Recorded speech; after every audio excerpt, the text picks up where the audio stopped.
All right, welcome back, folks. Keeping the streak alive. It's day 9. Per usual, konnichiwa, MAKU desu, irashaimase.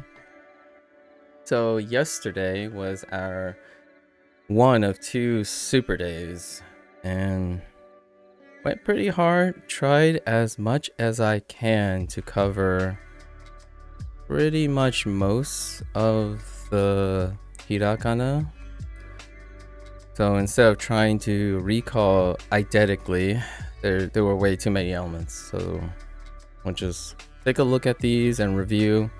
We learned our modifiers from all the the kakiku ke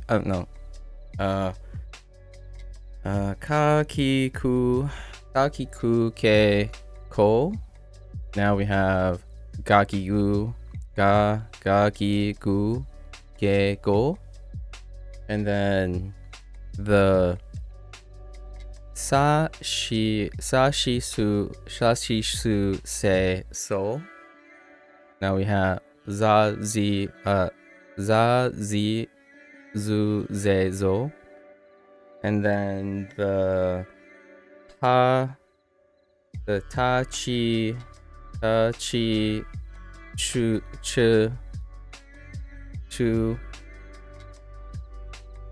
pe to, and then we have the da, and then ji. We're just gonna use the standard dialect, so it's just ji zu de do, and then very near, way at the end, was I think they were the ha, right? Ha, he, hu, he, ho, which is ba, bi, bu, be, bo. Didn't get these yet. It would round up the P sounds, but let's see. This one looks like it uses a little circle thing, so we'll get to that in a bit. So pa, pi, pu, pe, po.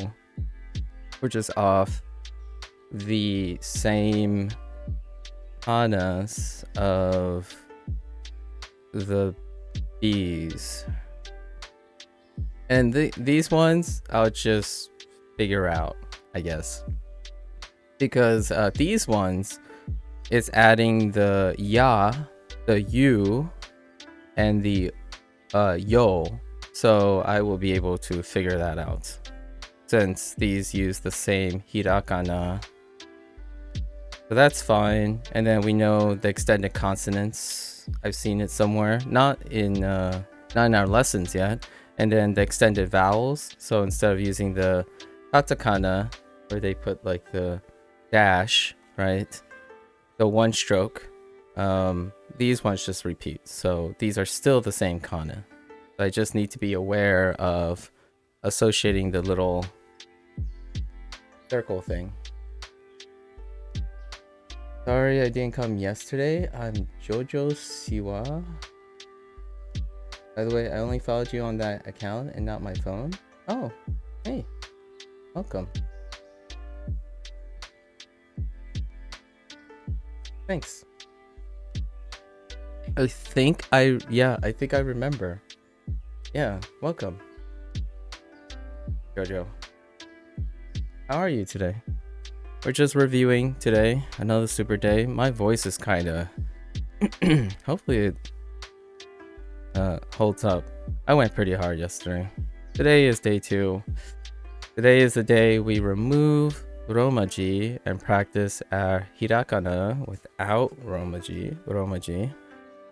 The lesson stuff is gonna be rough because a lot of the current unit uses katakana, right? Razu, dasu? No, is that like, and then it's like America, Canada, they're all probably, I'm just gonna have to do the same thing in the beginning as Unit 1 and Unit 2. So this is the natural part where I would remove romaji. If I was doing Duolingo for Japanese people, I would probably encourage about here when you accomplish your hirakana. Up here, if you just remove your romaji right away, you're still doing the same thing you're doing here, which is associating the kana, the hirakana, with the katakana. So you're doing the same bridging step. You're memorizing the shape until you find out the kana for it. Ah, yes, Jojo, indeed. All right, so this will be the natural point.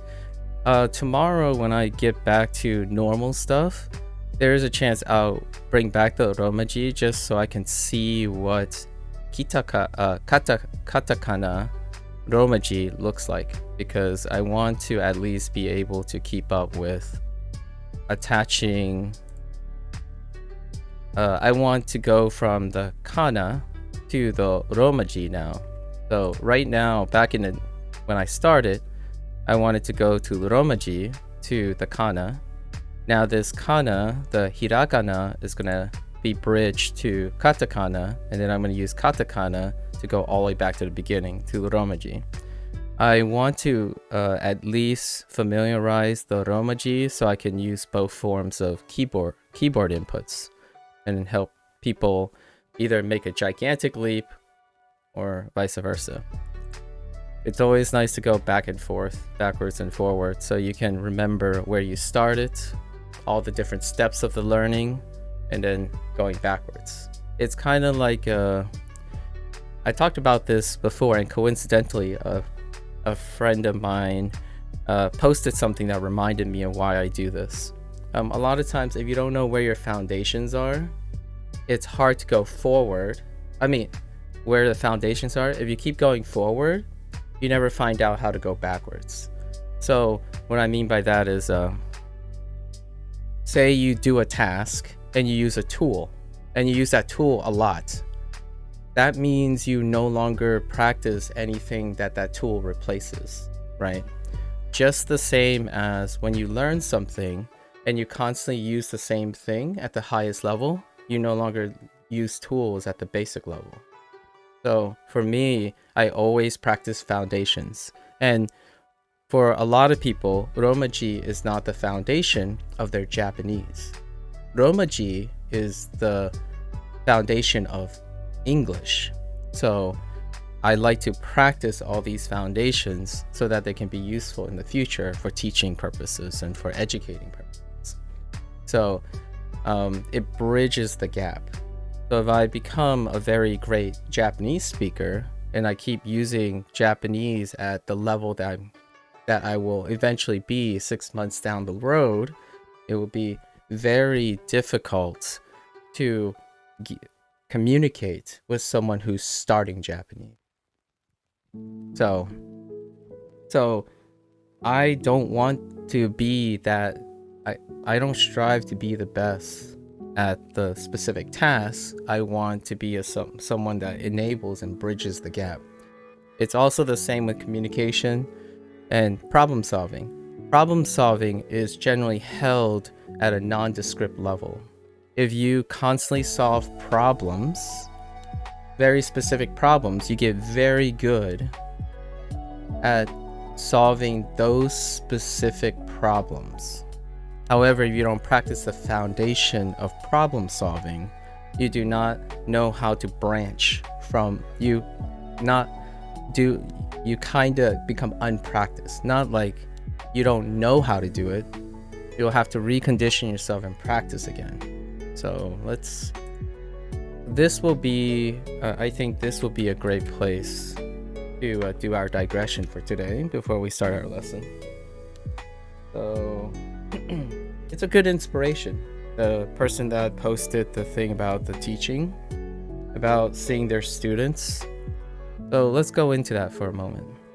Before we do lessons, I generally start with reflecting on certain things. So We'll call this digression about foundational work.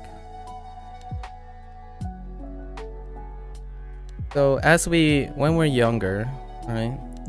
As we're growing up, we young lad being really happy, we take in generally whatever we take in is foundational work. Hopefully, it's foundational work.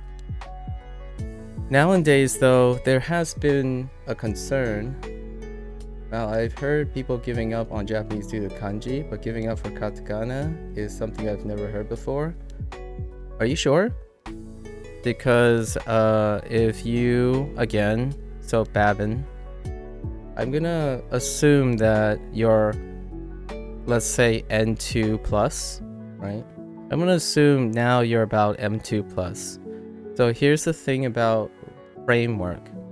When one becomes more competent, I'm jumping the gun here, but let me just jump the gun for a moment. When one becomes competent, they tend to project competence. So when you're really smart or knowledgeable, you tend to project being knowledgeable and smart. What happens is that it increases the likelihood that your environment will be self-selected for competence. Oh, you barely N3? That's still fine. N3 is still way past hiragana and katakana. So keep it going, right? That's great. N3 is excellent. Sorry, I was just guessing, right? I was just guessing. Hey, you never know. You might be closer to N2 than you think, right, Babin? Keep up the. What I'm saying is, this is not N5 or below, right? You're not starting out anymore. So when you become very competent, and this happens quite a bit, I'll share a story from my life where it can be very eye-opening, at least for myself. So when you become competent, you project competence, as your language improves, your communication improves, you start to sound very improved, like, you know, the way you communicate yourself, because communication is a life skill. So you don't necessarily, and even if it's a different language, so your understanding of another language may inherently improve the language you prefer, or when you use that language, in either case, your competence is going to be projected, because those words are necessary every single time. So when you project competence, your environment is going to attract competence. So over time, it may seem like ain't no way people struggle well below my competence. And how this is, we'll skip this for now. So when you become competent,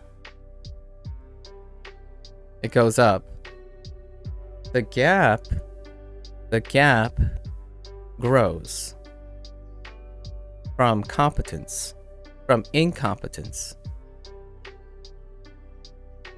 So we'll just say the unknowledgeable. That's a made-up word, but that's what. Right? So your environment is going to be pre-selected for your level of understanding. As long as you're a person, this is for people who focuses a lot on self-improvement,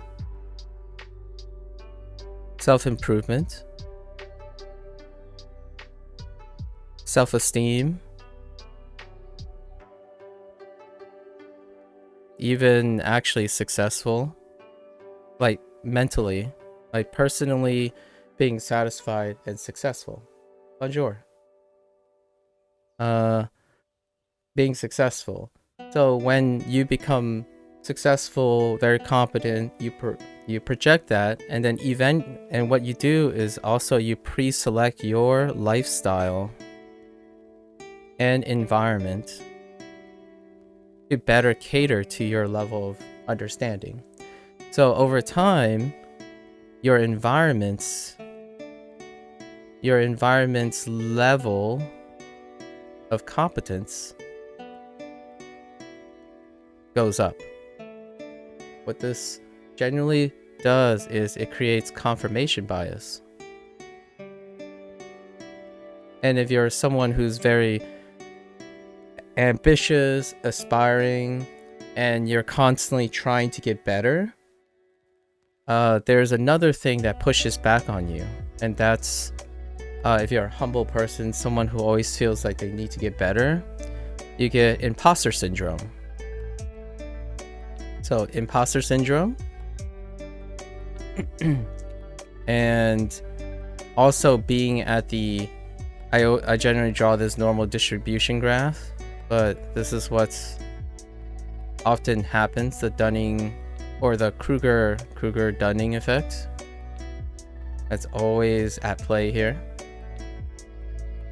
right? So what this means is as your level goes up, right? As your competence grows up, where you started gets farther and farther away. When you're up here and you're constantly showing that, like providing advice, talking at that high level, the people around you the ones that stay with you will be the ones that resonate with you. The gap is not so big that they feel uncomfortable hanging around you, right? So around you, the people naturally increases in competence. That's kind of like going from elementary school, middle school, high school, college, then university. In that scape, you're always surrounded by people who are equally, if not a little less or above you within your range. And that makes you feel very normal. It makes you feel normalized, as though I'm not that competent, I'm not that special, right? Once you step out of that environment, and that's usually when someone needs to teach through a competence gap, so through a gap. So say you're a college level professor who needs to teach an elementary school teacher.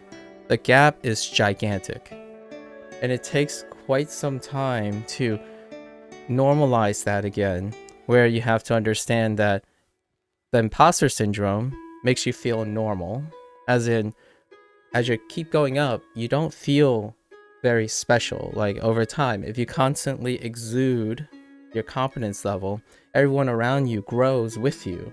They are also all improving over time, and you like to be around people who speak at your level and communicate and interact at your level. So over time, it might seem like, yeah, nah, I'm not that special. I'm barely N3, Babin, barely N3. But you have to remember that you've done a lot to get to N3. People start at less than N5, right? And then we have to understand about distribution curves when you understand that. So your N3 is still probably in the minority up here, like at the other end when it comes to the Japanese. In this context, the vast majority of people are over here.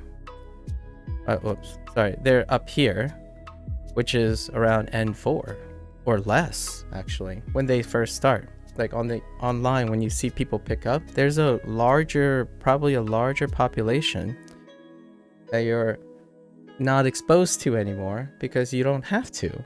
You're now getting now you're over N3. So what happens is it keeps getting smaller. Your population that you're going to resonate with, and we're not talking about the Japanese population. We're talking about someone who is learning Japanese, having other languages.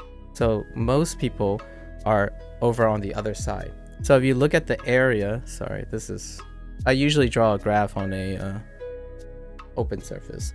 So you might be here, right? This barely N3, maybe N1s and plus are here. Now N1s and plus are like this. This is the group. This is how many people, right? This. Now if you, everything over here are the number of people that may stop Japanese. Now when we talk about stopping at hiragana and katakana, where is that? I would say it's probably here and back. So this big chunk right here is still greater than your little here, right? Or anyone above it, because that means anyone over here haven't stopped Japanese before hiragana and katakana or something like that, or it's kind of like here. So we have to understand that there are still a giant population, right? A giant population, if not more. I don't actually know the numbers, so this is not drawn to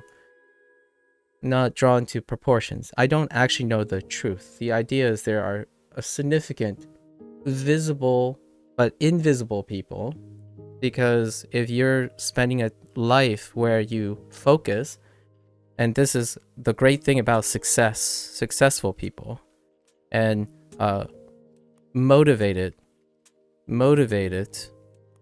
people, is that they look forward, they look up, they don't look back down. Like, you don't look in the past. There's no like application for that yet. You are not motivated to look at the stuff you don't need anymore because you've learned them and you've stepped upon them. So when you're trying to always get better, you look to people who are better than you. You look to things that may make you better. So you rarely look back and see all those people. Well, a teacher's job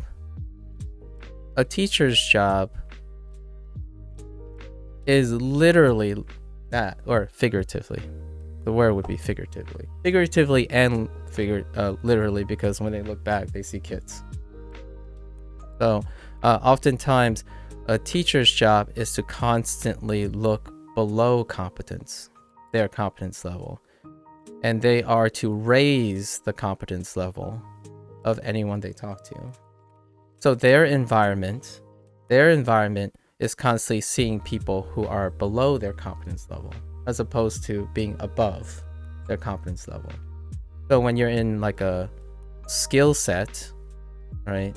When you're talking about any skill set, people want to get better. When it comes to that literal skill set, teachers want to get better at teaching. And the paradox here is, to get better at teaching, they spend time looking at skill sets at a lower competence. Without this ability to look at lower competence, you cannot help someone who has a lower competence. So it creates that thing. I got into I don't know what the argument is, but someone was really upset yesterday. And someone's upset because this person, I was going to use this example to analyze things, but this person has a high level of competence. So naturally, when this person gave advice to me, right? When they talked to me in a condescending way. They trivialized my accomplishments. Personally, I wasn't offended because I obviously know where my competence level is, but like, oh dude, man, you only did this for 8 days. Big whoop. That would imply that this person's competence is way above 8 days worth of Japanese. Right? But it also implies that they failed at teaching because they don't need to teach anyone. But the thing about these type of stream is people come online and they are very kind people. So this person is incredibly kind, right? They're very kind because they can't help but help people. The problem here is that, can they relate properly anymore? So here's the problem of the internet. That's removed all the time. So when a content creator, to their own right, are really, really successful, when a content creator is really, really successful, they have skills. They have awesome skills. Do they spend time teaching though? They don't. So teaching is enabling. When a content creator is really skilled, they offer advice. That's different from the field of teaching. Teaching is process oriented.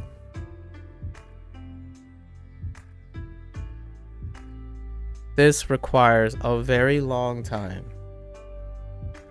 It requires some hand holding. It requires some pushing.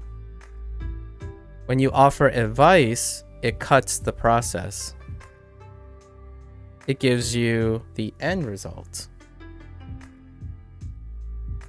For example, what's the difference between advice and teaching? So, I like to tell people that romaji is your starting point. Start with romaji, take one letter and associate it with a kana, and then try to take that kana and reassociate it with the romaji. I would probably start with a flashcard with the kana on one side and the romaji on the back and see if that helps at all. If it doesn't help, we can start from there and access a different type of things. Like, what do you do every day? Do you look at shapes or do you look at syntax, like a character syntax? What do you remember best? This is getting to know how that person learns, and then you step through the process and resolve the problem with them. When you're offering advice, it's a projection. It's a projection of your own experiences. This is what I did, and it worked for me. It probably worked for you. I decided to remove romaji from day one, suffered through the torture, and I got there faster. You should try that too. That's advice. There's no process. The process is to figure out how that other person learns.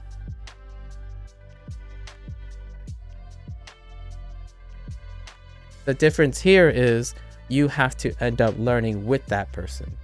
So when you're a teacher, you have to learn how that person learns. And what you end up doing is acquiring a new way of learning. So the more people, how to measure a teacher's skill. How to measure a teacher's skill.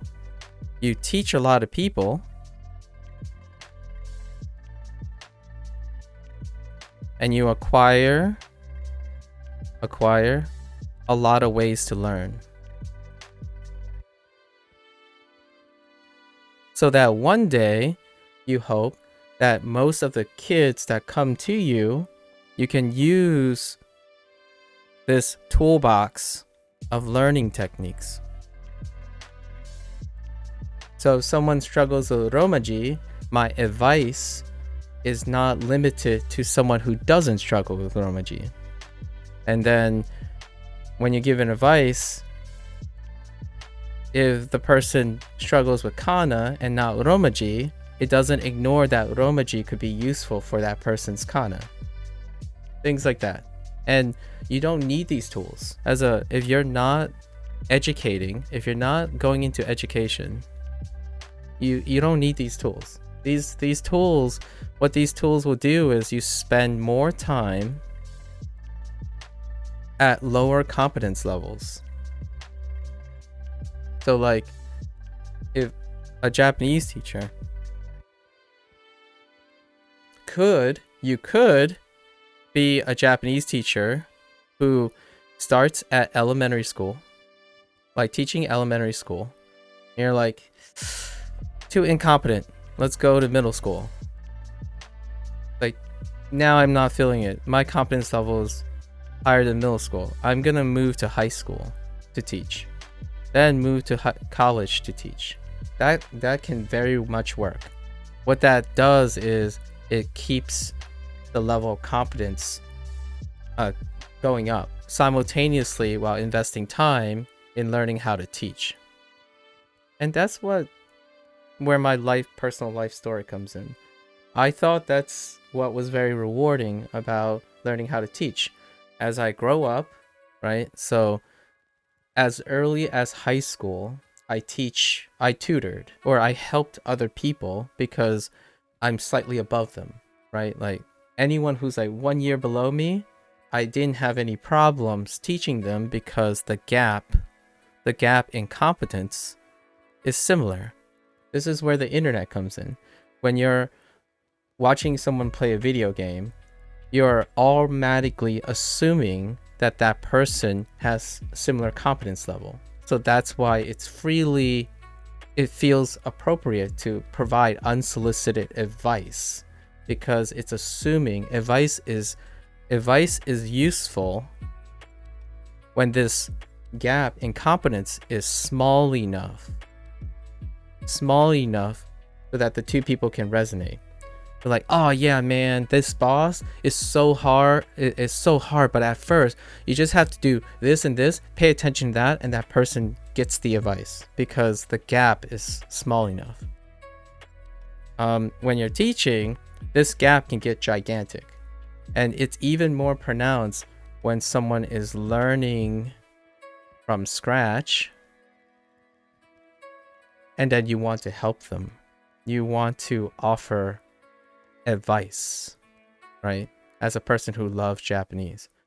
Now, the problem is here could rise is, how competent are you? Have you asked yourself, how smart are you? How hard have you worked? Because the harder you have worked, it means the more experience you have. And that makes your competence gap larger between the two. And it can be very, very difficult for someone who is getting the advice to understand the advice. And as a Japanese teacher, you could have a Japanese teacher who decided, I'm not going to learn all of the kanji. I'm not going to spend all my time improving the kanji. I have to take some of that time away so that I can focus on all the stuff that my kids are struggling with. So it takes time away to focus on teaching. This is why there's this stereotype about coaches and teachers. And it's a really deep one, and it hurts it really hurt, like my heart gets broken every time people say this about it. These are people that didn't make it. This is something that happens very often, as in like coaches aren't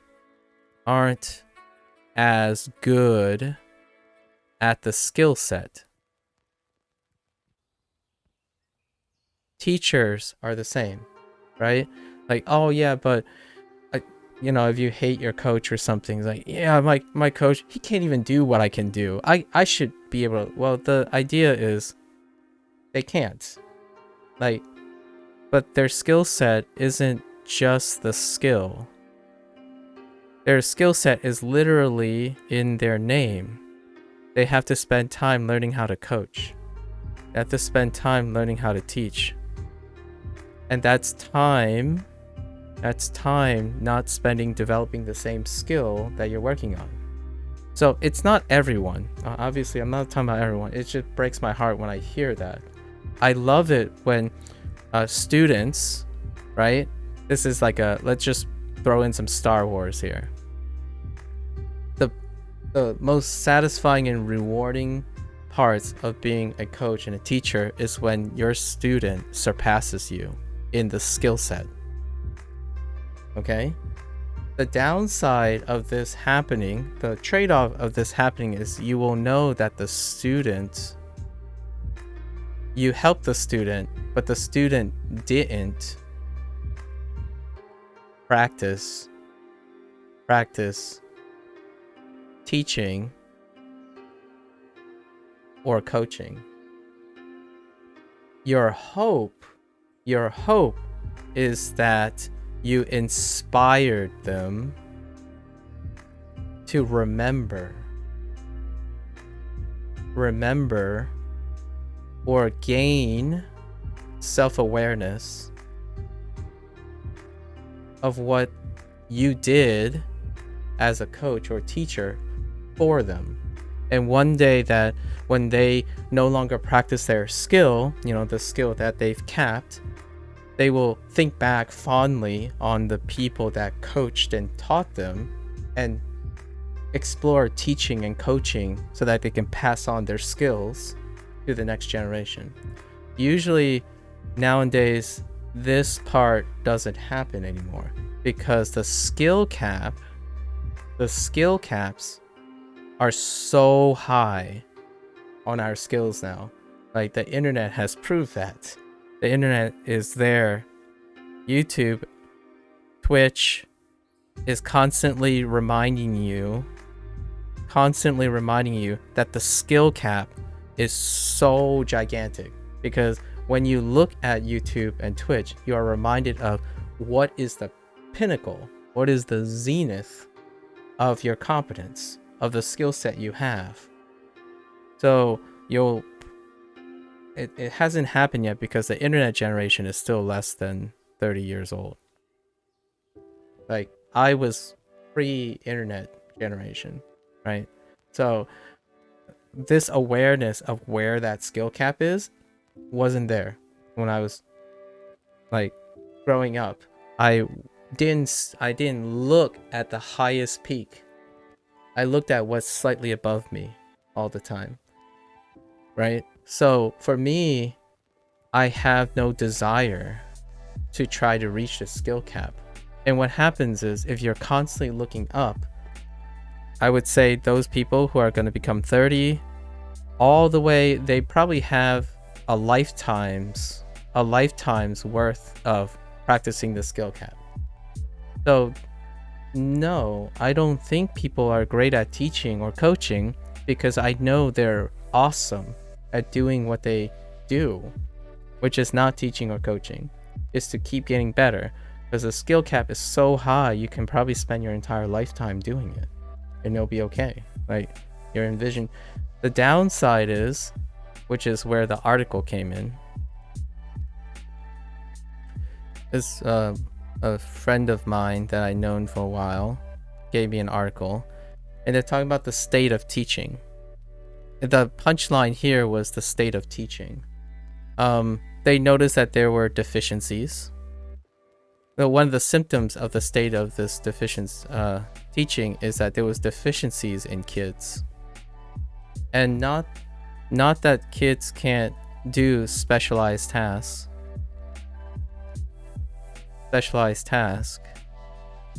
but they lost foundational skills, and these foundational skills are being augmented or being helped by tools. And these tools are really good. They are really good. Like, I can't emphasize how good they are. They are incredibly good. We're talking about like Google, smartphones. Like, they're excellent. And the better they are, the less you have to do. Right? Because a tool is fantastic. What it does is it removes the need for foundational work. You don't need to learn foundational work because they're so good at replacing it.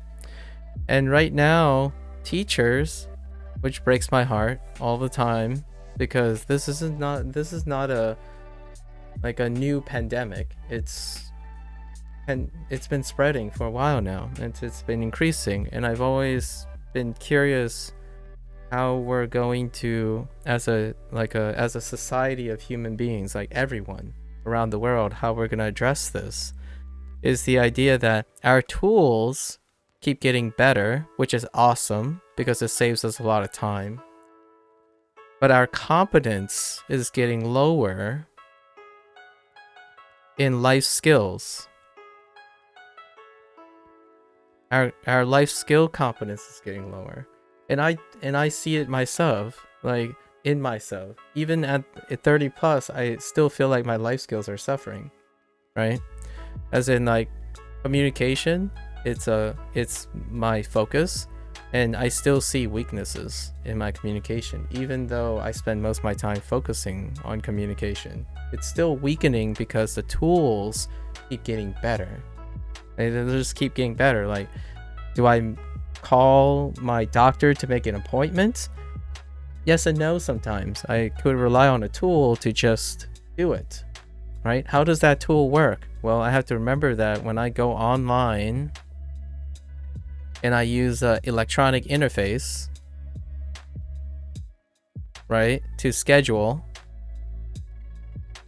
what I really did was I went to the office, talked to a person, and agreed on a time. That's what really happened. But no, it stops here. It just stops here. Electronic scheduling. You know, go online, tick off a box, good to go. What does that do? Well, it removes one-on-ones in person. It removes negotiation, even though it might not sound like a negotiation. Agreements, right? How to agree on things, how to compromise. These are part of the elements of negotiation. Physically moving there, time management, the list goes on. And I do that. That's what the tool removed from me. So the tool is awesome, absolutely awesome, but we don't practice these skills anymore. Like, and some things I hope the tools will offset that everyone has access to. So everyone, this is assuming this will be okay. This tool will be okay if everyone has access to it. Then that means the human race becomes dependent, fully dependent on doing these things through this tool. That's fair. That can happen. Has it happened now? No. And let's go back to Japanese on how to do that. What are the tools to learn Japanese?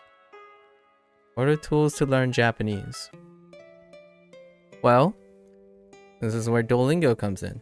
Duolingo is something that someone could use to learn Japanese. To what level? Don't really know. So now you have to analyze. So my goal here when I'm using Duolingo is, what is Duolingo doing for me? What is it doing for me? Well, it's doing a lot of lesson planning. It's guiding my direction in vocabulary. It's providing a very specific collection of voices. And you can extend from that, like ethnicity, accents, because remember, those are people. Well, there is a chance, and we're not going to go into this, but tools are advancing still, because now you could have AI generated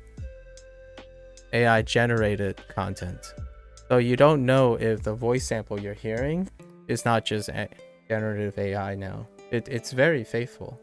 So Even till then, you're saying, well, is it providing an ethnicity or accents? So these things are being replaced right now. Without realizing this, right?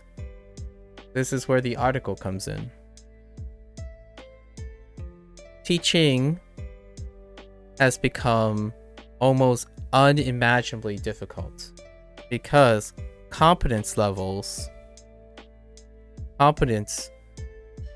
in foundational life skills in kids. So when the kids finally arrive at the grade they are, the teaching grade of this teacher, they notice over the years, like say a teacher that worked for 20 years, they notice that progressively over the years, there's a decline in foundational life skills. And those foundational life skills, even not just life skills, but I'm focused on life skills, but a lot of times it's like knowledge. There are a lot of knowledge checks. Things like adding numbers, how to negate negatives, how double positive still is a positive. Those things, yes, that's pretty typical. But my main interest is life skills. So these things are like doing research.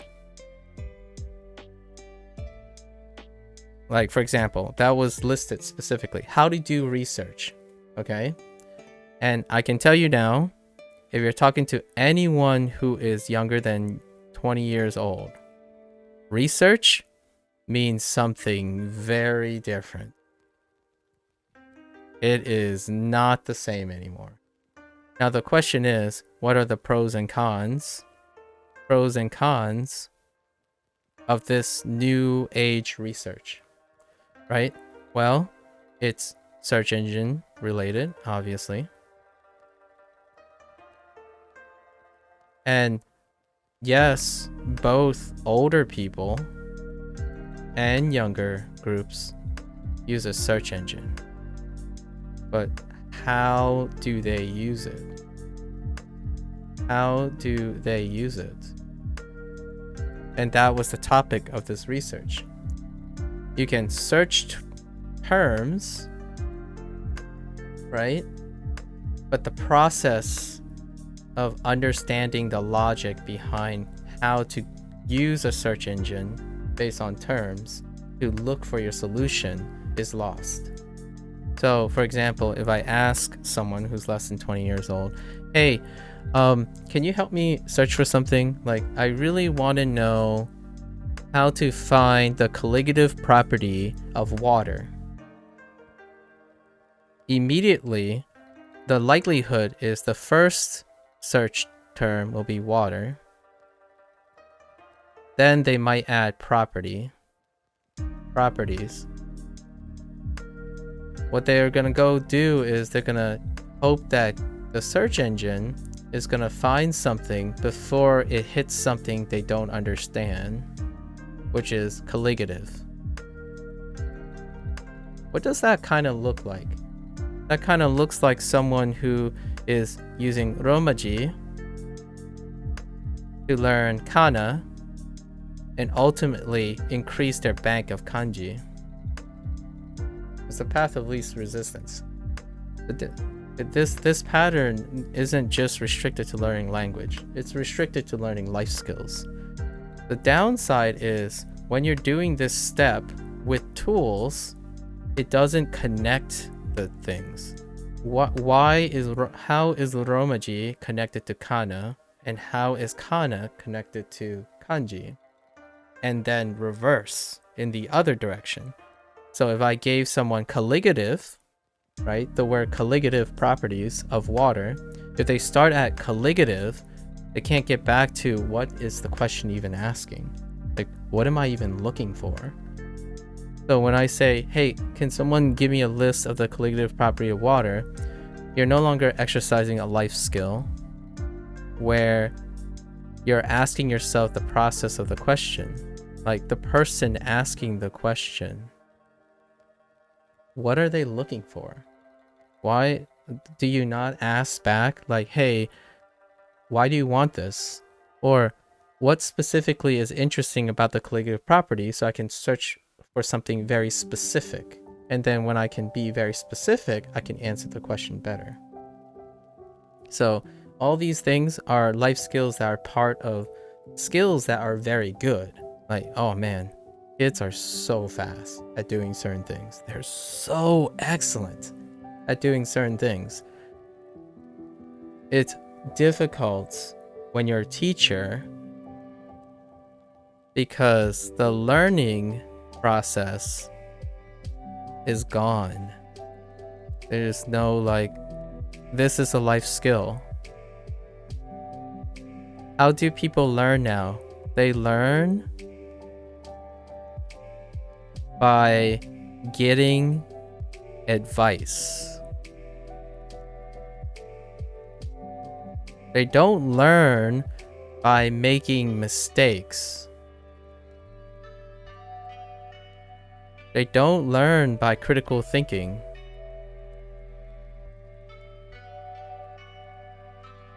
I mean, they do sometimes. You do still go through these. It's just less. They're less reliant on making mistakes, critical thinking, problem solving. These things you don't need to do these things.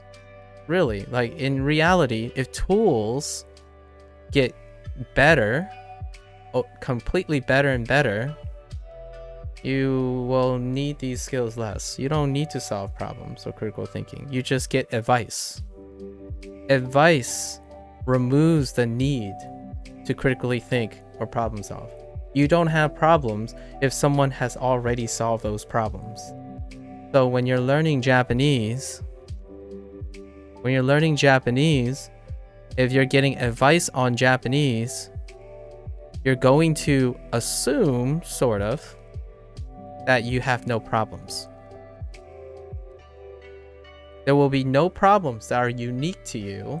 There are no problems that you have to solve or figure out, because everyone else,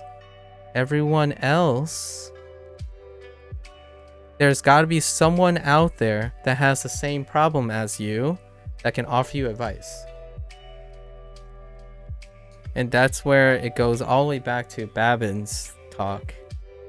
Babin's wonderful. I really appreciate these candid comments, because these candid comments are very helpful. It's illustrating a point that I want others to not have this problem in the future. I hope when you guys become 30, 40, 50, all the way to your old age, you no longer find it surprising that people are very incompetent now. And it's not because they're stupid or unable to learn. Is their foundational skills are low now. Their foundational skills need practice. Like, you don't need to do these foundational skills anymore. Tools, like electronic tools, are so good. And that's the detriment. It's a trade-off of having fantastic tools. If you're ever wondering if you have social anxiety right now, of talking to people in person, what are you not doing when you're online? Well, you're not in person. So obviously, like, it's not like you're incapable of talking to people in person. Is if awesome tools are alleviating this and you keep doing it, hopefully everyone keeps communicating this way. But every time when you think about doing this skill, you're hoping, what you're thinking in the back is you're hoping everyone just adopts this tool so that you don't need this skill anymore. So that's kind of the thing. And that's why when I play video games and stuff, it's kind of my way to talk to people who are reliant on very specific tools to make them feel happy, make them feel competent, and then slowly take them out of their comfort zone. And unfortunately, yesterday, I obviously took someone out of their comfort zone way too much to draw criticism, right? And that's fine. I mean, that person will go on and do their own thing with the tools that they have. So if they really want to talk to someone like me, it's going to be quite difficult because I don't really focus on the same thing, right? I'm not focusing on getting OPOP in Japanese. I'm using it as a platform to illustrate that it's okay not to be the best. It's okay not to be N1 in 30 days. Like this is like my advice videos on how to get N1 in 30 days. This is advice. Ask yourself who is giving the advice. It's not malicious. It's a psychological position that they are in. They are N1 already, and they're trying to help you the best way they can without process. Okay? So these guys are great. They're experts. They're really good. You're really competent too. The idea is, where is N3, Babin, and where is N5? And that can, it's not just a negative thing or a positive thing. You can feel really good knowing that you finally reach N3. That's a lot of hard work. Navigating that, you have to ask yourself how you got there, because it can be very informative. So going to the punchline now. So we have teachers, especially this specific teacher, who talked about the age range of 15 to 18, so high school. I focus on, I've said this a bunch of times, I focus on 18, specifically 18 to 25, so college level, right? Post-college level. 15 to 18, as you go earlier, whatever 15 to 18 problems are, they get amplified when they're 18 to 25. During this time, I did some outreach to high schools, and the feeling of being a teacher in this day and age, which was 10 years ago really, but now I can only feel like it's worse, is that there's such a huge gap in life skills that it feels hopeless. And the last thing a teacher wants to feel is hopeless for their kids. So what do? They leave in droves. So if you're ever wondering, if you go to school and you find some teacher that just has no idea what they're doing anymore, is because they don't. It's like, how do you solve kids who are afraid to make mistakes?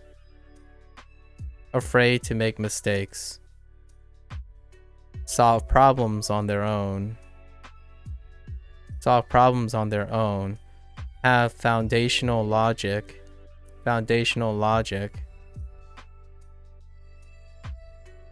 without needing advice. As these people grow older, they become more and more dependent on a source of advice to help them feel better about themselves, right? To help them feel confident, competent. How do you feel competent about your skills? You look at everyone else.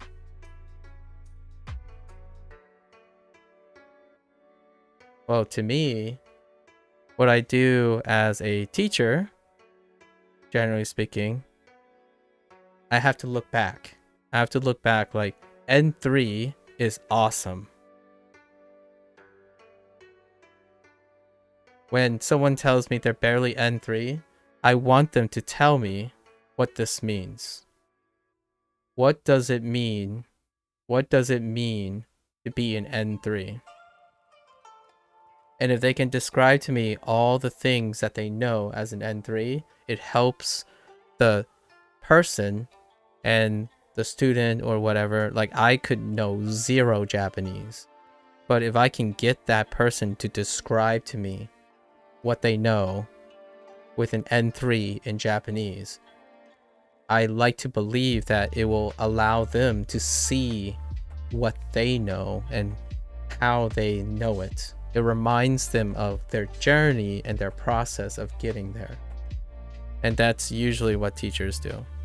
Teachers have to focus on the process. Well, if you have kids that has such a gigantic gap, how do you do that? How do you cross that? Basically now high school teachers are struggling. They're not teaching anything. They're not teaching the skill anymore. They're teaching life skills again. Because without these life skills, you can't teach the actual skill, right? They're not actually teaching the skill anymore. You have to give the learning. So even if the goal is to become N1, if they don't have the learning skills to do so, it could be N5 for all I care. It would be very, very difficult. And that's why it's not surprising. It's not surprising to me that people quit below N5. So that's kind of the sad part. I know this sounds really sad. I'm sorry. It kind of sounds a little bit morbid or hopeless. But generally speaking, thinking about these things makes all the people who are already competent grateful, and those people are the ones that I'm trying to enable and inspire to come up with new ways to get other people to want to do the thing they're doing. That's kind of where YouTube started and Twitch started.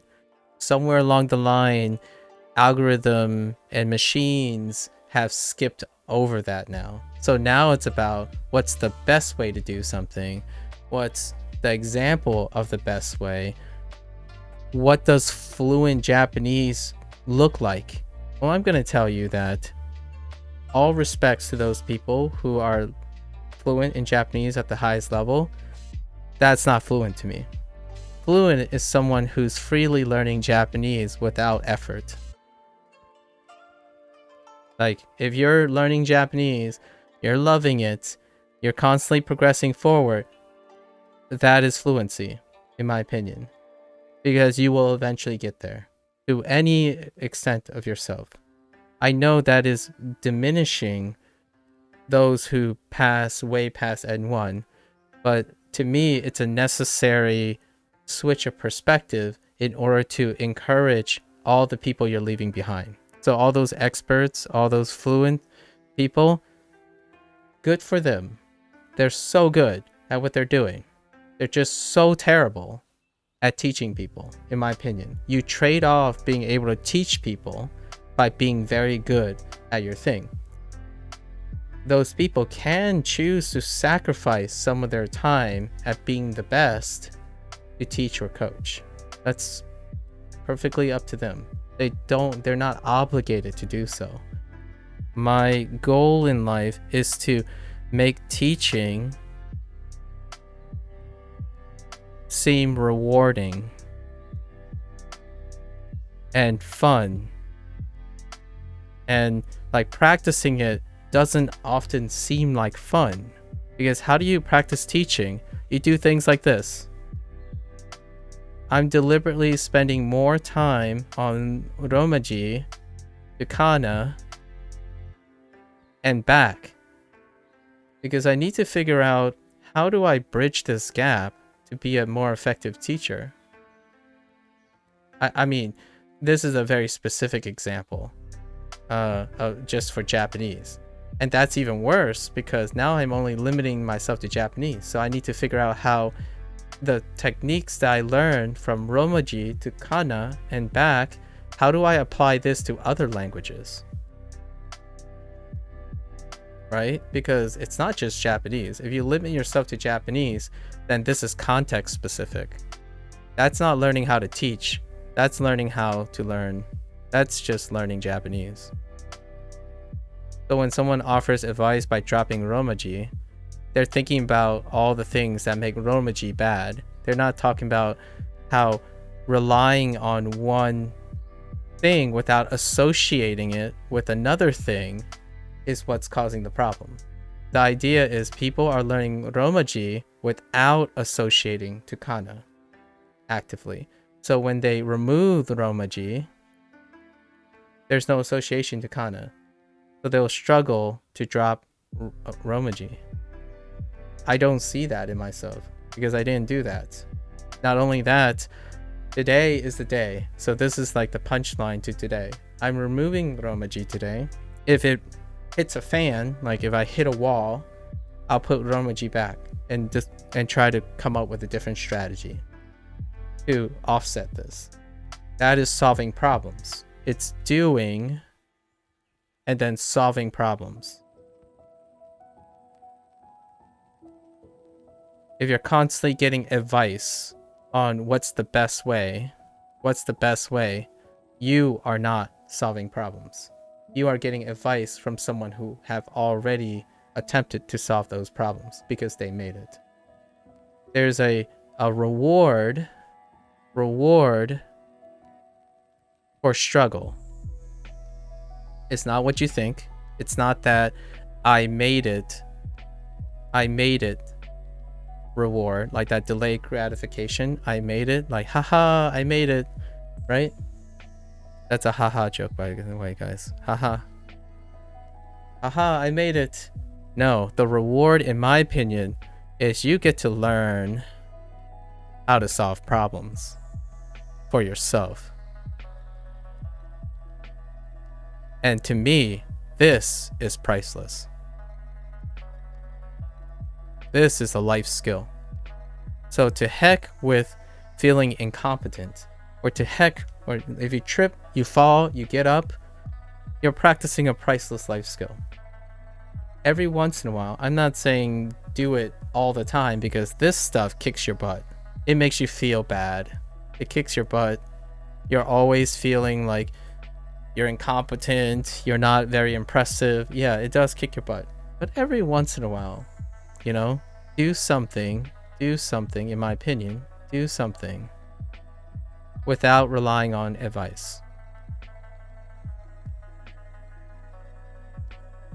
Because one day, when you grow older, you're going to have so much experience that phrase, it depends, which comes up a lot as a youth, because oftentimes it depends means it's advice based. That means you read so much, it depends. One day that XP will be it depends, but it doesn't matter anymore. Do you know why it doesn't matter? Because you can solve your own problems. You never feel like it depends if you're always going to feel confident enough to solve your own problems. This is where I am at the age of 36. So when someone offers me advice, that's cool. I'll take it into consideration.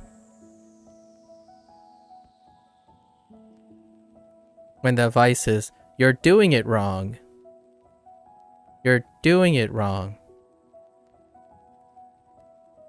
That's okay. I'm doing it my way. If you're right in the end, awesome. I've learned something about how wrong my way is. If you're wrong, honestly, I don't really learn much, right? Like, when someone once challenged me and said that I'm always concerned about being right. It's like, no, I want to rephrase that. I'm always concerned about not being wrong. because being right means I don't learn anything. So I love getting advice, but it doesn't stop me from doing it my way. I don't adopt people's advice. I keep their advice to heart and see if my way falls out or in line with their advice. When you're younger, you don't get this luxury yet, but as you grow older, you will get this luxury. And my goal in the future is that when teachers teach young kids, they're going to become adults one day. And I'm hoping that those adults find ways to, for example, solve their depression.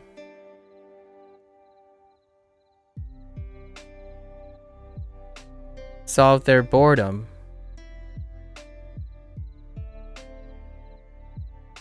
Solve their lack of motivation, which is different from boredom. One can be bored and still be motivated to do something. So all these things, the older you get, the more it's going to be it depends. And the more you say it depends, the harder the barrier is to eventually be able to solve it.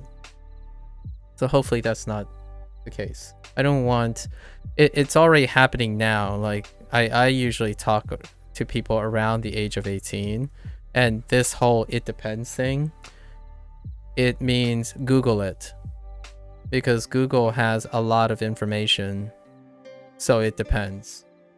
Well, I'm not asking if it depends on Google and all the information. I'm asking you to form an opinion that can be relatable.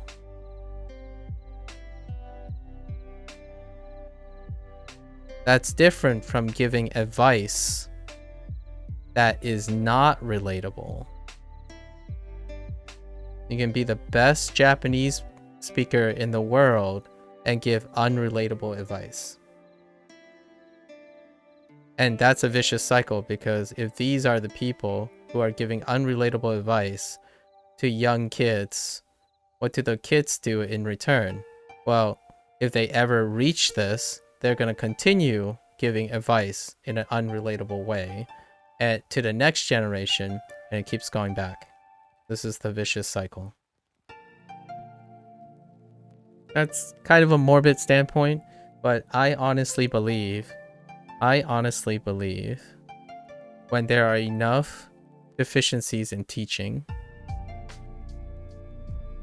it will raise awareness enough that maybe we'll design tools, ironically, for focusing on teaching to go back to raising awareness. Maybe one day. Just teaching is not the same anymore. When I hear and read or see classrooms and seminars, they're not the same as before anymore.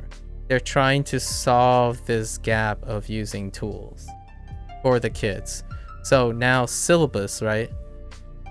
I've always so syllabus, people who go to school probably remember, on the day one you get like an outline of all the courses, all the stuff, just like what Duolingo does, right? When you click on learn, there's like this roadmap and stuff. It lines the things. I would say now almost over 50% of these syllabus is about life skills. It's not even about the content that they're trying to teach. Half the page, when I saw a syllabus recently from a few people who are going to college for the first time, or like second, when I look at the syllabus, half of it are instructions that weren't there before. And when I went to college, all it is 90% of, hey, this is what we're going to learn. Like, this is all the stuff. You have no idea what even the words are. Like, when you're looking at the syllabus, it's like, you know, colligative property of water. Like, what the heck does colligative mean? Like, over 90% of the actual text is like, these are English words, but I have no idea what they mean at all, right? What does that sound like, going into kana without any reference? So that used to be the syllabus. Nowadays, though, at least 50% of it is like, okay, so before we learn about chemistry, let's start with spending 1 week learning how to add and subtract numbers. Because early chemistry, you learn about like covalent bonds and ionic compounds, and those things require being able to add and subtract negative numbers. I literally did this before too. Even during my age, when I was in college, when I had office hours to like tutor people, right? Or help people, the first 30 minutes involves foundation. Like, it's not that they didn't comprehend they could comprehend complex topics. Just like, I don't know, how a organic compound, right? How an organic compound reacts with an ionic one, for example, right? However, when you try to get them to do other functions that require just adding like, for example, adding 1 plus -1, right? Then it becomes an ordeal, and it spends 30 minutes. And how long was my office hours? An hour. It was 60 minutes. So it took 50% of the session not reviewing any of the content that they're responsible for on an exam. That's kind of the dire straits. But I don't believe this is going to be the case in the future. I actually think with all these posts, all these awareness, all these tools,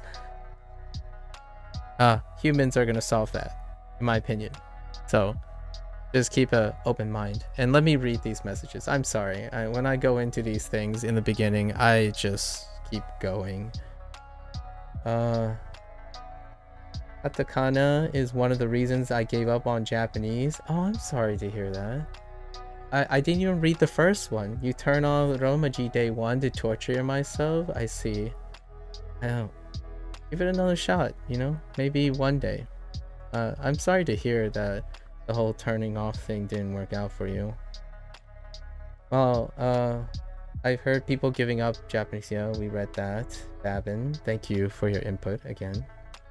And Jojo got a B in French, by the way. Oh yeah, that's right. Your exam. I hope you're still here. Your exam. I forgot about that. B sounds good. Solid. What were your expectations? What were your expectations on your French exam? JPL stuff. Oh yeah, I looked at this. Turnus, thank you for the link to the the Japanese like language proficiency test. Yeah, that's what I was my YouTube algorithm. Turnus, my YouTube algorithm is all about that now. Like, I clicked on one thing and I just wanted to look at it, see what kids are seeing, like other people are seeing as advice, right, online, and my whole algorithm is like blown up with JLPT stuff, like the Japanese language proficiency test stuff. So absolutely. And this one has the result of what, 60,000 people. Yes, exactly. Yep, I definitely looked at that. Thank you, Independent. Yeah, so I'm keeping an eye on it. Obviously, I don't want to I don't want to be affected too much by the statistics, but yeah, it is pretty eye-opening actually. And also, since that very specific site, the Japanese language proficiency test, I found there were some limitations on they didn't self-survey or voluntarily self-survey and correlate with where the origin of the person taking it was, right? So that type of statistics might be a little bit personal and whatnot. So I haven't really dived deep into parsing some of the data, but generally speaking, whatever I say is often on an individual level. I'm focused more on the micro level because I am not a data scientist.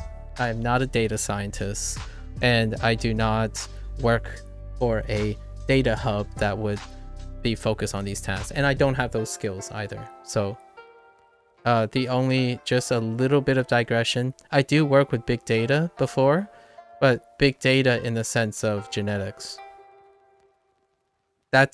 And the reason why I'm saying genetics is like, wow, that's awfully specific, is because it is.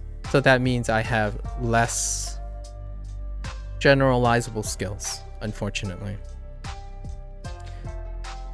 And that's why I feel, even as a scientist back then, I had too many specialized skills. So specifically, the stuff that I know how to handle with big data deals with genetics, and that means this stuff is not very generalizable to like population statistics and stuff. So I genuinely try to not make it sound like I understand how to handle sociological, demographical, like just big population statistics. I do observe patterns still. So observing patterns is a life skill, right? No, understanding what's a pattern, differences, similarities, juxtaposition. Those are life skills that science has taught me, education has taught me to refine. However, specialized skills, not enough time. That's probably it. Hey Milo, hello. Now we're gonna get back into the lesson. So keep your chins up, guys. I actually think everyone that I have talked to are incredibly competent people, and they have spent a lot of time being competent around people like them, because in psychology, naturally humans exude, if language is one of the selectors of competence, you generally surround yourself with common people, or attract people of the similar level of competence. Don't get discouraged if you look around and everyone feels incompetent to you. That's perfectly fine. That can be a motivator, right? To maybe even help people around you, etc., etc. So, all right. So let's get into the big show today, which is where's the setting button? Oh, is it only up here? Oh, is it behind here? Where is the setting button? I just realized, oh, here it is. Wait, no, that's not the setting that I'm looking for, right? Is it?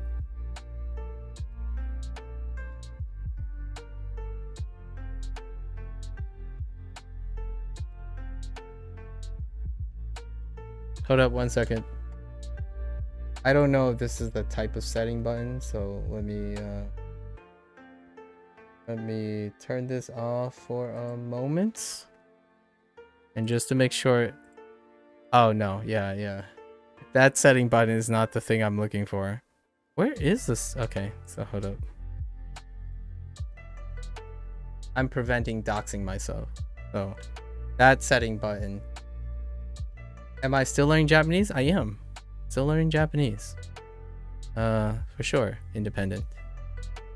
We are on day 9. Where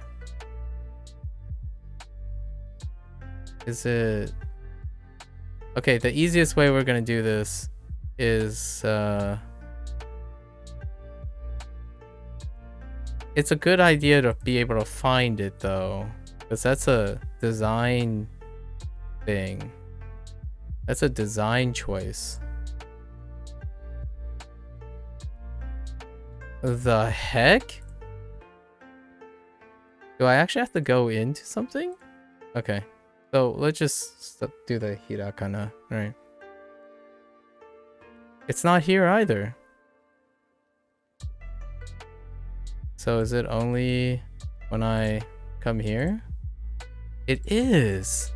That's such a weird... That's weird. Okay. Well, anyways, we did it. We're gonna start with hirakana to brush up though, because we got 5 by 5.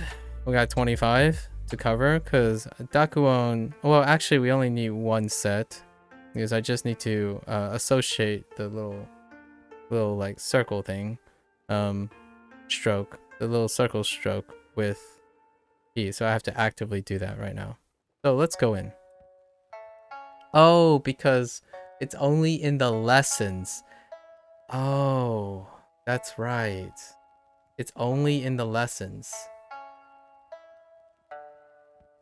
So interesting. Does the katakana now I want to know. Hold up. Now I want to know. If I click on this. Oh no. Unfortunately, I can't get out of here. Can I back out? I can't. Alright, well that's weird. Okay, I'm finding a bunch of really weird design choices. We'll just hopefully this shows up again if I quit out of this. Okay. I was hoping that they would provide. Okay. So I actually have to use. It doesn't impact this section because of the way it's done. So we'll have to go and learn lessons in order to see the impact of Romaji, right? On Romaji. Actually, I have a better idea. Since we turned that off, we can probably do, what is this? The super thing, the super feature where you can just listen. And let's see if it affects this. Oh, it does. It does. So, kakkoi hito. Right? See, this is what I mean. A cool person, like a cool person. So, I honestly think there should be a bigger weight on hirakana and lessons, like putting hirakana lessons, because they already have the lessons. Duolingo already had the lessons for this stuff. It's just there's a different emphasis on the roadmap, right? And I compensated for that. Isha desu. Isha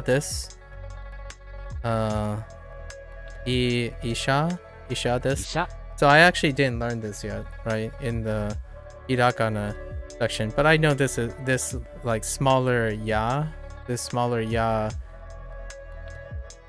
So she, ya becomes sha, right? Isha desu. So this, right?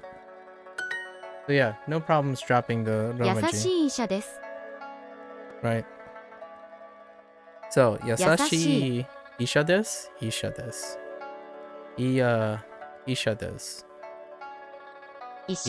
Isha desu. Yeah, no problems. Removing romaji. The problem now is if the choices, right? If the choices are very similar, like, you know how sometimes when you take exams, they can choose to make the multiple choice context specific or phonetically specific, or like a literally similar. So the choices can be literally similar or context similar. For example, here's a good example. I want to eat blank, right? And there will be 4 multiple choices. They could give you 4 food items, right? And all those 4 food items, like the blank is looking for a specific food item, and all those 4 food items look very similar to each other. Like the actual writing looks very similar. A different way is they could give you 3 non-food items and 1 food item. So this is what I mean. So the choices become very similar. I don't know they're gonna do that. It'd be tricky, right? So those are the things that can push this difficulty. But naturally right now, Duolingo actually stays away from that. They use words and phrases that you already know. So when they're building up their vocabulary, all these are redundant after a while. So now I actually know what all these things are. So I generally can differentiate even just by looking at them. Right? And I had the Romaji enabled the entire time. It's just that when I force myself to look at Romaji and associate it with the kana, it's different from just looking at the Romaji and moving on. That's the difference between the problems. When someone says the advice is to remove Romaji, it means that they don't understand how to learn without cold turkey. So out of sight, out of mind is a great learning technique that only applies to people who are younger than 18. Because they never saw things before, so they only focus on the things they saw. Adults, this problem will come up all the time. Where do you see this problem all the time? When you have an argument with someone and you only hear what you want to hear. That is the adult problem. You've heard this all before. Yesterday, someone got angry at me because they wanted to hear something. They wanted to hear the attitude in my voice. They wanted to filter that stuff because they thought that's what was going on. They only heard what they wanted to hear. That's Romaji without associating with kana. So they misunderstood me, and I probably misunderstood them for the very same reason. It's not just, those are foundational skills that can be illustrated with language. But logically speaking, that happens all the time. You are listening and understanding with a filter. Instead of observing everything, which is a struggle, because I struggle with it all the time. Obviously, you want to turn off Romaji if you have a problem of seeing what you want to see and not seeing what is there. What is there in Duolingo is that the kana is in bright white letters or like lines. White, and the Romaji is in a gray shade on the dark theme. I don't know about the white theme. The light theme might be a little bit different. But it's very obvious that Duolingo understands, the people who make Duolingo understands that the kana comes first. So if I turn this back on, the Romaji is in dim gray things. So why does someone focus on this and say the best advice for someone is to remove the Romaji? It's because their learning techniques have a problem. They can't understand how to associate two things, even though it's pretty clear that the thing that is supposed to catch your attention is the white text. They don't need it if they still are successful at learning Japanese though. You don't need to learn that technique. So what's the downside of it?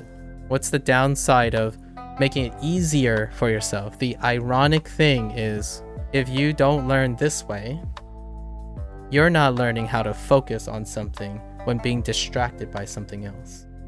Is this a waste of time? It is if you don't learn anything from it. And I absolutely agree with those people. It's a waste of time for them because they don't understand how to focus on two different things at the same time.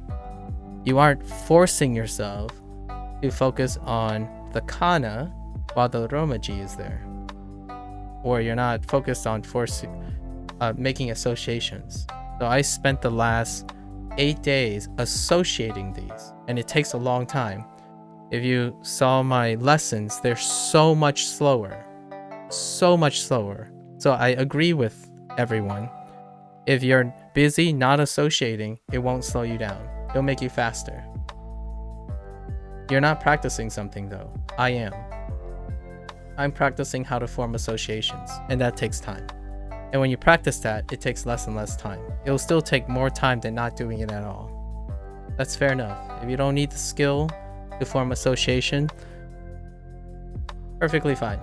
So like when I go to Hirakana section, right? When I learn Hirakana, it's super fast because I'm only doing one task. I'm not associating with the Romaji and then the kana. It's just, here's the Romaji, where's the kana? Here's the kana, where's the Romaji? In here, I'm listening to the sentence, looking for the meaning, finding the romaji. How does that translate to kana? Or the other way around? It's a lot of extra steps. And yes, it's inefficient. I'm sorry, guys. They're right. If you remove steps, it makes it more efficient. What does it also remove? You don't practice life skills. That's a life skill is forming associations. When you form associations, it helps you remember things. So if you're wondering, in my opinion, I'm probably going to be able to remember the time that I lost doing the association is the time I gained in remembering association, like the memory techniques. So when you go and remember kanji, if you're a person, I would even gamble on this a little bit. I would say 60 to 40% chance. If you're a person who's struggling with kanji, is because you don't know how to form associations. So where your time gained from wasting your time understanding how to learn by association, kanji is going to become easier. You just don't know where those skills are going to be helpful. So yes, you can save time here to lose time somewhere else. It's always a trade-off. If you don't learn anything, then I absolutely agree with you. It's a waste of time if you don't learn anything. You can choose not to learn anything. I usually don't. So when someone comes to me and says something is a waste of time, the challenge here is, can you make it feel like it's not a waste of time? Because it breaks my heart when someone says, I spent 3 months trying to learn Japanese, and romaji got in the way. That sucks. Can you look back and understand what you did in the last 3 months and take something from it so that it doesn't feel awful? It doesn't feel like you just wasted your life, right? That's a sucky place to be. Right now, do you care what the meaning of the sentence is or just hearing what they're saying? Right now, I know what the meaning of the sentence is, so let's go through that. かっこいい学生です。 Kakoi gatsei desu. That's a cool student. He or she is a cool student. Yeah. So all these listening techniques in Duolingo, they only use the vocabulary they already taught you. So you should already know all of these meanings. All right. かっこいい。かっこいい学生です。 Yeah, gatsei desu. So we just learned ga, right? We just learned the kana for ga, which is this one. 学生で This. す。優しい弁護士。 Yasashi bengoshi. 優しい弁護士。 Yeah, that's a nice lawyer, right? So I'm looking for a nice lawyer.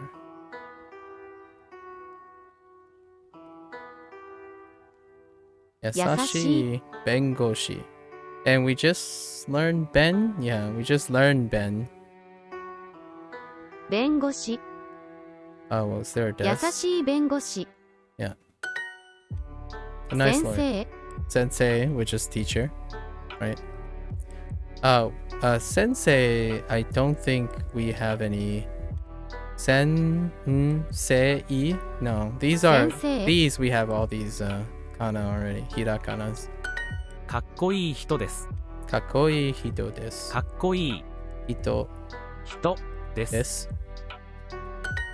Which is, he's a cool person. 優しい先生です。 Although right now, this is vocab reviewing. I've since stopped telling myself, like vocally telling myself, what they mean. For the first week independent, I've said it out loud to myself. So when it comes to memory, there are senses that you can take into account. The very foundation of getting more memory or improving encoding is saying it out loud so you can hear it, feel it, see it, right? All those senses, that's the basic level. The basic level, you want to utilize those things. At the same time, I also use my brain before where I told myself what the sentence means in English, and I also rehearsed it orally in Japanese. So I did all those in the beginning, and then now I'm weaning off them, just like I'm transitioning away from Romaji. So Romaji is being lifted because I need to add something else onto it now. I have so many tasks. Now the tasks that are automated, I'm trying to wean off so I can put on more tasks. The trade-off here is I will become less and less competent in Romaji. So Romaji is going to take longer and longer. The next time I have to go back to Romaji, like take the kana and go back to the Romaji, it's going to get slower and slower. But I'm going to get faster and faster, getting closer to kanji, right? Or katakana, really, because katakana is next. So I'm building myself now to go from hirakana to katakana, and then one day take katakana and go back to the Romaji. Then I will abandon the Romaji completely for the time being and learn how to combine hirakana and katakana and focus it, like excluding it so that I can see the kanji. And then the kanji will use 3 or 4 techniques that I typically use. And kanji is more than you require writing, right? So I'm gonna largely rely on the senses of writing in addition. And then we're gonna use like memory flash techniques and associations to learn kanji. Kanji, the memorizing part, is to me the most basic part. As in, when you're a kid, the technique that you rely on the most is repetitious association. And as a kid, I didn't largely, so as a disclaimer, all the way up till now, I do not have problems with using association. It's my strongest memory technique. So I practice that skill the most. All the other stuff, I don't practice very much. So I spend more time doing that, which is speaking the language, right? Using the words, listening, going through that. That stuff I don't do very often. So I'm going to try to do it as often as I can to keep myself practicing, because in the future, when I go to learn Mandarin, which I want to do next, and then Spanish again, I want to take those skills and apply it to Spanish and Mandarin right away. When it gets to kanji, it will be my favorite part. It will be my favorite section. Without a doubt, just memorizing strokes repetitiously and associating stories and memories with specific condensed meaning. That's kind of what I like. It's what I do. That's what science is. Like if I say the word Avogadro's number is a kanji. Like I only have to say Avogadro's number, and whoever it is that are in science, even at like a college level science, will know exactly what I mean. And it means way more than the actual letters and symbols that make up Avogadro's number, or like the Planck constant, right? A Grignard reaction, reverse peristalsis. These are all elements of strategy you use to learn kanji. Kanji is a reflection of that. You're having a cluster of characters that stand for way more than it is. I'll give you an example that most people kind of know. Pi. You're probably thinking of the symbol pi, but it means way more than that in English. Pie could be a slice of pie. You could be thinking about a cherry pie, a pecan pie, a pumpkin pie, or you could be thinking about the mathematical constant. So that's kanji. And to me, I'm only getting to the fun part, the part that I feel most comfortable part. So I spend most of my time doing this. This is the hardest part for me. Like, it's skills I don't use very often anymore. Like, I stopped playing a musical instrument what is this whole romaji, kanji, feeling, writing is related to? I stopped playing musical instruments a while ago. Like, this is the same as, in my opinion, the same as learning how to play a violin and guitar. This very specific part. And then the other stuff, it's association. Just, you gotta get really good at condensing ideas, right? I threw out science terms because generally people who like to learn language aren't really concerned with complex like numbers and empirical theorems and stuff. Like, for example, what's the third law of thermodynamics?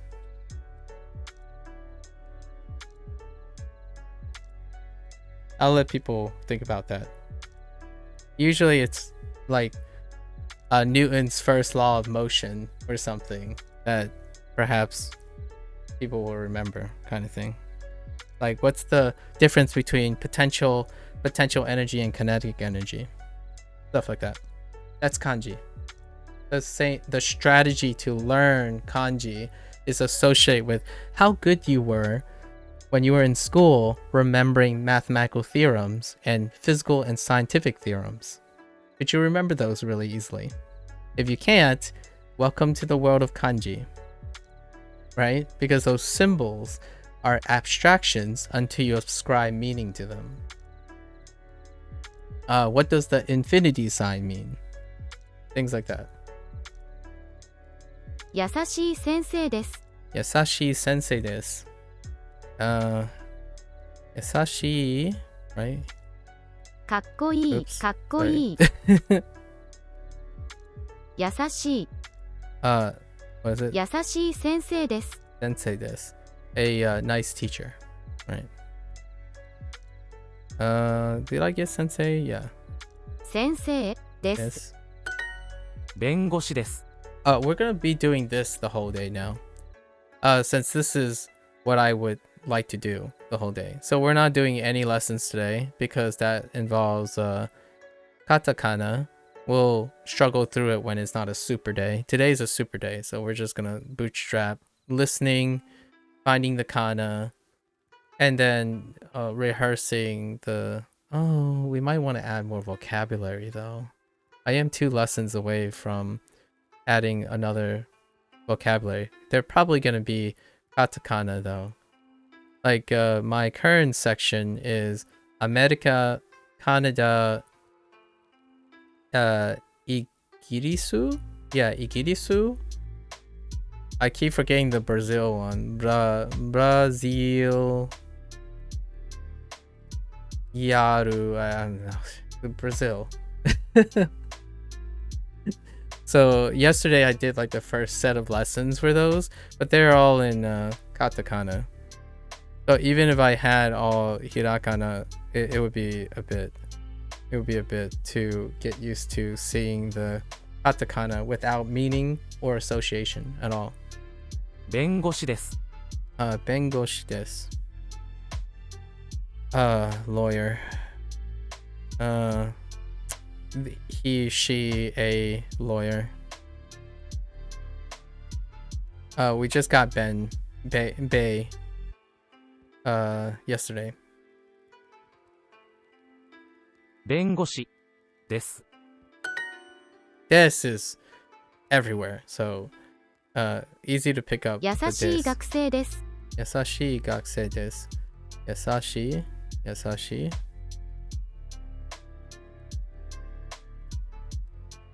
We got Yasashi. We got Yasashi 2 days ago. 優しい。優しい学生です。学生です。学生です。 She's a nice student. Yeah, not too bad. Okay, they count as lessons and spent 20 minutes learning. I didn't even spend 20 minutes learning. I spent 20 minutes rambling.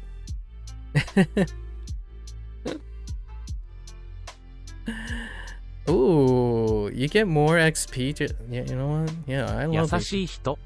優しい人。優しい人。優しい人。人。 A 学 nice 生です person.。学生です。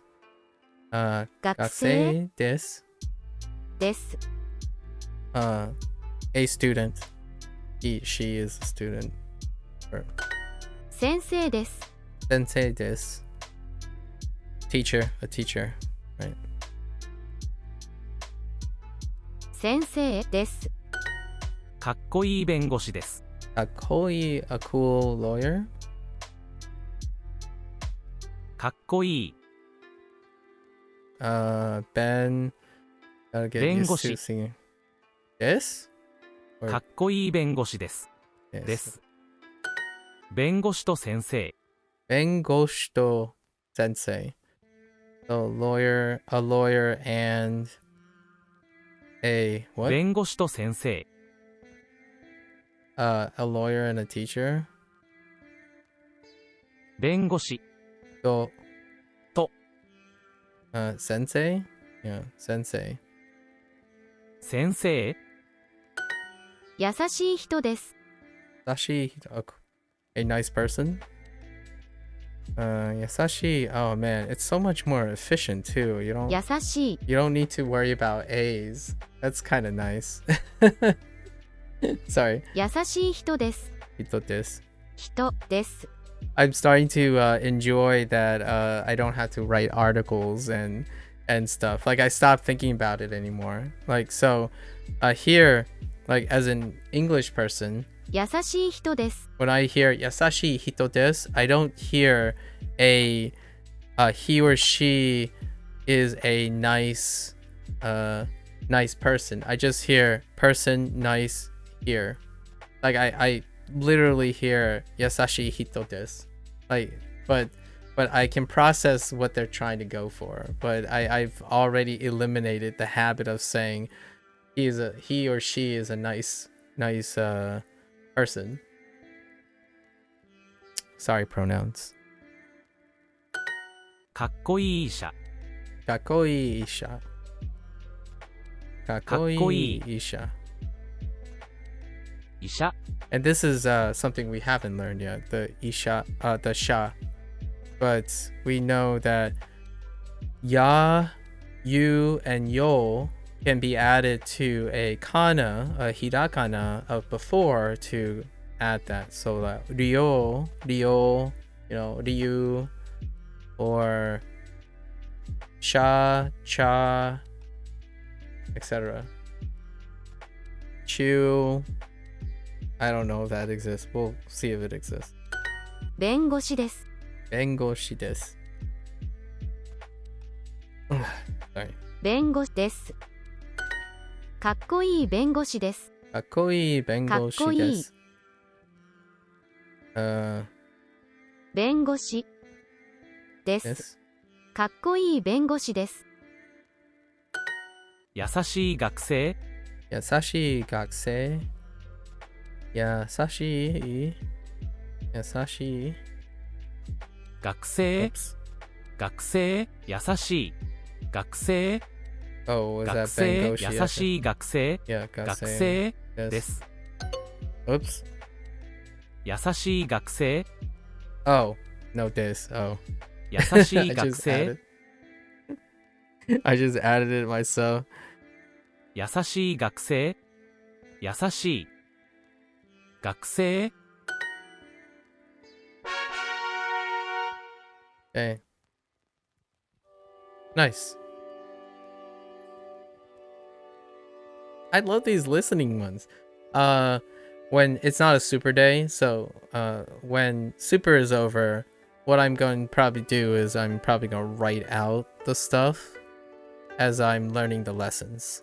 So if it's something I can write already, I'm on the lesson stuff, I'll probably practice writing out the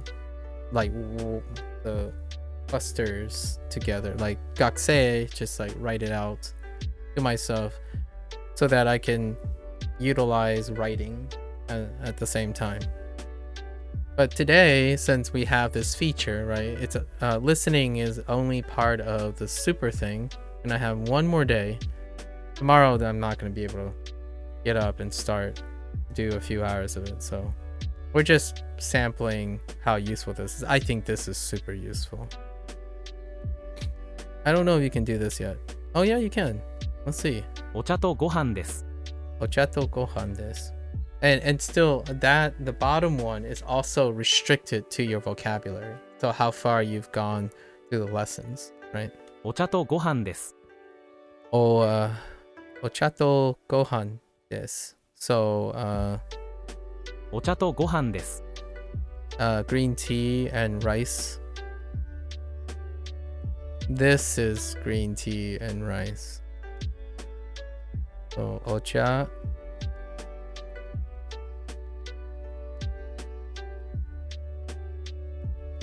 Wait. お茶とご飯です。 Oh, right. Cha. Right. お茶。 Forgot. Cha. It's the chi and ya. That's why it took me a little bit. お茶とご飯です。 So gohan. What the? ご飯 Yes. です。ご飯と水です。 Gohan do mizu desu. So rice and water. This is rice and water. So ご飯と水です。 so ご飯 gohan と do mizu 水 desu. です。お茶、ご飯、 Ocha gohan. So green tea, comma, お茶、ご飯、 rice, right? Green tea, comma, rice. Ocha. So I'm looking for お ocha. 茶、 Gohan. ご飯、 That's it. お茶、ご飯、 That's so. This stuff is kind of weird. So, no phrases without without ご飯と寿司 Context. ください。ご飯と寿司ください。 gohan do sushi kudasai. Rice and sushi, please. So, ご gohan 飯と do sushi 寿司 kudasai. ください。お茶と水、 Ochato mizu, which is green tea and water. お茶 Ocha do mizu. 水です Oh, で not す。 this. お茶と水、 That's it. No, this is お茶と水ください。 ochato mizu kudasai. お茶と水ください。 So green tea and rice, please. Oh no, green tea and water, please. お茶 Ocha と do mizu 寿司、 寿 whoops. 司、水です。 Oh, です。ください。水とお茶です。 Mizu do ocha desu. This is water and green tea, right? It takes longer to translate now. 水とお茶です。 Mizu do ocha desu. So 水 mizu と do ocha お茶 desu. です。水、ご飯、 Mizu gohan. So Mizu. mizu gohan. ご飯、水ください。 But it's worth it. It's worth it in my opinion. Yes, it's pretty cool to so here's another thing, right? I'm spending time to translate it because I want to keep on being able to translate it to English. I don't necessarily want to go and skip that step just yet. But maybe one day I will focus more on just getting the kana. What happens is then you would reach that quote unquote fluency, right? Yeah, where you just, oh yeah, so this is this, and then someone's gonna ask you, what does that mean? Like, wait a minute, and then you have to do that process anyways, right? So I do that already inherently when I tell someone, what did I learn today? Well, mizu, right? Mizu, that's water. But if I keep saying mizu over and over again without associating it with the English word water, then it'll slow down. It'll take longer and longer, in my opinion. It'll take, but negligibly longer, because if I continue to use English in my daily life, it'll still come back. So I'm trying to get faster and faster at Japanese. However, if I immerse myself completely, you'll see that things do slow down little by little, going the other way. And do I really want to be super into Japanese? Well, I don't live in Japan. So that's kind of a thing, right? I don't live in Japan. I only want to be just as fast enough to do what I want to do, which is to have a conversation with a Japanese person online or some way, or maybe talk and explain enough to deal and compromise and converse with someone over business. That's probably all I want. And then, read things that I want to read, play video games that I want to play to get different experiences. I'm not learning Japanese to only play video games and anime in Japanese. I actually do watch things in both English and Japanese, even without knowing any Japanese formally. And I expect, if I was a Japanese person, right? This is what I mean is, if I was a fluent in Japanese, I would still do the same. I would watch anime in Japanese and I would watch anime in English. That is the difference. I want to be both. Those are two different experiences. A lot of people compare them, where like, oh yeah, this is a conversation I always have. And this is why I'm learning Japanese. One of the extra birds that you take out with one stone is the idea that I want to be able to explain to someone the hurdles and the difficulties of making a single product in Japanese, and then finding a crew and cast of rewriting that in English. I want to be able to explain to people and teach people using my understanding of Japanese and English to point out the things that people are doing when they need to translate something. And what I want to do with that skill is that one day when I go to write something or I go to make something and I want to resonate with a Japanese person and an English person, when I make a product, I want to do two different versions. One that is appropriate for Japanese and one that's appropriate for English. And then how to marry them. As in, how can I make one product that takes the element of English and the elements of Japanese and marry them? Because my life is a hybrid. I'm neither just white American, I'm Asian American. So I live in a life where I want to have all those perspectives. It's not the English dub sucks in anime, it's the English dub has things that English do well, and this anime does not highlight what English does well. And then if there's an English show that's being dubbed Japanese, I want to be able to do that. I want to be able to see an English show and listen to the Japanese. The same way I watch anime in Japanese and also listen to it in English. And I also want to read that stuff. I want to listen to an English show and read Japanese subtitles. I want to read English subtitles, just like I do now, English subtitles, and understand the spoken Japanese. So none of this is abandonment. Romaji is necessary. Associations are necessary. If you want to become a really, really great Japanese person, you're gonna become a suckier and suckier English person. I'm just saying. If you spend immersing in one thing, you're giving up another thing. It's a trade-off. I want to be like in the middle somewhere. I want to keep experiencing both. Because that's how I connect with Asian Americans. You can't connect with an Asian American if you're a native person, and you can't connect with an American if you're just an American, like a white American. Asian Americans are stuck in a pocket where it's in between. And I'm not even Japanese. I'm actually Chinese American, so we haven't even gotten to Mandarin yet. But it's that mentality.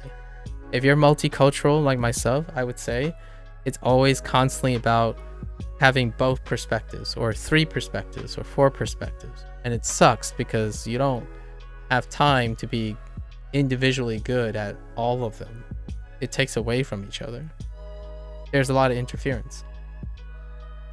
That is the life struggle of someone who's born multicultural, in my opinion. 水ください And I love it, by the way. It's not a bad thing. It's not a negative point. I love it. 水ください Mizu kudasai. 水ください 寿司と水ください。 I wouldn't get to meet people that I meet, right? Like Milo. Like, I wouldn't be as open to meeting people who don't speak my language, or meeting people who speak other languages that I don't understand. That's kind of what it means to be multicultural. You're always in between something. So you're always being scrutinized, in my opinion. So like, my Chinese will never be good enough, usually, for a native Chinese speaker, because they're immersed in Chinese. And then my English is pretty good for like a scientist and whatnot, but ultimately, if you go to the sweaty scientist and ask, how much do I know? It's not good enough, because I'm constantly dividing my time. And that's kind of the lifestyle of someone who's stuck in between. They're just moderately good at everything, but not good enough to be the best, right? So that's the lifestyle that I've embraced. And learning is something that benefits from that. Learning, problem solving, and critical thinking, it's selected itself. Those are the skills I focus on, because I will always, as a person who skirts, right, as a hybrid generalist, I have fewer specialty skills. Doesn't mean I don't have any. I have fewer, but I have more general skills. And those general skills are what most people would euphemism. The euphemism for being more general is more worldly, more open-minded. These things take away from being a specialist. If you become more open-minded, you're going to be distracted more from your specialty skills. It's about maximizing your specialty skills. When you're open-minded and worldly, it's about taking volume. You want to know a lot about everything. You want to know, you keep striving to learn more about everything, but really, if you try to learn about everything, you don't particularly be good at learning about one thing. So that's kind of the story of my life. And what are those fewer specialty skills? Problem solving. Because when you're someone who just doesn't understand enough about anything, you have to solve problems all the time.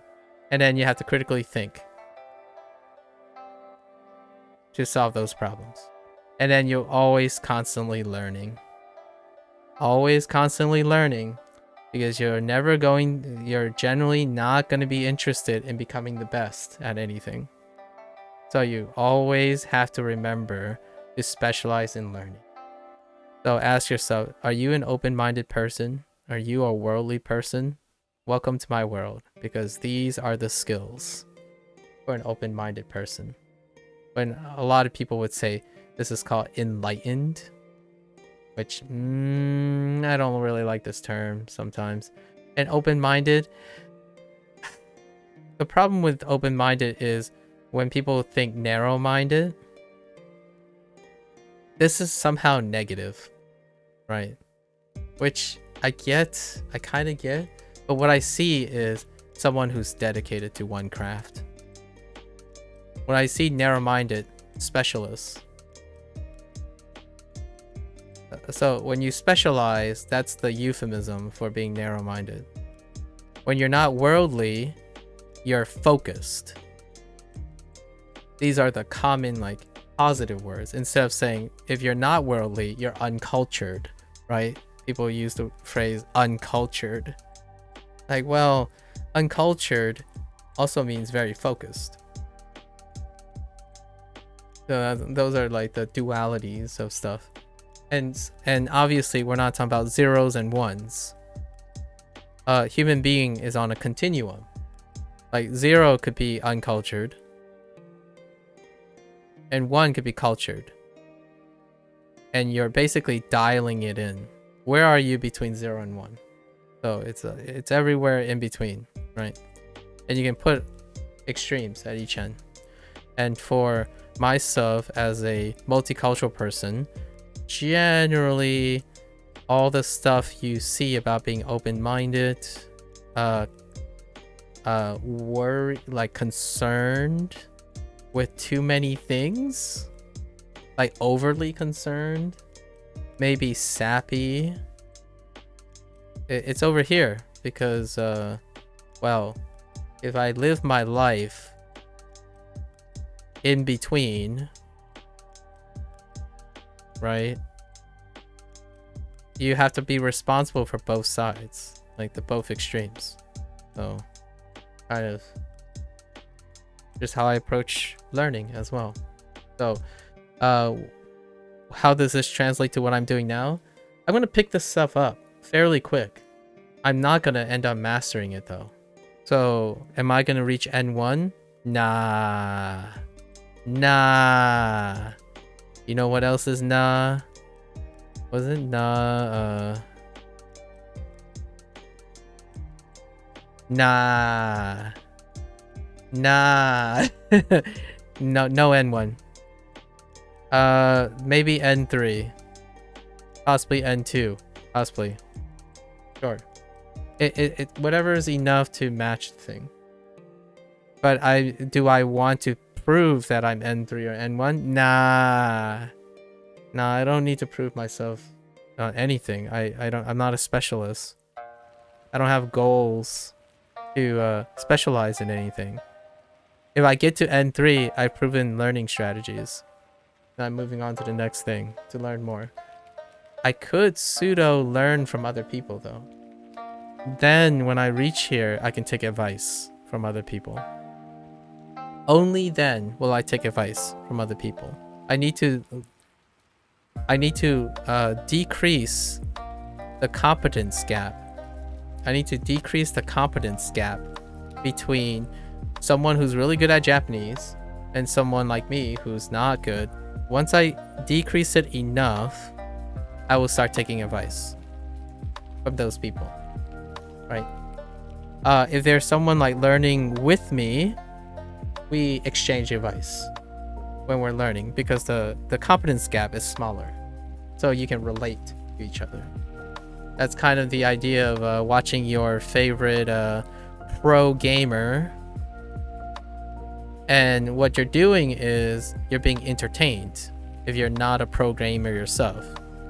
If you're a pro gamer, I know I'm saying pro gamer, but just say like Souls games or something. I like to be entertained. When I'm entertained, that means my competence is too low. So I have no advice to give to this person, right? It doesn't stop other people from doing it. If you think your competence is too, like, overestimate your competence, then you will still give advice to someone who's more experienced. And that's what that person was assuming yesterday. They thought that I thought I know more than them, which is absolutely incorrect. And I pointed that out to them. I literally said, I don't know kanji yet. And they read it as, I know more than them. That's overstating your competence, in my opinion, ironically. But when you're a pro gamer yourself, like a pro Souls player, then it's entertainment, but you might also be a participant. And one day, I hope that if I could reach to a place where I can be a participant, I'll just actively take advice from people and not continue learning. So when I start taking advice from people, I stop learning. Like, I understand some people think that if you go on YouTube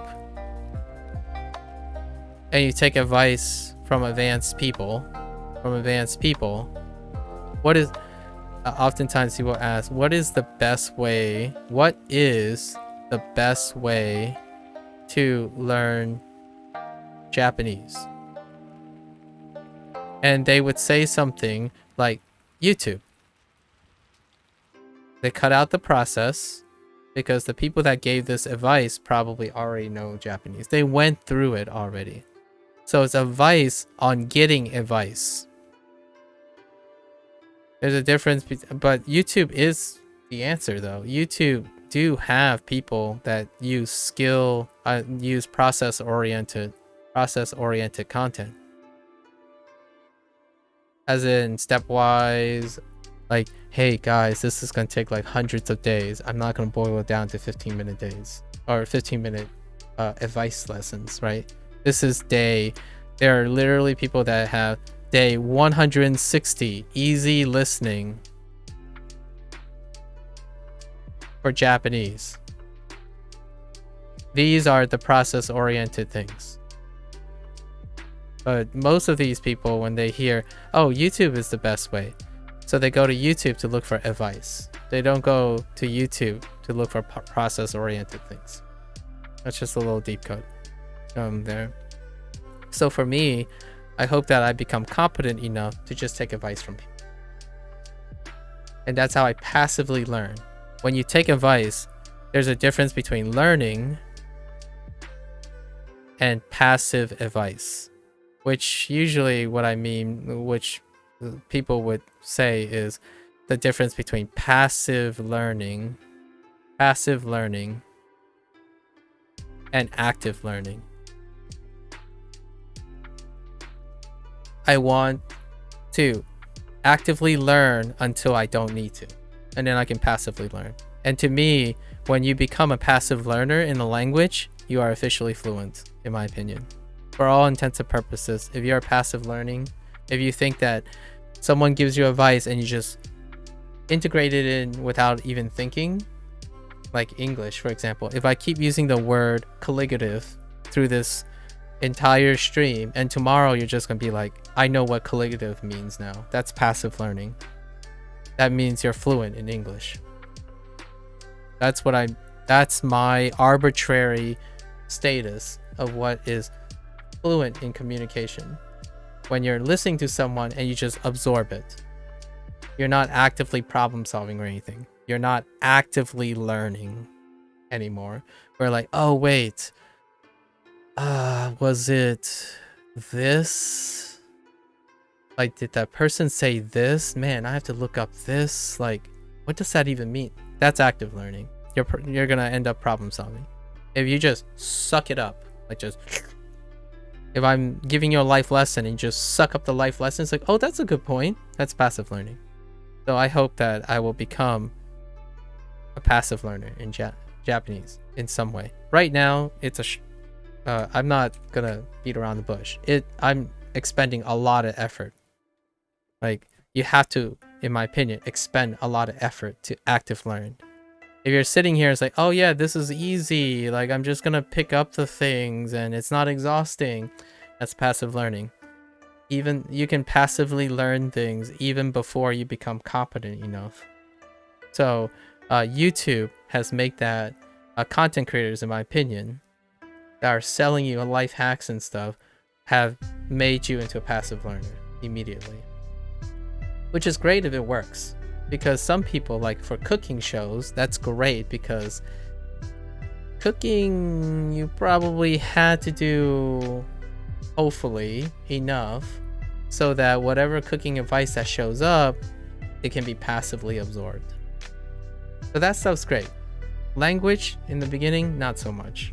You cannot pass, in my opinion, you cannot passively learn something that's abstract. Just like you can't passively learn science. You cannot passively learn biology, chemistry, organic chemistry, mathematics. Those things are not intuitive yet. They operate on logic. Logic is an antithesis of intuition. You have trouble with longer sentences in Japanese? What do you think this is? Unfortunately, I probably need a lot more information then. What do you think you're having problems with independent? Because I haven't gotten to longer sentences in Japanese yet. So unfortunately, I don't really have any advice for that. The longest sentences I have is like a nice student and a nice teacher. And I would say, if you're using Duolingo, my preferred way is to imagine it like this. So if you're an English native, I'm not sure if you're an English native, by the way, independent. So if you're imagining this, right, this clustering, one thing that I usually do right now, since I'm not really trained, is I think of the sounds, how many sounds and how many kana are in each idea. So like kakoi, right? Kakoi, there are when I see it, I usually see 5 kana. You are an English native. One of the things that English natives do a lot to get over the hump, right? Like it will become automatic at some point, but English does clustering a lot. So we do clustering. Basically, like for example, you see that, just imagine there are spaces in between all of these. So des, right? This phrase, when you hear des, you're gonna hear 2 sounds. So you're always telling yourself there's 2. So I'm looking for 2. So if you focus on looking for a cluster of 2 on Duolingo, just on Duolingo alone. If you're using this type of interface, what you can shortcut for the time being until you find out the things is when I hear des, yeah, subject, verb, noun, yeah. So when you're looking for 2, like say desu, you're looking for desu, you know that it's 2. Let's go look for 2 symbols, 2 kanas first. 2 kanas together. So immediately you eliminate these. So there's only 2 possibilities, right? So there are only 2 possibilities, and this is sushi. So what happens now is you've clustered. You've already clustered it because you know the sushi cluster is also 2. So now you know that, now you recognize grouping. So you know that grouping of these 2 kana is sushi, and these are, this is desu, right? What happens over time is you're going to become so efficient at this, eventually you won't need to do these steps anymore. Like these steps will go away. And then you'll constantly just realize it's desu and sushi. So that can help. It takes it plays to your natural rhythm of clustering. And not to belabor the point, but remember that once you get to the answer, you have to register the kana. So once you register the kana, you can skip over these steps over time. And that's what I would do. That's how I'm speeding up at the moment. That's a great way. So like, say there's a huge sentence, right? You have a huge sentence. In the long run, if you start learning clusters, you can picture the spaces, that there aren't spaces. I know that, like say, when you look at a sentence, there are no spaces most of the time. It's all like one line. But generally speaking, if you're into clustering and you're trying to get through to longer sentences and getting faster, you're going to be able to see where the ideas are separated. When you practice this, it's utilizing what you do in English a lot better.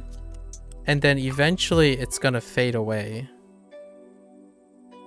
You're not going to be thinking about where the clusters are because you'll just see them instinctively.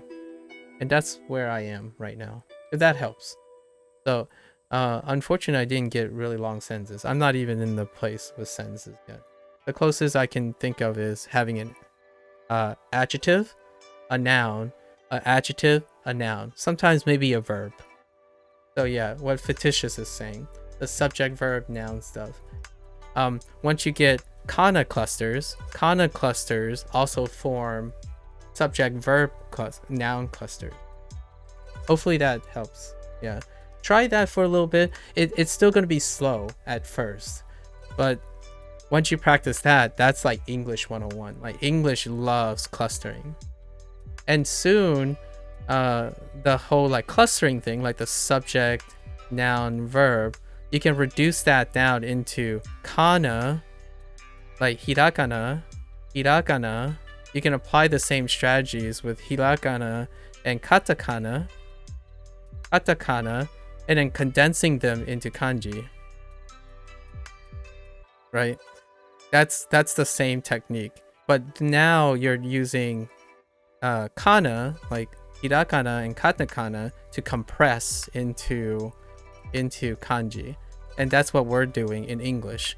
When we do subject, noun, verb, or subject, verb, noun combinations, we're basically taking separate English words and clustering it into a single unit. So then very large units, right? These used to be small units, right? 1, 2, 3, 4. They will eventually become a cluster of 2, then a cluster of 1. And then eventually everything just becomes one unit. So what that does is it helps you condense more and more information. So then this stuff, like this huge line of kanji, and like Japanese, is going to feel like just one thing. As opposed to, oh my gosh, like this is huge thing. But it'll come naturally, in my opinion. Just like English. English words have become so hard, condensed. Like for example, what's a great word that has become condensed so hard? A meme. Like, think about how you define this, a meme. And that's kind of what I would consider as how to get more efficient at Japanese. Like kanji, long sentences. You gotta practice condensing slowly. So if you're clustering, it can help alleviate how big this thing is. You break it up into smaller parts. And then when you break up into smaller parts, you can start getting bigger. And then you can, those smaller parts will lead to a bigger part. They become a little bit more emotionally manageable, in my opinion. Duolingo kind of does that already though. However, not as apparent as one would say. Like this is what they're applying here. So when they are teaching you how to pick these separate ideas off, I think the developers know for sure that this is the way English people would do. So you literally can use the blocks in the program to imagine them separately. And then when you look at a long sentence, you can already imagine where the blocks are. It will eventually go away though. I actually think intuitively when people get faster, they don't even think about the clustering anymore. And like verbs are at the end, subjects before wa, locations before day, and stuff like that. Yep. Constantly adding more and more clustering strategies. And then when you become fluent, you just don't think about it. Like for English, that's how you learn. That's how we learned English. That's the learning techniques English has done to cluster really long sentences, like horrendously long sentences. Like I could say the terrifyingly horrific, evanescence, ethereal experience. What is that? That's just one idea. That's one cluster. I just basically added 4 adverbs. Like 3 adverbs, 1 adjective to 1 noun. But if you hear me say it, you know it's only one idea. It's not overwhelming no matter how many adjectives I add to the noun, because there are a bunch of adverbs and adjectives to the noun. Even though I said a bunch of crazy long words, it doesn't feel overwhelming because you can separate it. Horrific, terrifyingly, ethereal, fleeting experience. Those are, it's just, you feel like it's just one thing as opposed to all those things. But if you ask a Japanese person what that is, they will see like 7 things, like 7 separate things, because they have no clustering yet. Kind of like that. And with that, I really need to go to the bathroom. I'll be right back.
All right. My bladder was screaming at me for a reason. All right, you know, we're just gonna stick with my mouse today. I thought I was gonna try to practice writing some, but this, I love this better. I really enjoy listening. Okay, it's a shame the vocabulary. I should have learned more vocabulary. It's kind of nice though. It looks like they are only picking the ones that, for the listening thing. So far, it might be a coincidence, but they've only picked, it only shows the hirakana. Like, I don't think I've encountered any katakana yet. Weirdly enough. 寿司と水ください。 Yeah, 人、寿司と水ください。 人、水、ください。Okay. 人、し、sushi? Whoops. Oh man, mouse. 寿司 Sushi? と人、水、水ください。ください。寿司と水ください。 Oh. I have a question, Fictitious. I don't know if anyone else. When you're listening to Japanese, do you hear the pauses in people's voices when they talk in Japanese? Like, do you hear like that where like you can hear the pauses in between the in between like the noun or the object? Do you say it with a pause? Like when that person said shito, sushito, mizu, kudasai? More or less? Okay. I didn't know if they're doing it intentionally for learning or not. where you can kind of like hear them pausing. That's what's helping me anyways. It's helping me a lot to find the parts because when you hear the Japanese, it's very different from reading the Japanese. I almost feel like hearing the Japanese feels like English more than reading the Japanese. And I think that might also be why it's kind of hard. I was told when it's spoken, there is a pause, but I can't hear in the hearing lessons. Oh, interesting. So you don't hear it? Yeah, I hear it. I can like literally see it, like shito, right? Sushi, sushito, sushito, mitsu, kudasai, right? Yeah, because people still think about what they're saying. Yeah, they're naturally pausing there. So I think that might help too, independent. Like over time, if you're clustering, you'll become more hyper focused on where those pauses are. Because like shito, like when you say sushito, it's like sushi and I'll have some water. So sushito, mitsu, oh sorry, kudasai, please. So like when you're, a person who's learning, going to order something, sometimes you might forget to say please or something like that. Yeah, you'll hear ano. Yeah, in ano, mizu, kudasai, arigato. Right? So it's like English's pattern where you're like, ano, sushi, sushi to mitsu, kudasai. Yeah, so they have filler words. So I think the way that whole clustering thing works, and I'm looking for large sentences, I'm also imagining where I would pause naturally. So if you're thinking about yourself speaking English, where would the ideas connect, right? So when you complete a sentence, there's going to be a pause before you think about the next idea. So English, in that way, it's still universal. It's still universal when that happens. The downside is, here's the downside that I'm thinking that might become a problem with this. When you're watching something, if it's scripted, there are less pauses. You're probably going to say something about anime. When I try to listen to anime, I also don't hear many pauses. That might just be me. Hold on to that thought. It might not just be you. When you're thinking about scripted language, so like in English, if you watch an English program, if it's very well rehearsed and scripted, oftentimes it can become robotic. There are less and less pauses. They move faster, but the cadence is different. So in English, when you have great writing, right, they add pauses for dramatic effect and stuff. I think it's less and less in anime actually, because the things, you're reading it off, right? So a lot of times scripted language is rehearsed and performed to cadence. So in a natural speaking environment, and this is why a lot of people say, how do you get better at speaking to another person? The way people speak improvisationally has pauses more often than hearing someone scripted. So in anime, I agree with you actually. It's very difficult. It's not just you. I don't want to make it sound like it's a little bit of both. I still hear some pauses every once in a while in anime, but we have to remember that anime characters, like writing, are scripted. So the performers have rehearsed and practiced these things. So they won't naturally need to pause. And the characters, some characters are like really well spoken. So when they're really well spoken, the pauses become shorter and shorter. For example, if you go to a TED Talk, right? You wait and watch someone do a TED Talk versus someone who is public, like online, who's talking. There will be more pauses to someone who is less well spoken. So we have to keep that in mind. because anime is a production. So if you're watching a lot of characters that are supposed to be well spoken, or they're hyper, or they're rapidly thinking, which honestly, if you're into shonen, most of them are kind of rapid characters. They're very hyper and high energy. The pauses are very short, and it's probably a combination of taking time, needing that time to hear the pauses, versus overall the characters that you are listening to are probably very well spoken, like they're very rapid, right? And when you go out and talk to other people, you have to remember that people still have to form those ideas without rehearsal. And there are well-spoken people and not well-spoken, or more thoughtful people. Like for me, when a character feels natural, in English at least, I would choose to pause. Not because I don't know what to say next, a lot of times. It's to allow the person to process. And that's kind of one of the speaking techniques when it comes to teaching. If you keep talking rapidly and just throw out a bunch of words, then you've already lost your audience, right? However, you could speed up and go through those things, because if your audience already knows all these things, you're trying to get rapidly through them, and then you pause for the most important things and slow down for the most important things. So when you're speaking, that whole cliche about going out and speaking Japanese with people, that can come in handy. It might actually make you feel less anxious than watching a production.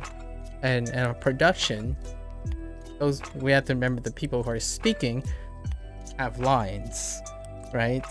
So just to keep that in mind. I don't think it's just you. It's a combination of both. And now I'm thinking about a deep cut into why speaking to people comes ease into a language more than watching performances. There is an exception, independent. If you bring up Japanese texts, so like if you break up your favorite book, like your manga, right? If you break out your manga and you read it out loud, this is an English technique that I think it works for transferable to all languages, in my opinion. When you break out a book and you're reading at your own cadence, you will come to realize where you naturally pause in your idea. So when you break out your book and you read at your own cadence, you might end up filling out exactly where you're going to pause, right? So you don't necessarily have to listen to a production or listen to an audio sample. If you have all your hirakanas, katakanas, and it's enough kanji to read something, if you read it out loud to yourself, you are actively saying those things and listening to those things, and you will naturally insert your pauses where the ideas break down, like, oh, I need to think about the next idea here, and eventually you'll develop in key ear training for where ideas pause and whatnot, in my opinion. That's why one of the greatest strategies after you learn like the basics of phonetics, sentence structure, and grammar, like in Spanish, for me, after 5 years of Spanish, you have to try reading Don Quixote. Even though you struggle through it, I naturally found out where my clusters are and where my ideas and ums and fillers will be. And over time, that's when I enter a conversation. If I'm not having a conversation with myself, I can at least know the framework for where I pause, and then you can compare it to the framework of where someone else's pause. Because when you're having a natural conversation with someone, people will be better at forming ideas in different places. And that can get you to train where you can hear the pauses in different characters and different people, right? It still ends up becoming an exercise in clustering and repetition. So for me, after, I'm sure fetishes have already gotten used to how I pause and where I pause and when I become rapid and not rapid at this point, right? And sometimes when you're performing something, that cadence is entirely different. So switch it up, right? If you're listening to anime, you can pull out a manga and hear yourself talk. Hear yourself talk where the pauses are. Sushido is naturally where I would pause, because whenever I say and, it can lead to another independent clause, or it can lead into another modifying phrase. So I often, instead of saying like sushi and I would say I have naturally removed the and just say sushi and water. And that's kind of the idea of where I found the natural pauses. Do everyone do that? Not really, but the idea is there. Like, you're trying to fill out your natural pauses.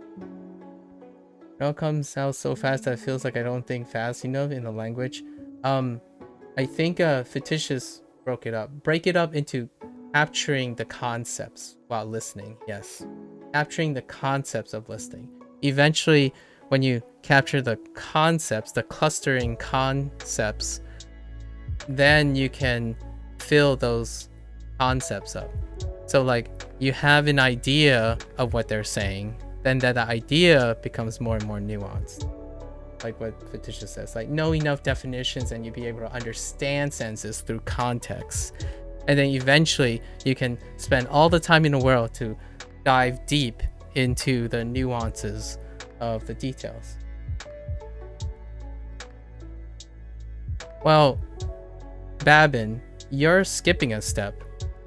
You are doing the thing where to get a deep understanding doesn't require understanding senses through context first. So it's a chicken or the egg thing. So Fictitious' advice is focusing on the next step. So whose step is closer is what I'm saying. So if you don't know anything, or you didn't retain anything, giving advice on deep meaning is further down advice. So how do you bridge this? Well, Fictitious broke it up into two separate parts, and he added a third part, which is context first. So the more steps you break up, if you break this up into 3 steps, when you practice these individual steps, you don't get overwhelmed. So if you're saying, yes, we all agree, you need to focus on deeper meaning to enjoy the content. So guess what? When our friend here gets these steps down, they can rewatch for deeper meaning. Just like you said first, listening takes patience. Rewatching is also an act of patience. It doesn't have to be, I should slow down and learn from left to right. That might not work for everyone, where you have to go from left to right. So slow down the content so the first pass is focused on deep learning. That may work for you though, Babin, for sure. You might work better where you don't move on until you get deep meaning. You don't move on until you go deep meaning. For me, I rewatch things. So even in English, some of my favorite shows, I extract more deep meaning after multiple viewings, because I will be no longer distracted by the things I spent time on. So at first, I would watch first, cluster, right? Cluster, get general ideas. And those general ideas are already specialized because I'm an English speaker. However, if you rewatch, you get more deeper meaning. So you're constantly rewatching. And what happens is, some people would say, what's the point of rewatching? I already know everything, right? Well, that's fine. That means you won't get any more deeper meaning. For me, when I rewatch, I'm always trying to find other things to think about, right? As an English speaker. Now, this is when you're fluent. You can still apply this strategy to non-fluency. Your goal is baby steps. Grab one meaning. Like if you watch a scene, right? Say it's a 15-minute scene.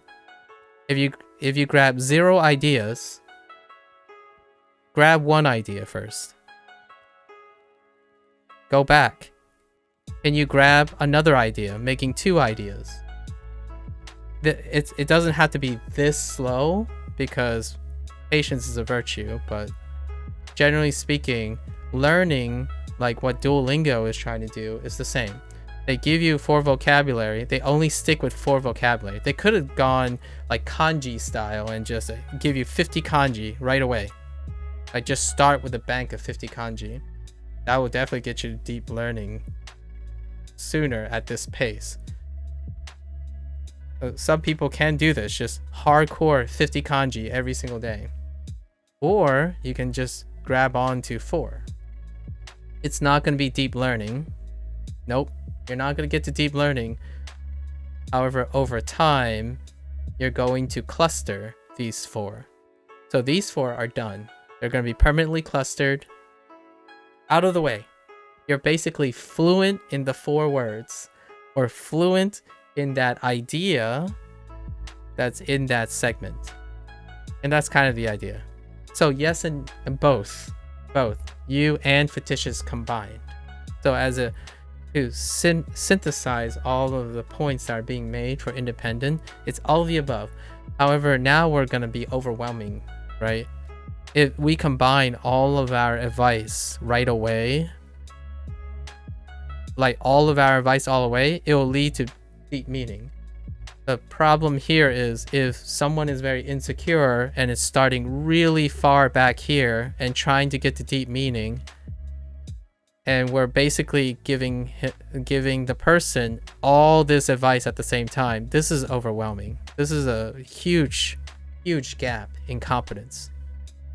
So the first thing to do is give a very comfortable small step forward. And one of the small steps is if you understand 0 from 1 episode, right? Suggest some strategies to get 1 idea, just 1 idea. If 1 idea is too much, start counting words. How many words can you pick up? If you picked up 10 words the first time, pick up 11 words the next time and build up. Always aim for higher word count. And those word counts then will be natural and they will cluster into ideas. And then ideas will cluster into the full thing, and then the full thing will cluster into deeper meaning.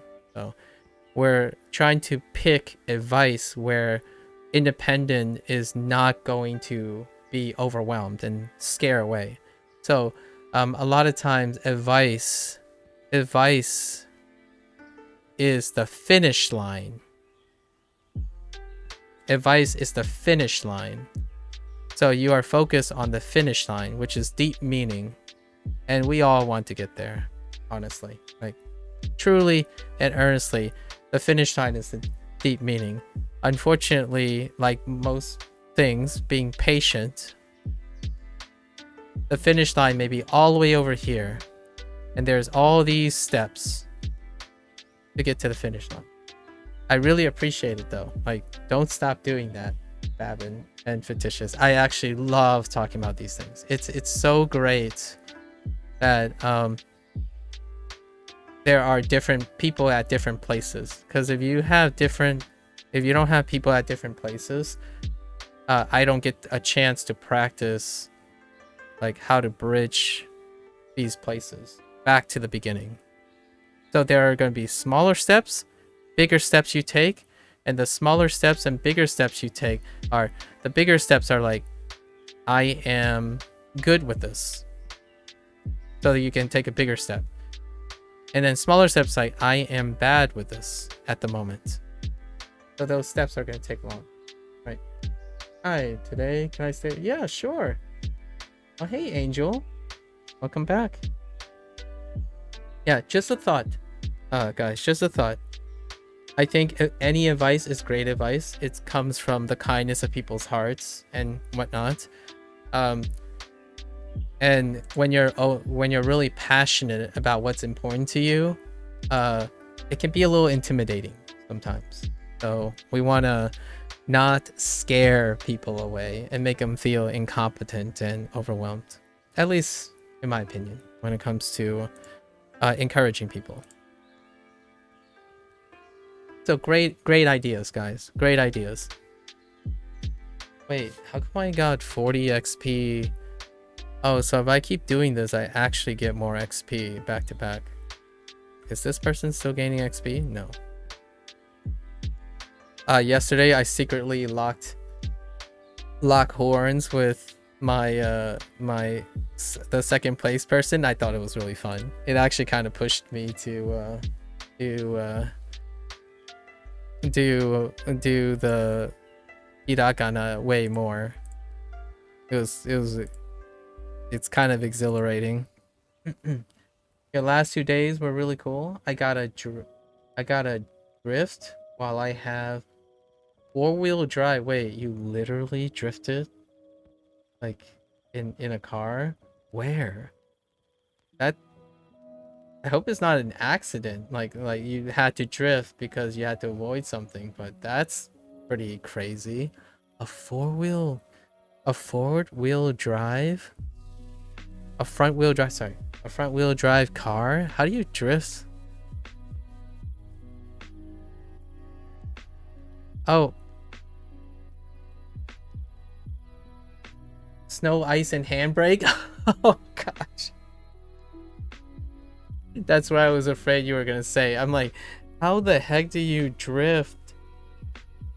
It's so hard for me to imagine drifting properly. Like, that's skill work, but my thought was, man, did you hit ice or something? That's my only that's the only way I can imagine drifting in a front wheel drive vehicle at the moment. That's crazy. Are you okay though? Everything's fine, right? You said it was really cool, so I'm assuming it was in the middle of nowhere. You're okay, your car is okay. And now I'm afraid that's not the case. And you're just a really... Oh, it was amazing. Okay. Whew.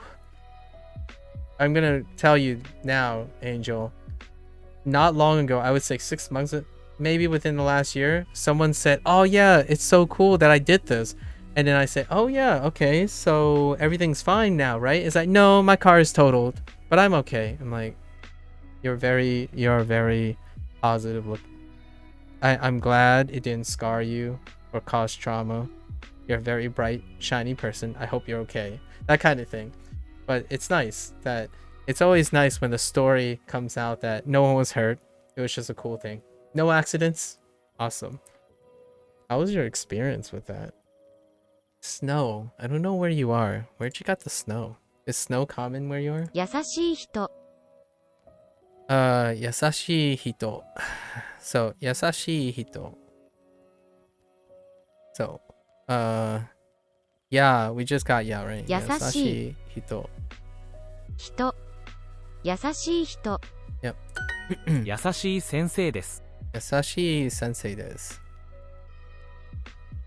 優しい Sensei.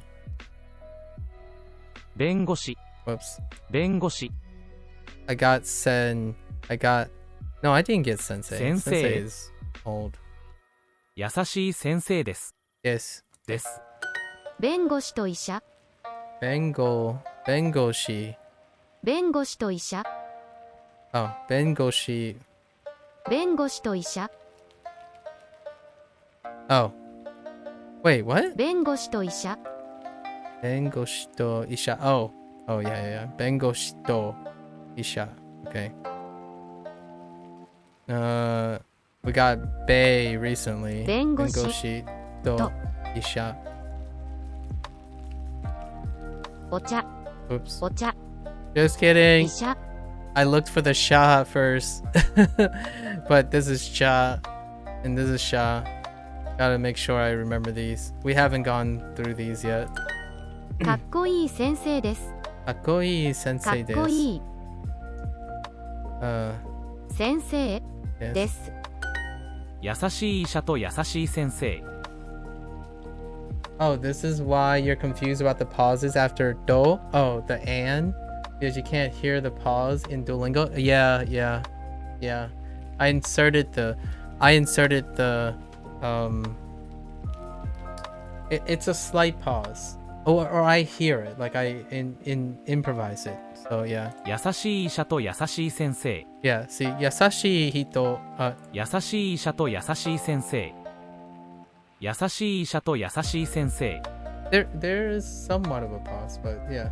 Next winter, maybe you'll find $500 to $700 to buy a car named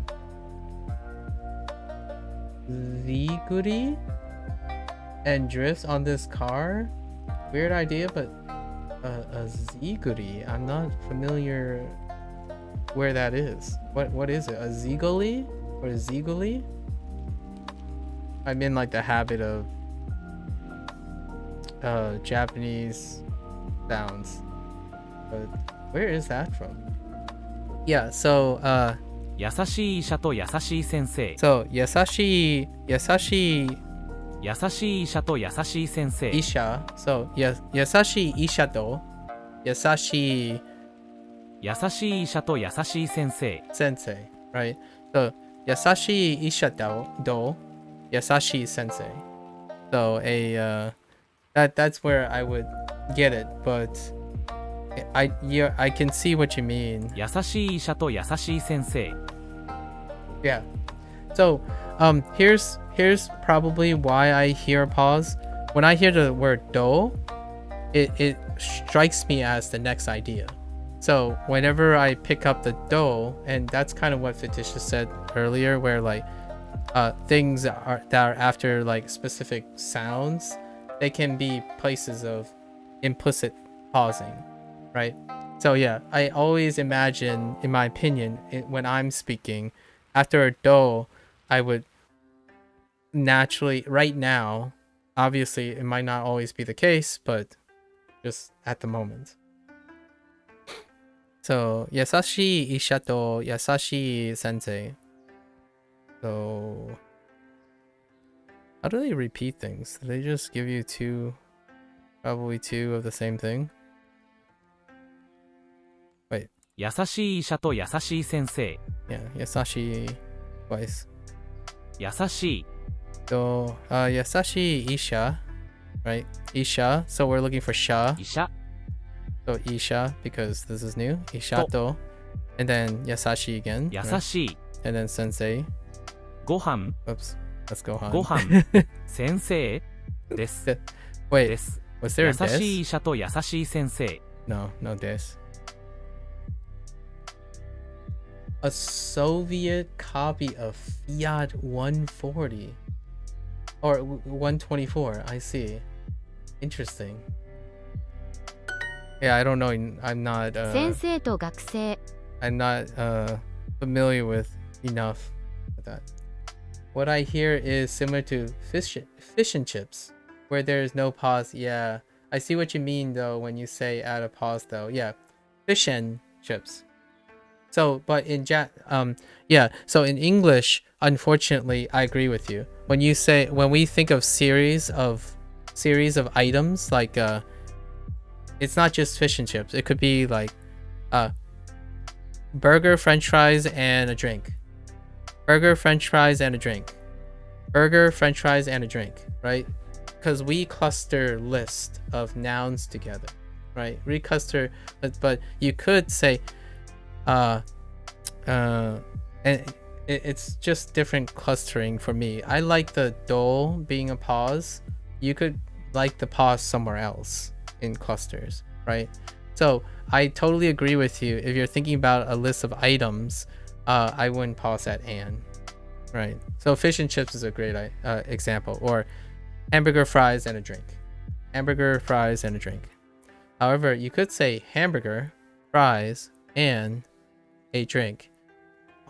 It's up to you on how to clustering it. So sometimes when someone isn't sure about the last item, you could have like fish and chips, like fish and water, thanks.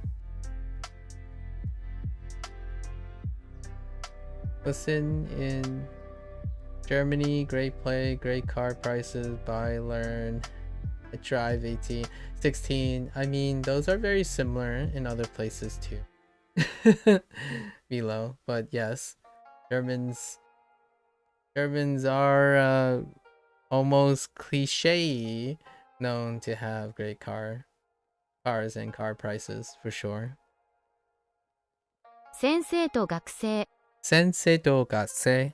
So sensei, that's not ご sensei. 飯ご飯 I just instantly sensei 先生 do, right? Because now and the reason why I'm pausing, here's a great example, independent.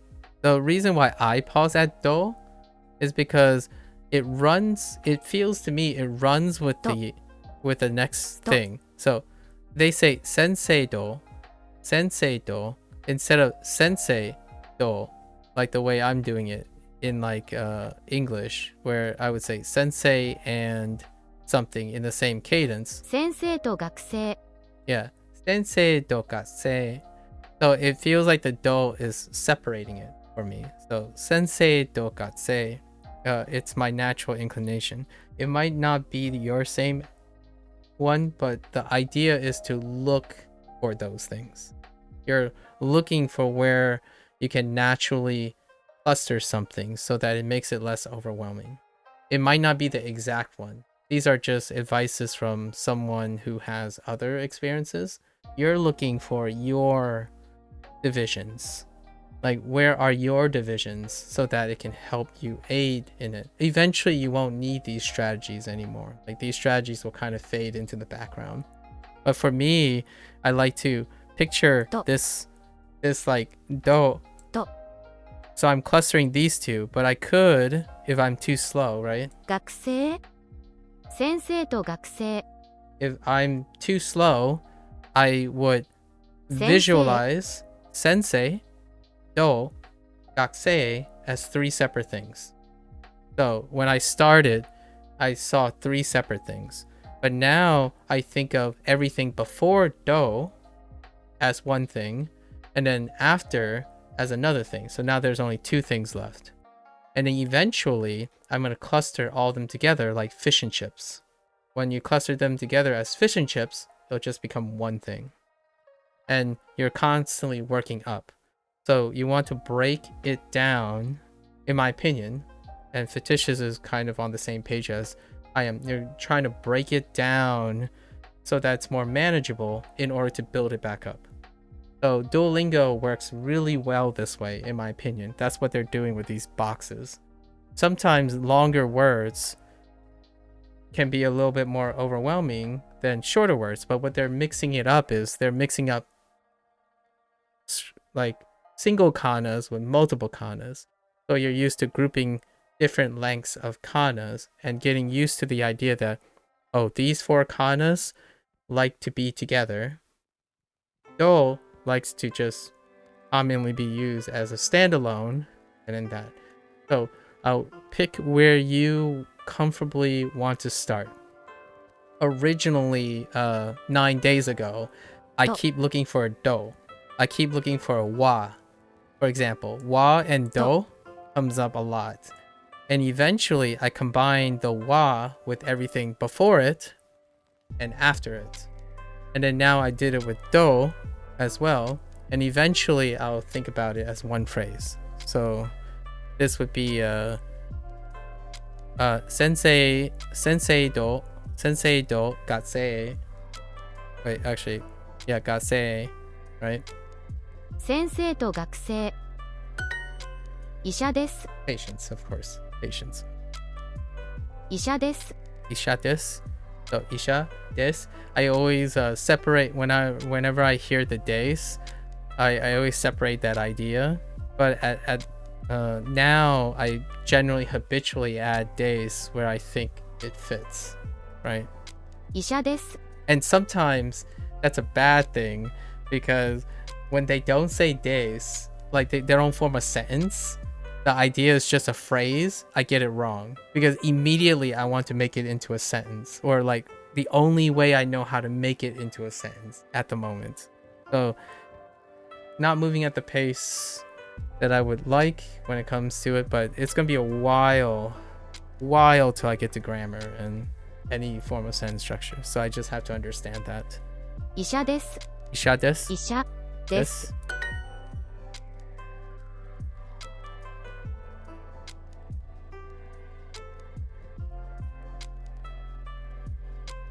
優しい人です。 I didn't think I would. It blows my mind how much more fun I'm having doing this. I think language is so much fun doing it this way. I have an idea 6 months down the road. So I've already planned out my next 3 months and my next 6 months. The 6-month one is what I'm looking forward to. So I also have something like way down the road that I'm really looking forward to doing. And it deals with my spiel about using technology, right? But I think there are different ways to use technology to aid and, you know, condition yourself to practice learning, right? Much like the way I'm using Duolingo. I'm probably not really using Duolingo quite the way everyone else is doing because I'm spending so much time just sitting here and talking about random things. That's how I learn language, in my opinion. We talk about these things. We talk about people's problems, what they're learning, and that breathes meaning to all the language learning.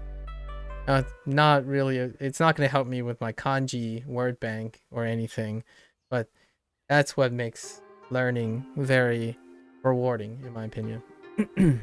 優しい人です。 優しい人です。優しい人です。人です。です。かっこいいです。かっこいいです。学生 Oops. 学生 I don't want to talk か about っ it. こいい。 I'm still confusing ga with ka because we just learned that yesterday. かっこいい。かっこいいです。かっこいいです。です。弁護士です。弁護士です。弁護士です。です。 Wow, you get so much experience from just learning. Like, oh, not just learn, just listening. Like, it goes by so much faster than the lessons, weirdly enough. Sorry, now I'm thinking about the gamer side of me. How to farm XP. Because it's so much fun farming XP too. 人。 人。 人。 優しい弁護士とかっこいい先生。 Okay. All right. And my training here is I try to remember everything instead of trying to like repeat too much. So what I heard was 優しい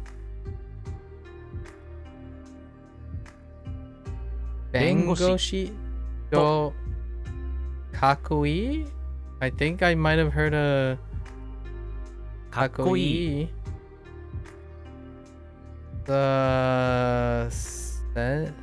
Isha? Or, oh man, it might be sensei. 先生、優しい弁護士とかっこいい先生。 Nailed it. 医者です。 Okay. Isha des. 医者 Isha です。 des. 優しい先生です。 優しい先生です。So, yeah, 優しい優しい。 先生です。学生 Ah! 学生 I don't want to talk about it. 先生です学生です Gakusei desu. 学生です。です。かっこいい学生です。かっこいい学生です。かっこいい学生です。かっこいいです。かっこいいです。かっこいいです。かっこいい弁護士と優しい医者。かっこいいかっこいい弁護士 Did you say 弁護士と優しい right? I think that was a 優しい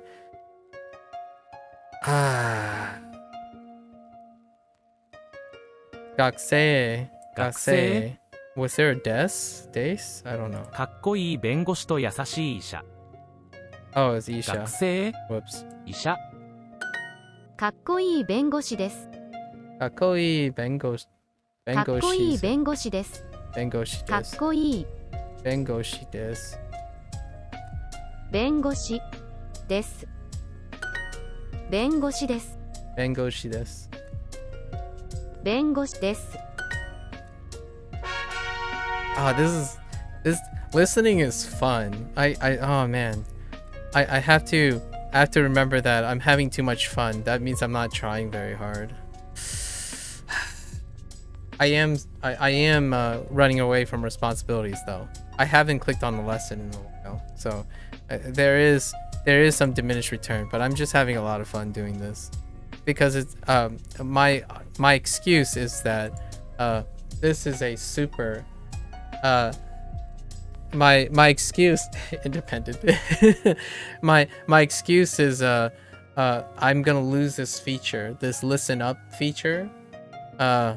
Because I'm still on that free super from the 7-day streak. So I want to use it. Yeah, it's practicing. Yeah, so I'm doing practicing right now. I'm not learning at the moment, which is funny. Like I get some people use study, learn, and practice. I'm basically just practicing right now. So I'm solidifying all the things I know.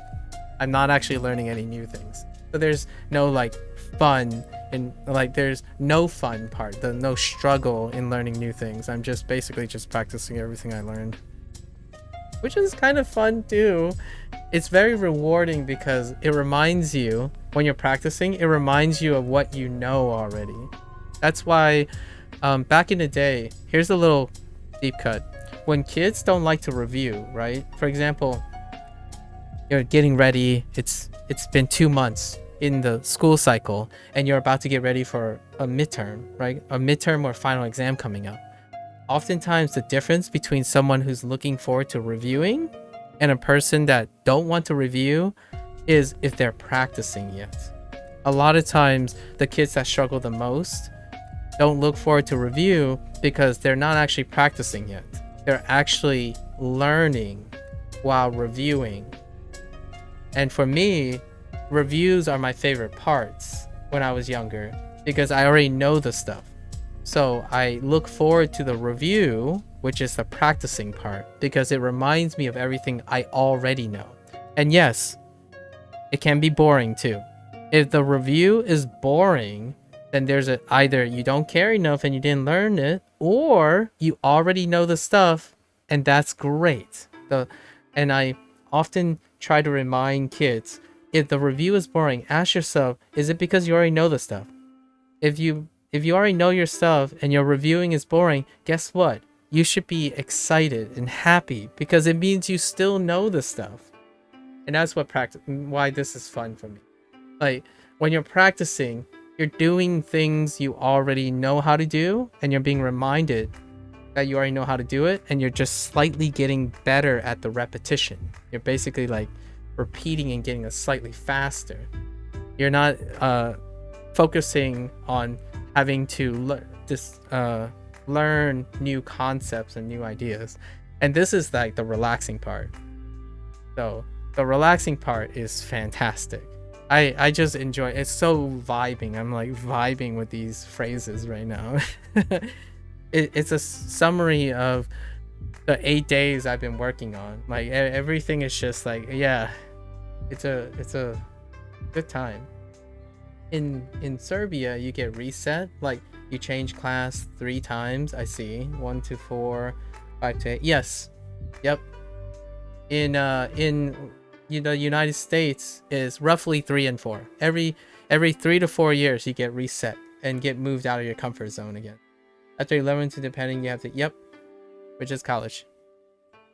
And now, Milo, you knowing that is you're way ahead of the game. You're way ahead of the game. Whenever a student has trouble understanding why grades are separated and clustered, one of the biggest motivations is to change of environments. And when they're clustered in that way, the very first year of the readjustment is something that is almost necessary. Like it's conducive to getting a person into gear again. Yeah, and then you should be able to get used to it. Yes, you got used to it the second time. That's exactly it. The first time, you haven't done it before. It should be, and then you get used to it, and then it keeps going up. So when you get to college, right, it's gonna be big. That's what I'm saying. You're gonna become I imagine you're gonna have another movement in some way, because you're in high school now, so grade 9 through 12, right? かっこいい弁護士です。かっこいい弁護士です。弁護士です。優しいです。優しいです。優しいです。かっこいい人です。かっこいい人です。人です。かっこいい学生です。かっこいい学生です。学生でです。弁護士。弁護士。弁護士。優しい学生です。優しい。優しい。What? 優しい学生です。学生です。学生です。かっこいい人。かっこいい人。人。医者と先生。医者と先生。医者と。What? 医者と先生。医者と先生。Oh, 医者と。Oh. 医者と。医者と。先生。I'm like, what the heck? 先生。学生です。学生です。学生です。弁護士です。弁護士です。弁護士です。It's so comfort. That's like mad XP farming. Mad XP farming. I'll learn. I don't care if they fail school. They should have studied. I will learn. I don't care if they fail school. Yeah, I mean, that's fair. Milo? Very, very self-motivated. かっこいいです。かっこいいです。かっこいいです。弁護士です。弁護士です。弁護士です。学生。学生。学生。医者。医者。医者。弁護士です。弁護士です。弁護士です。かっこいい学生です。かっこいい学生です。学生です。優しい人です。優しい人です。優しい人です。人です。優しい先生です。I'm not even thinking about the English translations anymore. That's kind of weird. I need to slow down a little. 優しい先生です。優しい先生です。A nice teacher. A nice teacher. 優優しいしい先生です。And that distracts me. 先生です。Yeah, so when I start thinking about having to translate it back into English, I'm slowing down again. 弁護士と先生。Of course, independent. As much as I want to like just speed through everything, I do want to learn how to translate. So I gotta keep. I will slow down from time to time. Yeah, I'm in Japanese at the moment, so that's not. I want to make sure that I keep remembering to translate it because I don't want to forget how to translate because I want to be able to translate to people. So I want to keep deliberately building off English, so that one day when I'm talking to English people, I can try to explain Japanese things to English people, or vice versa. But for a moment there, I was just clicking on whatever I hear and whatever I read, and then just clicking and say, wait a minute. I stopped telling myself what it means in English. 弁護士と先生。弁護士と sensei. So, lawyer and teacher. Oh, a lawyer and a teacher. Right. 先生。優しいです。優しいです. So, he or she is nice, right? He or she is nice. So, 優しいです。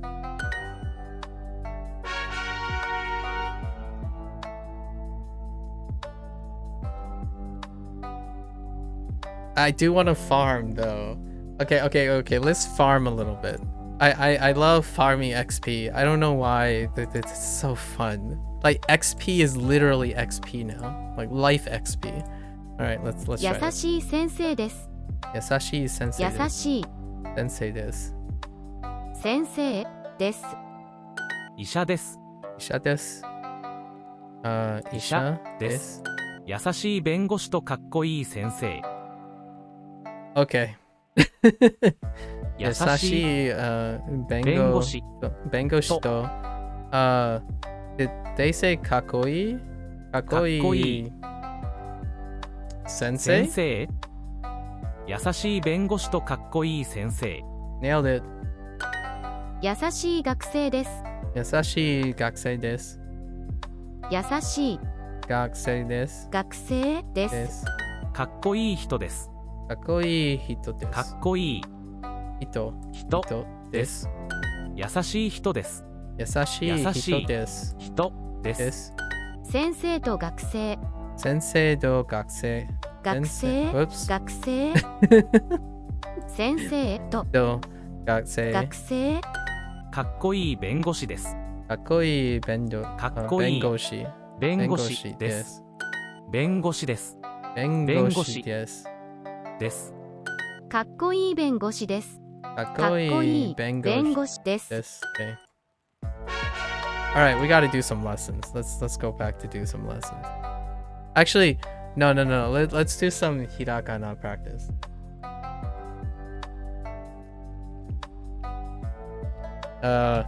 Let's do some hiragana practice because we need to get pa, pi, pu, pe, pu. Pa, pi, pu, pe, pu. I would. Oh, you know what? Some part of me want to make music out of this. I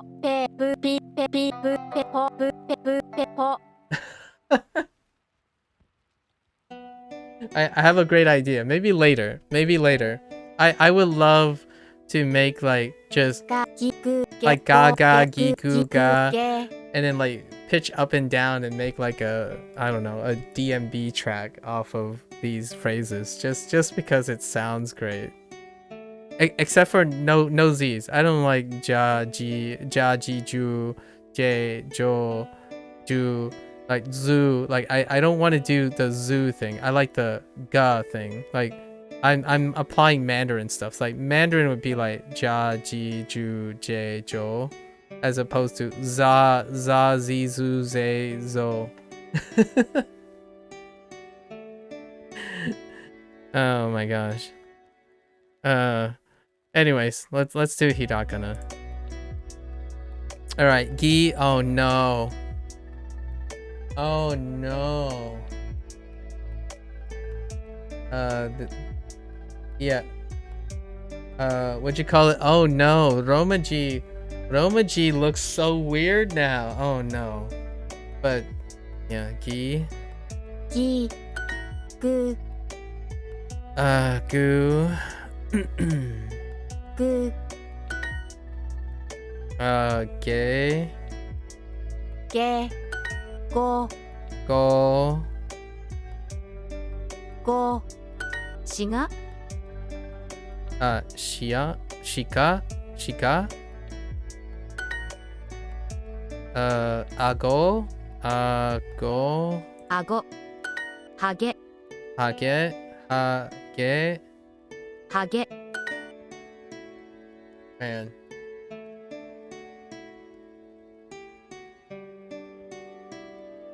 Oh heavens, no. Yeah, Milo took took up the keyboard, the Romaji keyboard input, so that they can type it. Yeah. 하고, タゴ 하고, 나게, 投げ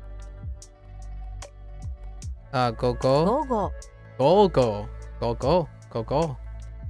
Um,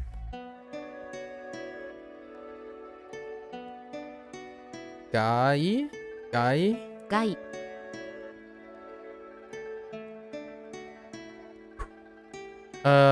기, 기가, 기가, 기가. oh, 기가, 기가. Sorry. 卵 Tamago, た tamago. まご So yesterday we hammered home all the extra hiragana, so like all the dakuons. So we're still a little bit slow at reading dakuons because dakuons are new. All the dakuons are new. Oh, tamago. We can finally say tamago, which is 仕 egg. 事 Shikoto. Ageru, ageru, ageru, ageru, あげる ageru, 言語 gengo, gengo, gengo, 言語 goo, goo goo gaga, goo, げ ge, goo, gi, go, ga, ge, 元気 genki, genki, ki, sorry, wait, just kidding, wait, genki? 元気 Oh, genki, lively, lively,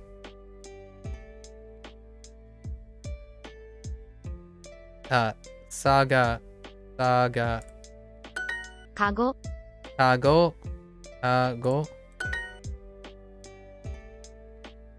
kaigi, kaigi, kaigi, hashiko,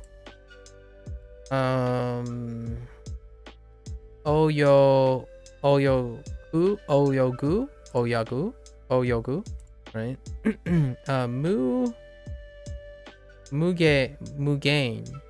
Mugen,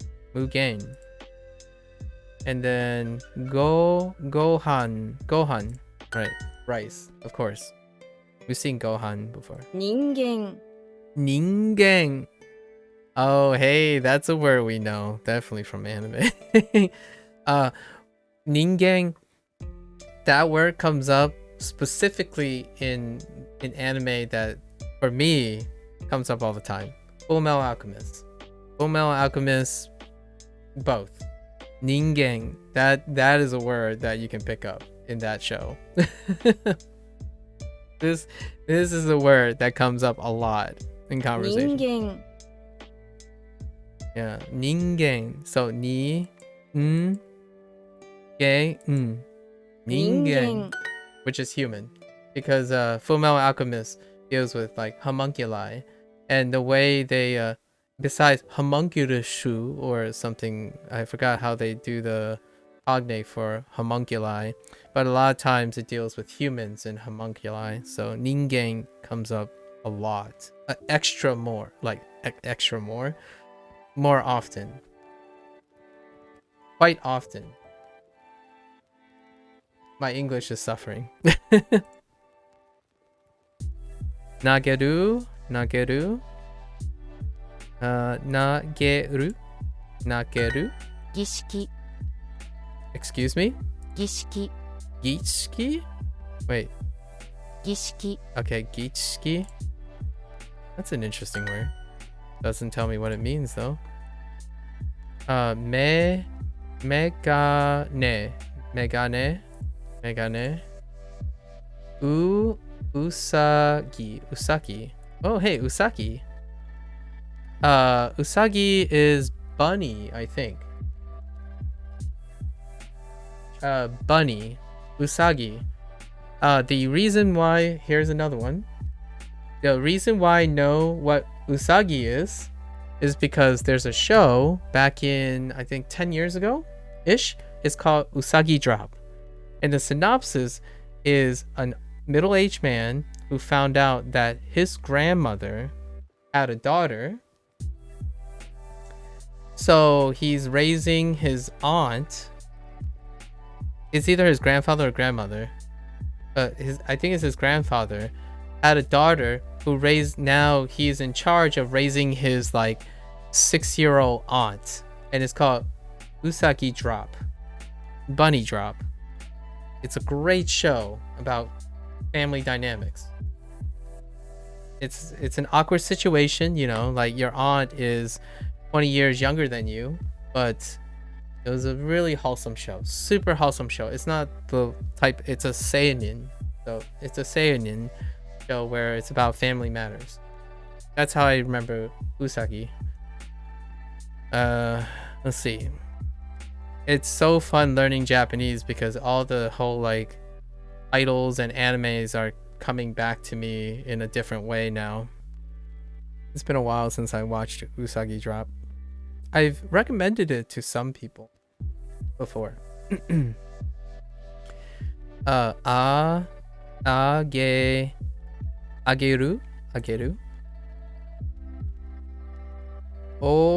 Oyogu.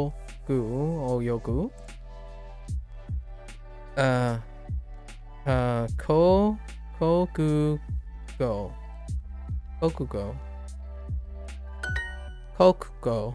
Yeah, Kokugo. ひらがな Wait, did you just pull? ひらがな I see what you did there, Duolingo. Did you just see what Duolingo just pulled? I'm pretty sure they just pulled a hirakana.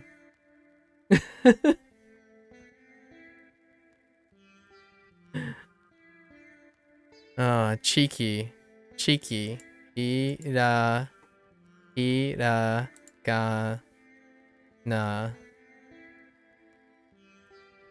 ひらがな Hirakana. And of course it means hirakana, but so. Hirakana. Alright. We still haven't got to the pa, pi, pu, pe, po. Okay. Too much fun. Naze. That's... Oh, we should practice the other stuff too. So, naze, right? This is naze. Naze. But let's practice all the other ones. Jiko, jika, zika. Yeah, zika. Iji. Oh no, ize. Nazo. So, oh boy, this is gonna be Kaji.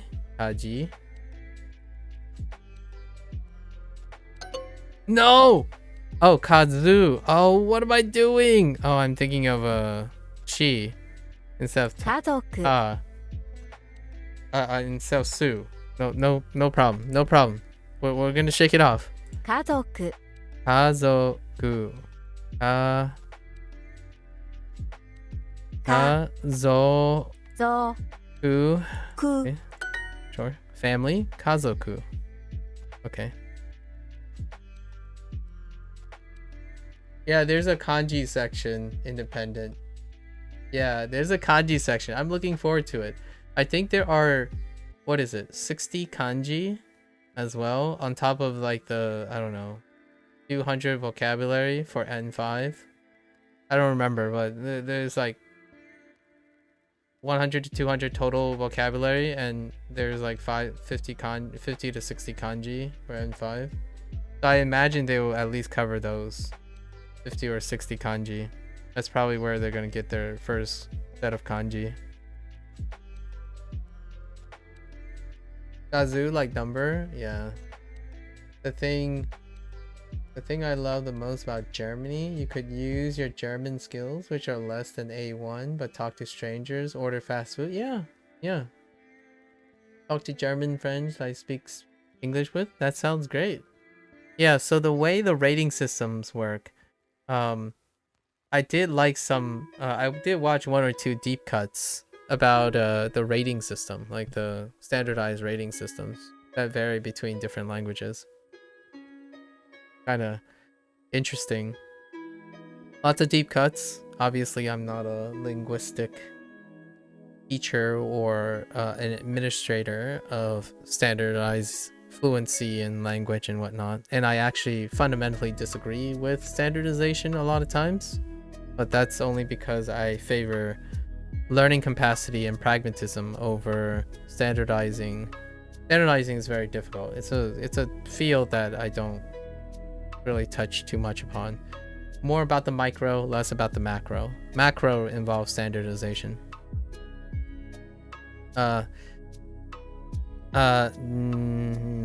Naze, maybe. No. Yes.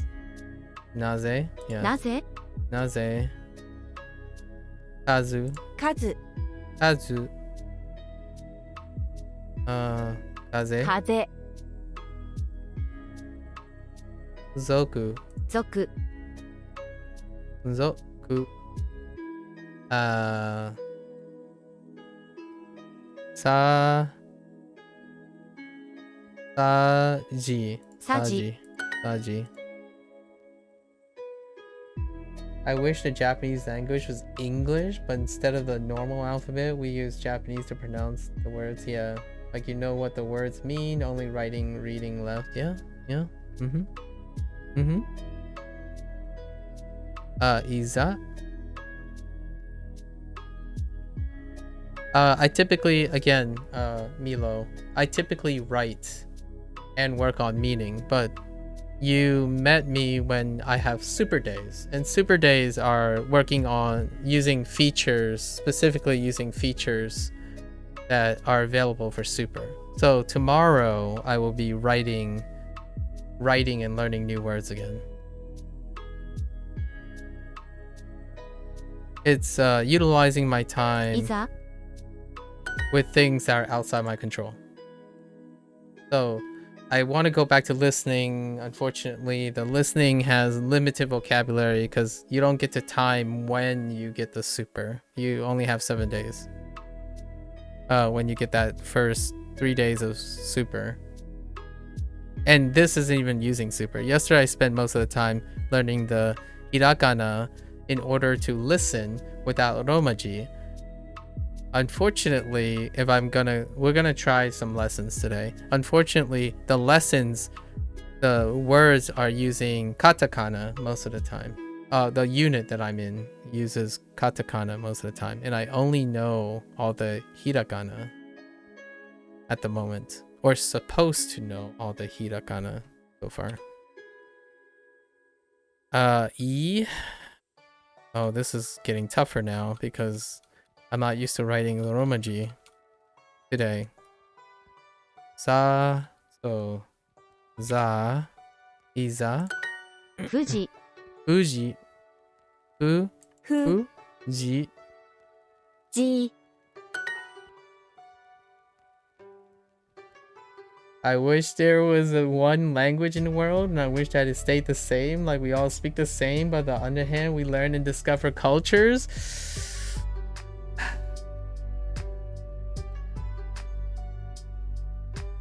I have a counter argument to that, right? It's kind of like wishing everyone's very similar but different at the same time, and you can't have that. That's a paradox.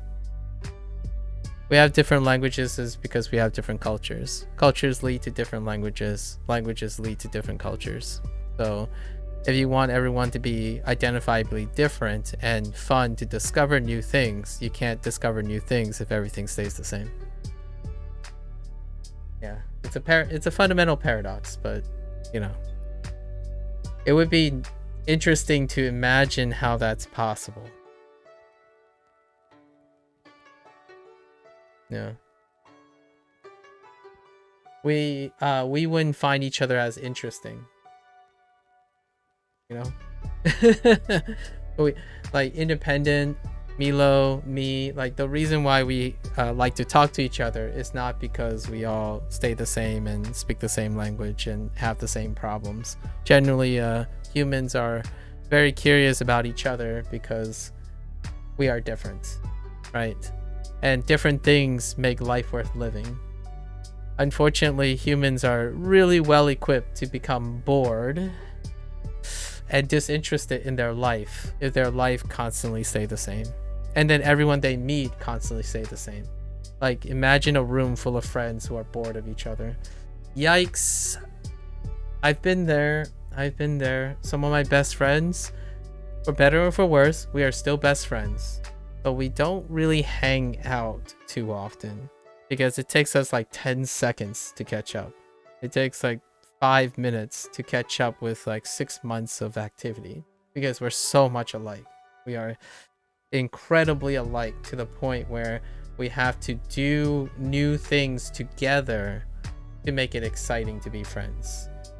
If we sit there and try to talk to each other about what happens in our lives, it's not really interesting because we do the same thing. Yeah, it's more interesting to learn. At least that's personal bias. Yeah, personal bias for me is it's always interesting to have something to learn. When you practice and studying only goes so far, keeping life interesting. Practicing and studying is great. They only go so far. When you learn new things, you have more things to study and practice. If you run out of things to study and practice and things get dull, you gotta find new things to make your life exciting again. Okay, so zoku. 族 Zoku. Nazu. 謎 Nazo. I'm just kidding. That's a zo. Okay.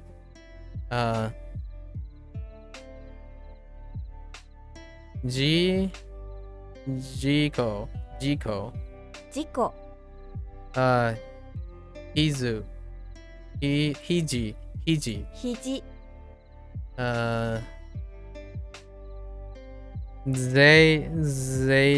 Zeni. 銭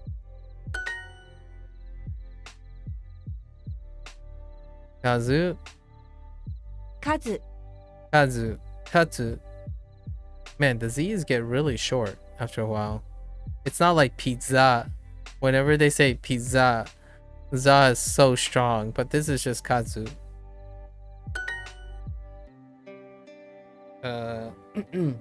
This is za. 自然 She's 自然 Zane. Man, she ze Ze, nature. She's Zane. Okay. Niji. 2時 Niji. My dad told me it's great to fail to see where you're wrong and fix it. Yeah. I can see that. I would phrase it a little bit different. It's great to make mistakes, to grow from from the mistakes you made. There's nothing wrong with mistakes. And you don't fix mistakes, you grow from them. Za looks like a Serbian character. Oh. Oh, I do see that. Huh.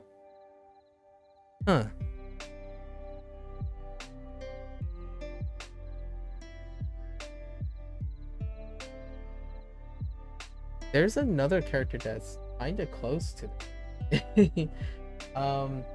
If that's the, I mean, if that's the Serbian character, that kind of reminds me of wa, ne, all those roots. So wa, ne, and di. I'll point it out. So yeah. Wa, ne, and di is re, di. Yeah. So those are closer to that Serbian character.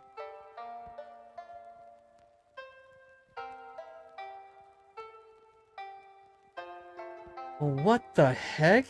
You just triggered a art detector auto mod. What does this mean? Milo, what did you just do? Why was this? I don't know. It didn't tell me which letter. It's all of it. Don't worry about it. Don't worry about it. I don't know what that, but language. Okay, so this is za,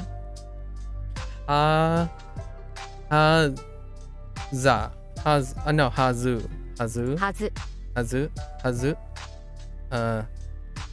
kaze, kaze,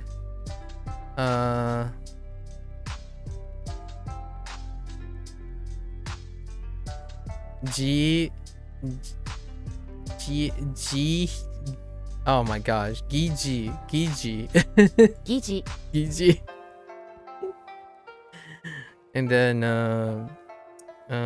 zoku, zoku, za,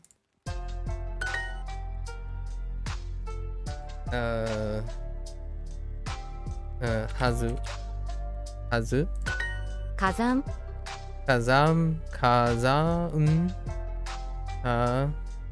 so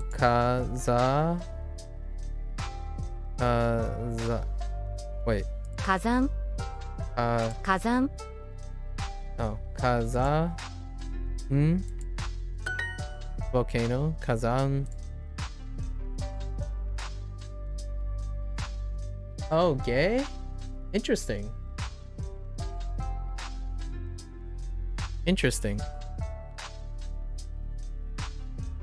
It reminds me of a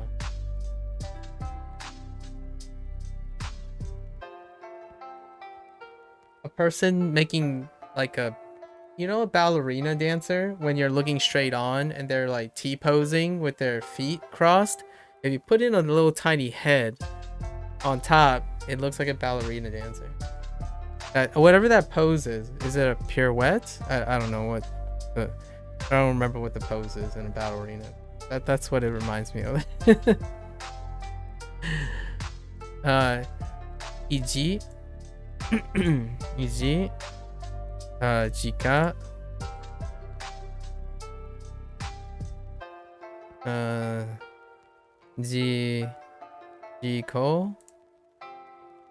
jiko, hazu,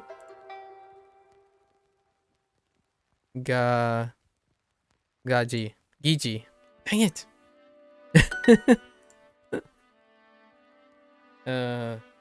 Kazu. All right. Let's go to the lesson. I'm gonna have to guess on all the katakana, but that's fine. I'm gonna guess on all the katakana. It's all fine. Let's go. Big.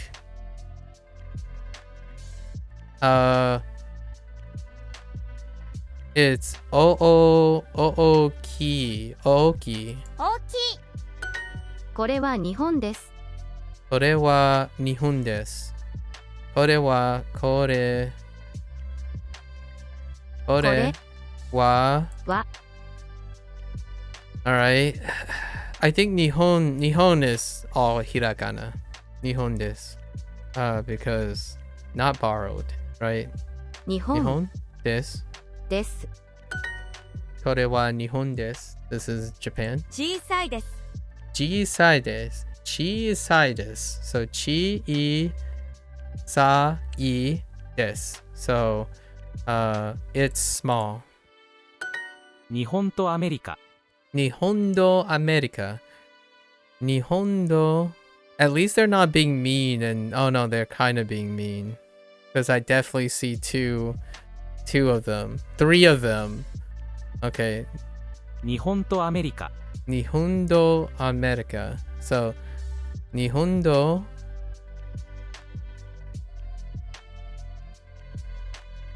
Nihon 日本 do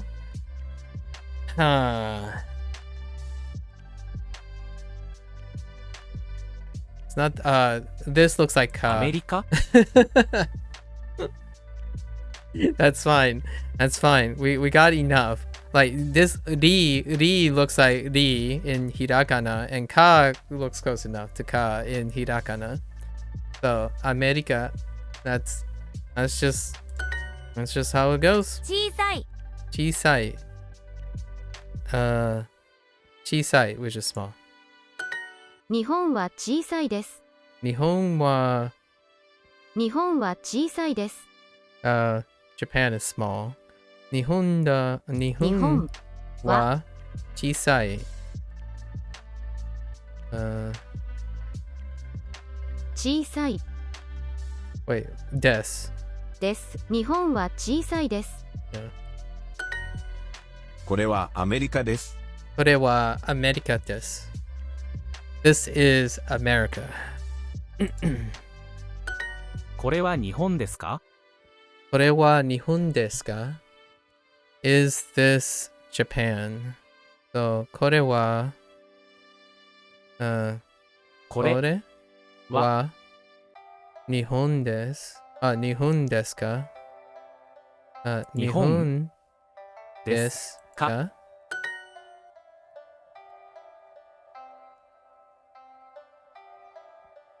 The letter, you know what's crazy? The letter A in English is the same as A. What? Okay. Interesting. The 2 letters E and J sounds like the letter A in English. In Serbia? In Serbian? E and J? Huh. I see. Is it big? Don't answer that question. Sorry, kids. Sorry, kids. I think there should be a lot of apologies for big and small right now. All right. Is it big? Okay. It's oki, right? So it's like oki desu ka? 大きいですか。 日本は小さいですか Nihon. Wait, what? 日本は小さいですか Cheetah. Oh, it's Japan is small again. Nihon wa chisai 小さい desu ka? ですか日本は小さいですか Apology accepted. Yeah, sorry. Loot alert. America wa oki desu. Oki desu. America wa oki desu. Yeah, no, just desu. So which one was America? America wa oki desu. です。アメリカは大きいですか。 Okay, I just said that. Oh no, you're asking. I just said it was big. Is America? Oh my gosh, I'm starting to say America. Big. Sooner or later, mild humor never hurts.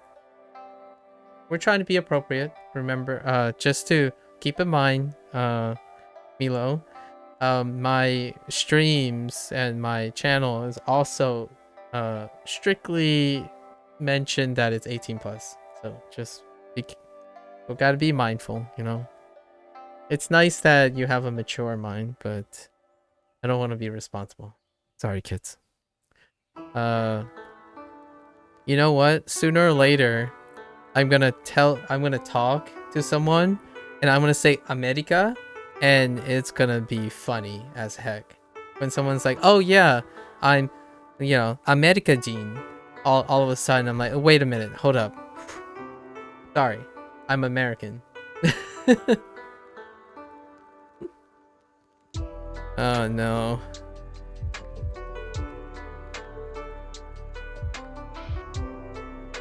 My search history makes you look like a warm-up? Dang. Dang. Is Japan small? Nihon wa chiisai desu ka? Right? Nihon? America. No! America. I didn't do that. Sorry, you didn't hear that. Nihon wa 小さい小さいですですがか Yes, this is yes, this is America. Height. I actually haven't seen height in a long time. Hai. はい Height. それはそれはアメリカアメリカです。です Oh, did I screw up? Oh, did I pick? Oh, I picked. Wait. Oh, I picked the wrong one. No, wait. Oh, I did.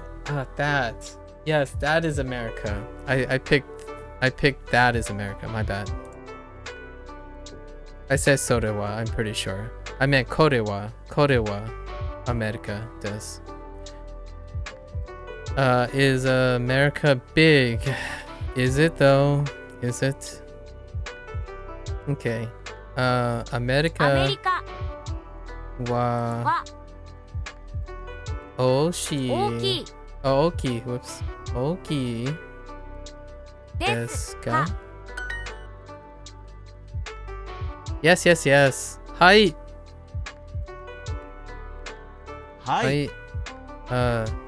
これはこれこれははアメリアカメリカです。です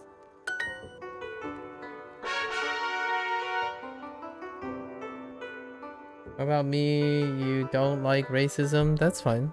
I don't get it or get from others? That's fair enough. Population 337 million. Where's that come from? It's a paradox, Milo. This is the mature.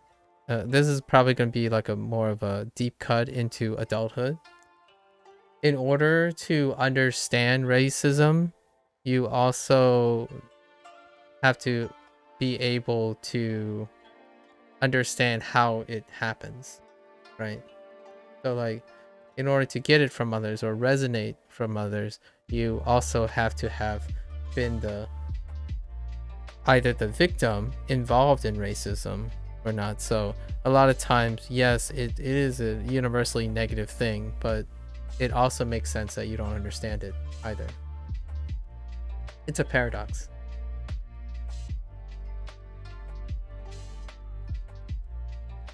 The closest thing is bias, confirmation bias. So if you use something like a psychological bias, that's probably the closest feeling you can get to be either the target of racism or participating in racism. Prejudice is the closest thing to actively involving in racism.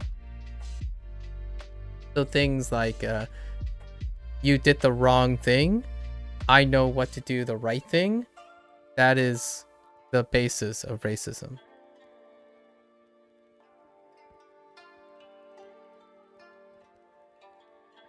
That's yeah, it would be different in that case, but that is the basis. Yeah, if you dislike someone because someone dislikes you, that is just actively racism. You can choose to like someone even though they dislike you. That's a little different. That would be different. So no, he's Canadian. No, iie. Where's that iie at? いいえ Iie. He's Canadian. So that's implied, right? So Canada-jin. Probably this. カナダ人 Canada-jin. This. です日本人です Nihonjin desu. Nihonjin desu. Nihon 日本人 desu. です いいえ、日本人です。 No, he's Japanese. はいアメリカ人です Hi, America Jin desu. Hi. Where's hi? はい Hi. America Jin desu. アメリカ人 America Jin desu. です No ka. 日本人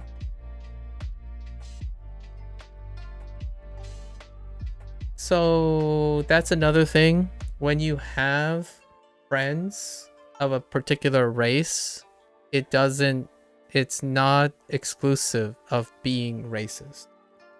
So that's also a distinction. It's admirable to respect everyone, but you cannot respect people you don't know.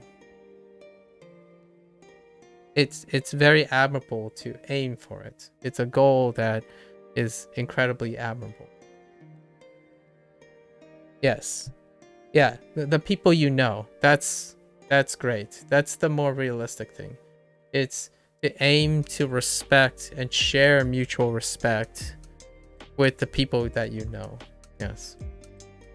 Yeah, it's very difficult to respect people that you don't care to know. 日本人 Nihonjin. Nihonjin? Japanese. Or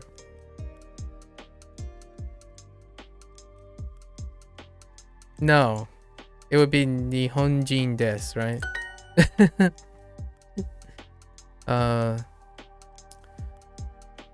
No. Iie. When I said no in English, I thought I was saying iie. Like I said no, but I wanted to say iie instead. My brain was thinking iie, but I said no. Like no came out of my mouth when I said iie in my brain. Things are getting a little weird now. America Jin. アメリカ人 America Jin. This. はい日本人です I'm Japanese. これはカナダです Or he. Japanese. I saw that he was the alternative.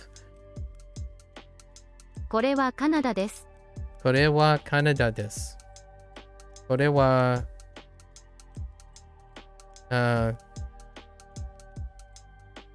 I gotta make sure I don't do this again. Kore wa I'm hesitant.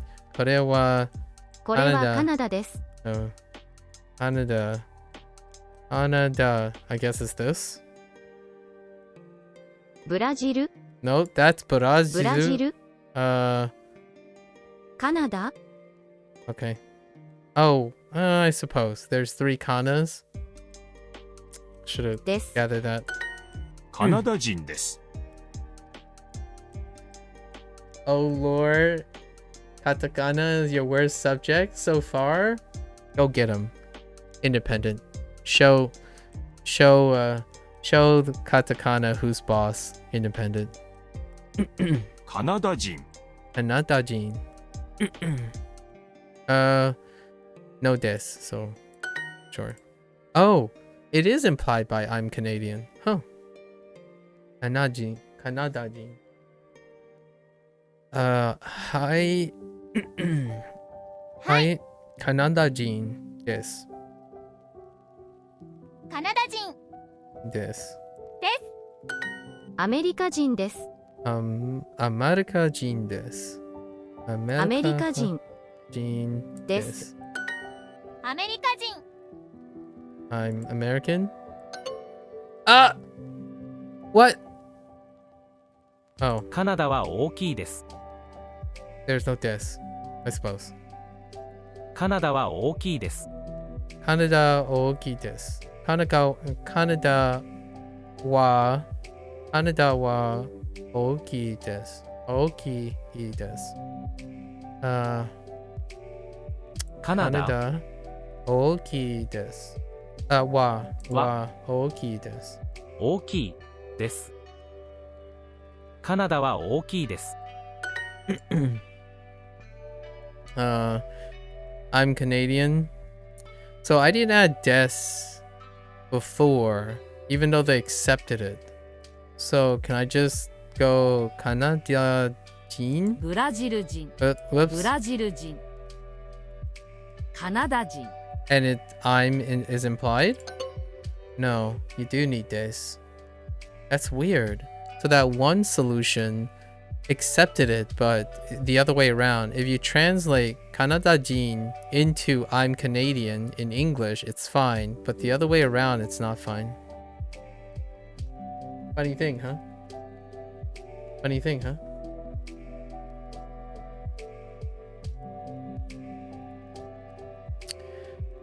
No. EA.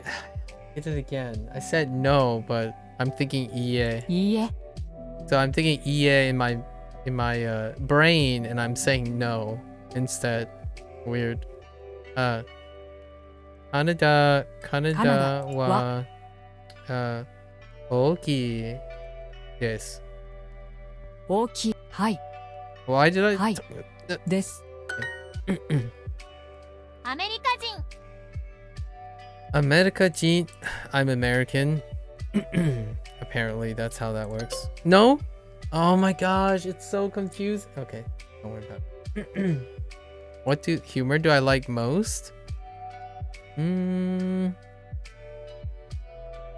you be more specific? Like, I can tell you what type of humor when. Yeah, it's because it is in a sentence. Yeah.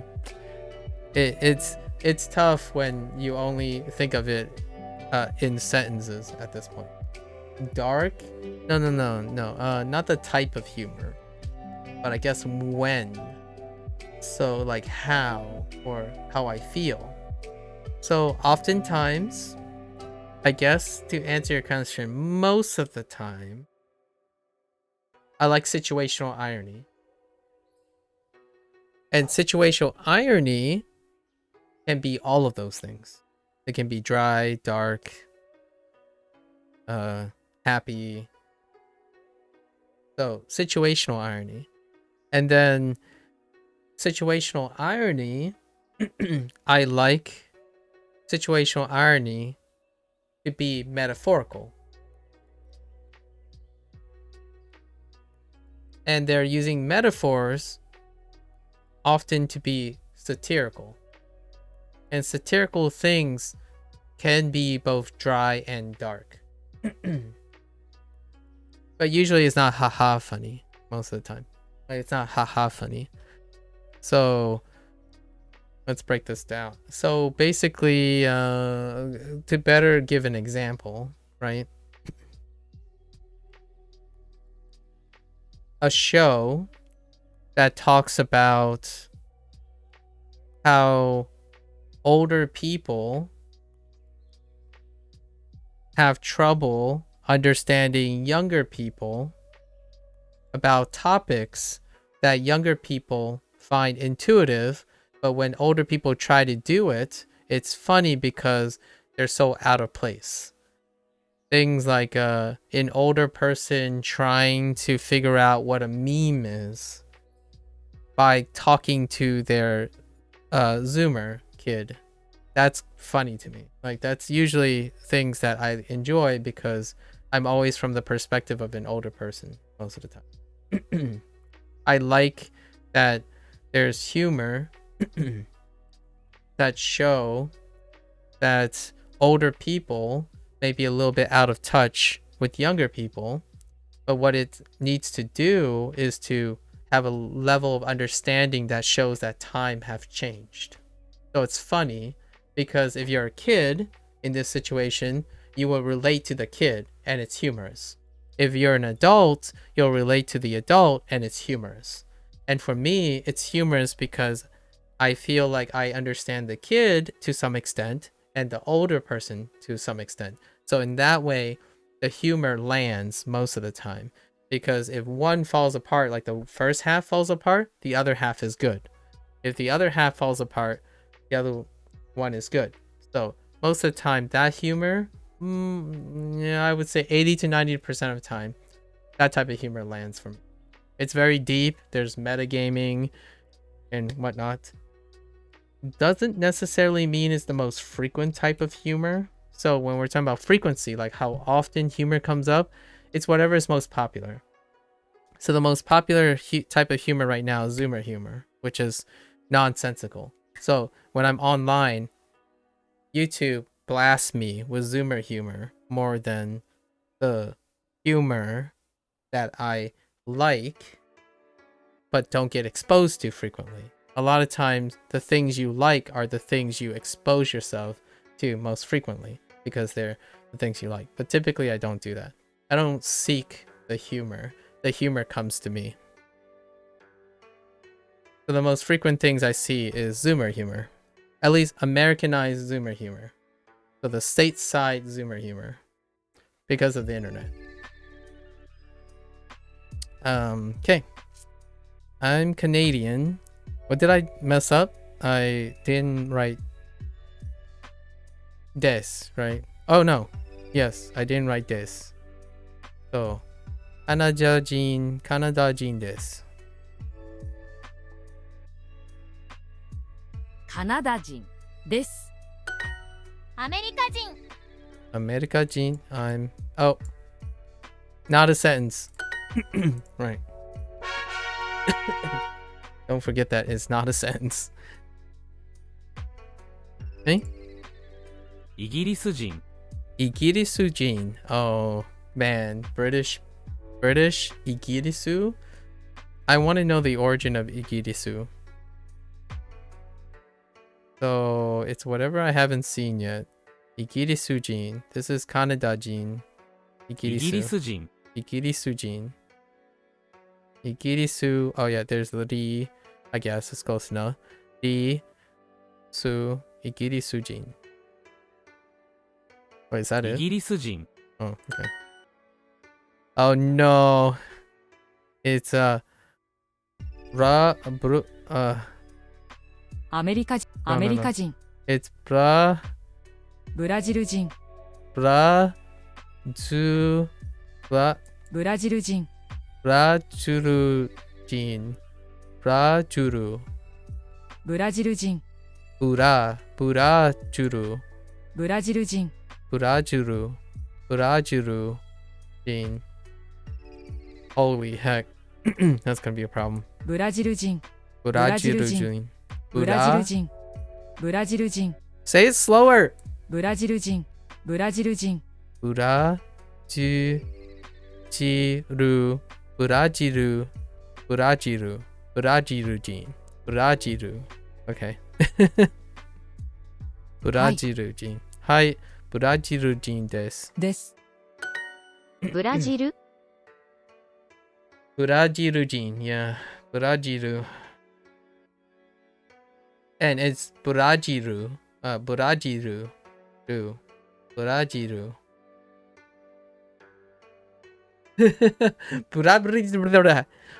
Burajiru Jean. Okay. What'd you say? ブラジル、 Oh yeah, just rub it in now, huh? Burajiru. Burajiru. Ru. ブラジル、 Burajiru.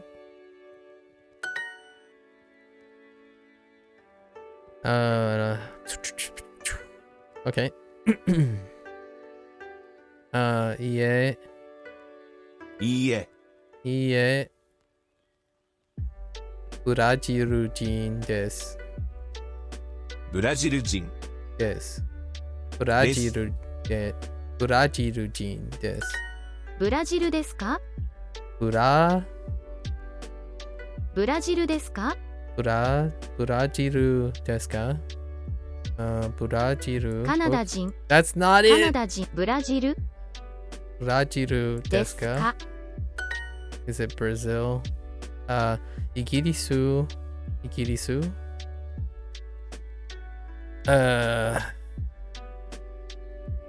Oh, Britain. Yeah, イギリスイギリス。イギリス。ブラジルは小さいですか？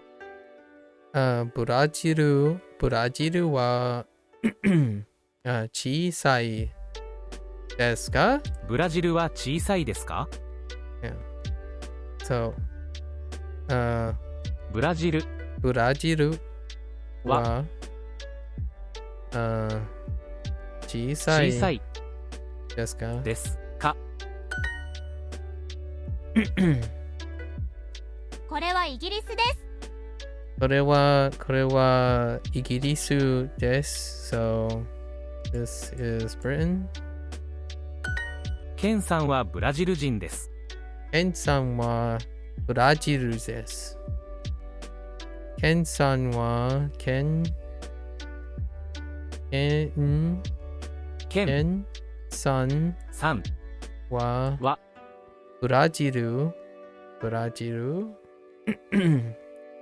Oh, wait. ブラジル人。ブラジル人。イギリス人 That's not it.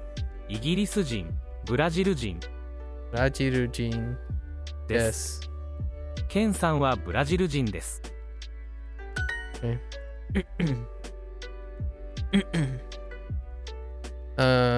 これはブラジルです。これはブラジルです。ナオミさんはブラジル人ですか？ナオミさんはブラジル人です。Oh, there's a です ka. か？ My bad. That's a question.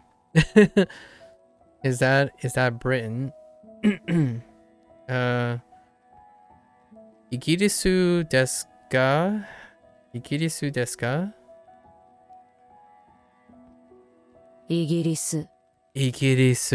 I like this character. This voice actor, extra points for being so apathetic. イギリスですか？ですか？ Oh, no, イギリです that's wrong. か？ Is それはイギリスイですか？ギリスですか？イギリス人です。Don't. I'm just gonna be real. I'm looking forward to the lore. Like, I can't wait if they expanded like the story sections and stuff about these characters, because that would be great. I would love it. I want to learn more about these characters. Oh, they only the purple character? I wish all of them had characters. Oh, YouTube short? Oh, interesting. I'll have to take a look at it. What did you say? Can I see this? イギリス人です。 イギリス人です。 Okay. Yes. So I'm British, or he's British. I think they accept I'm British too, but oh, I'm British. Okay. Yeah, either. 花さんはイギリス人ですか？花さんはイギリス人です。Okay. Hana is British. Oh, ka. ですか？ Oh, I did it イギリ again. スは小 I さい didn't です。 read to the end. イギリスは小さいです。Whoa, you sound really different. イギリスは小さいです。 Igirisu wa ichisai desu. Okay. Britain is small. Is it though? I guess relatively. ナオミさんはブラジル人ですか？ Okay. Naomi's is Naomi Brazilian? Yeah. 花さんはイギリス人ですか？ It is just an island. Independent. You want to hear something really contentious? All continents are an island. Think about it for a moment.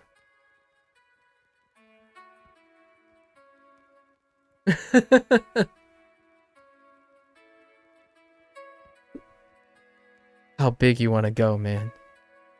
All continents are islands. But I get what you mean. I understand. I'm just being difficult here. No, if island is a landmass surrounded by water, all continents are islands. So how big an island is arbitrary. The size of the island is arbitrary. That's logic. We don't use logic here, right?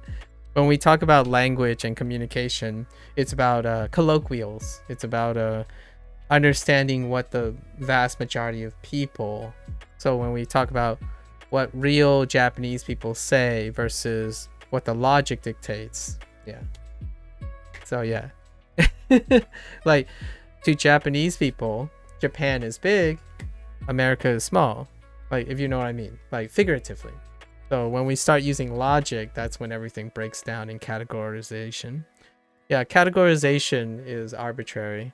It's one of the really fun things I like to hear authors talk about. Like if you ever have a really, I don't know, famous talkative author that you like who writes books, like book authors, they talk about categorization all the time. And the richness of categorization is often used to the author's advantage.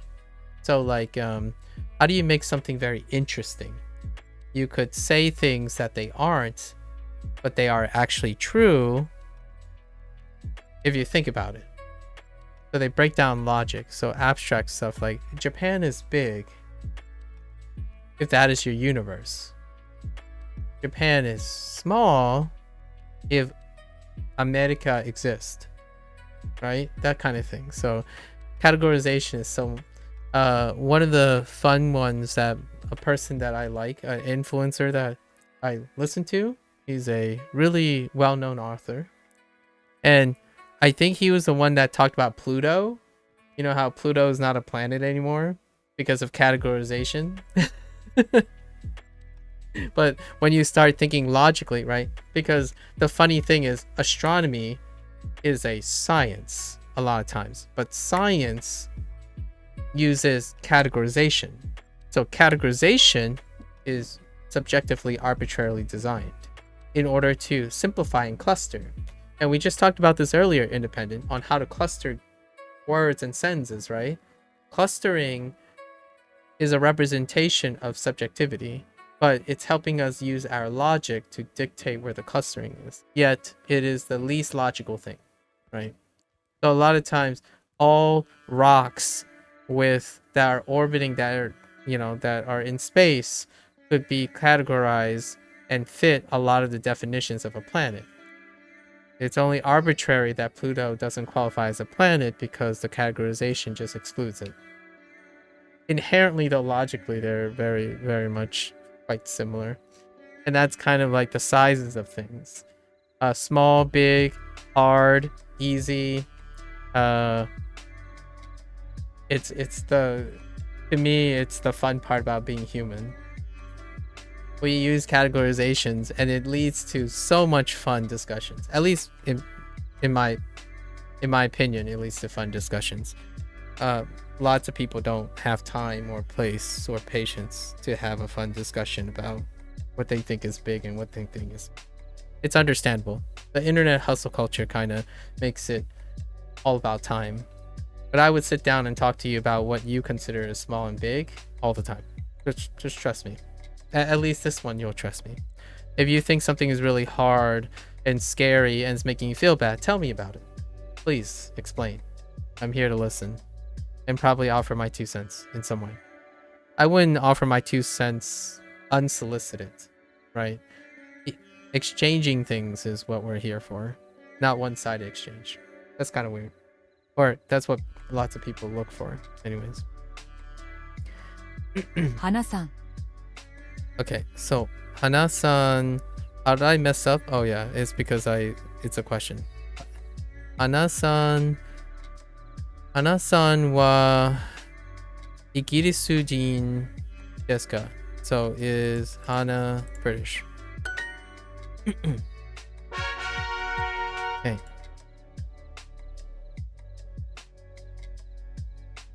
All right, review time. Okay. ナオミさんはブラジル人ですか？ Is Naomi British? Brazilian. So Naomi-san wa Brazil jin desu ka? Okay. After like 2 or 3 days of saying Brazil, maybe it'll come out, right? I'm Canadian, so Canada jin desu. Canada jin desu. カナダ人です。花さんはイギリス人ですか？ Did you say Hana? 花さんは Oh イ wait, I ギ can リ just ス。 read 花さん this. I've gotten such in a habit of relying on my hearing that I'm like, oh wait, I can just read this. I don't need to hear this anymore. It's so weird. Okay. So, Hana-san wa Igirisu jin desu ka? Fair enough. So is Hana-san is Hana British? I can totally see myself randomly going to my friend and I'm gonna say something like Eric-san is like Eriku-san is and just catch myself saying, why am I using honorifics when I'm speaking English? It's going to happen at some point. It's gonna slip.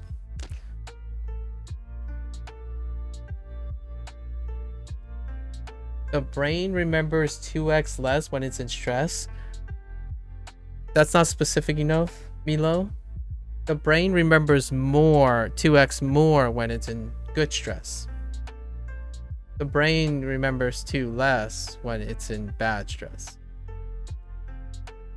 And it's not really 2x. Those are just arbitrary numbers. But the brain actually ends up remembering more over time when good stress happens.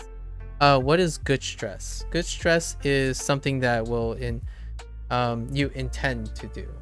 So it's a crazy thing and it's difficult to replicate. You have to fill it out. So if you intend to struggle, like if you accept that you're doing something difficult and you will struggle, that intention creates stress that upon resting, you'll remember a lot more. When stress is induced on you passively, as in you have no control over it, and this stress is placed on you and it creates negative, emotionally compromised situations like negativity, depression, feeling of inapt, that stress will cause you to not remember most things. That's definitely true. So yeah, negative stress for sure. So taking up a challenge is different from having a challenge placed on you. So life sucks, life skills suck because oftentimes the stress is placed on you to develop the life skill. So you develop the life skill less quickly because it's going uphill. However, if you take on a video game challenge because you like video games, it's accelerated. It's good stress because you're taking on the challenge. So that's kind of one of those things that kids, at least younger people, and maybe even adults, but generally younger people need to hear. Because when you're struggling with something you want to learn, keep going. You'd be surprised how well you remember and improve over time. And it's oftentimes you get confused with all the stress that you get elsewhere. So when life punches you down into the ground and all you're feeling is negative stress, and then you try to learn something and all you can think about is, oh, I'm getting stressed, so it has to be negative. It doesn't have positive results, right? That's kind of when someone is really upset and really angry and stuff, they're already going into it not being able to receive positive stress, like intentionally learn. So it's always nice to make sure you're in positive energy, right? And you know that you're going to do something difficult. And when you know you're going to do something difficult, that pays back in dividends. Because effort's going in, as opposed to efforts being sapped away. The other two words that I would use is negative stress is coping. Good stress is practicing or challenging. So challenging versus coping, right? So those two words get thrown around a lot. Coping is you've lost something and you're trying to mitigate the damage. Coping is bringing you back up to normal. Taking a challenge is trying to push past your normal. You're trying to elevate where your current position is. Yeah. Great example, by the way. Great comment about how stress is related to learning, or memory in that case. In terms of memory itself, like the events, any stress leads to great memory. So the most stressful things in your life, both negative and positive, are the things you remember. How they make you feel are polar opposites. So good stress and negative stress, right? However, the stressful things you'll remember really well, regardless if it's good or bad. You typically remember those experiences. What you intend to remember suffers. So when you intend to remember something, negative stress is going to make you not remember those things. Positive stress is going to reinforce those things. When something happens to you, all stress will remember the event, not what you intend to remember. All that is super important, because if you know this, you can help a lot of people. If you know how to channel, know like a friend, if you know someone who's really stressed out, family members, friends, understanding this and understanding what you know about them, you can really invisibly like kind of encourage them to do things that will enhance good stress overall without needing to say any of these things. Because when you have good stress, you form associations already naturally, so you will naturally end up going into gear and focusing on those. They don't have to understand how that works. Yeah. Methods and discipline. Discipline is good stress. Discipline is a great example of good stress. And then method planning is good stress, because it provides restrictions and you don't really like restrictions. You want everything to work out. But method and discipline is a great example of good stress. So yes, this is America. Okay. I always like saying height. I love Japanese for height. The way they say yes is so amazing. Hi. Yes just doesn't have that. Height. I guess it's so close to the word hype, I suppose. これはアメリカ。アメリカアメリカ人 Oh, I forgot this. I forgot to put des there. That's fine. America 人 イギリスです。イギリスです。I, he, I, she, she's. Oh no, this, it's Britain. イギリスは大きいですか？イギリス大きいですか？イギリスは大きいですか？イギリスは大きいですか？ Question. Okay. Not that it matters, but is British big? So, イギリス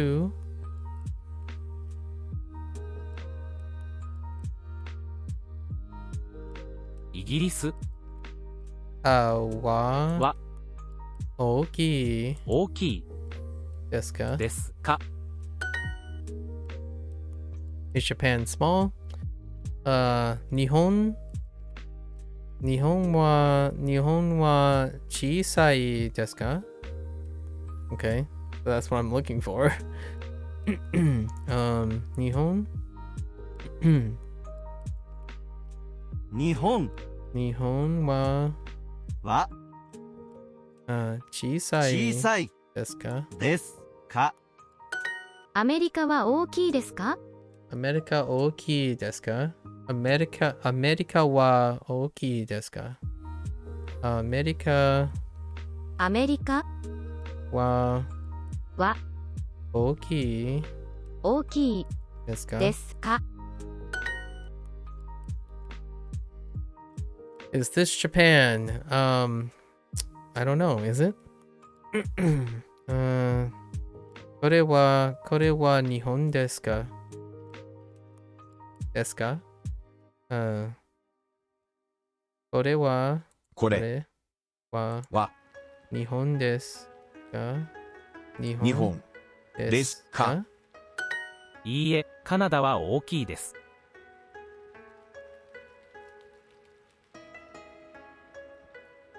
Sorry, I just thought about the sentence in English. No, Canada is big. いいえ、いいえ、いいえ、カナダは大きいですか？いいえ、カナダは大きいです。 Yes, right. カナダカナダは大きいですか？です。イギリスは小さいです。イギリス小さい。Britain is small. イギリスは小さいです。です。 Hey. All right. Time for I got some jemmies. Let's go. Oh, wait. I don't need jemmies because we still have super. Right. いいえ。アメリカ人です。アメリカ人アメリカ人です。です。いいえ。いいえ、日本人です。日本人で。ですはい。はい、はい、カナダ人です。カナダ人です。です。Oh no. Every time I try to start the bra, it's Buddha. I keep trying to say bra, like in like a rolling R sound, and it makes me laugh because it's Buddha, Buraziru, Buraziru jin desu. ブラジル人 Brazil jin.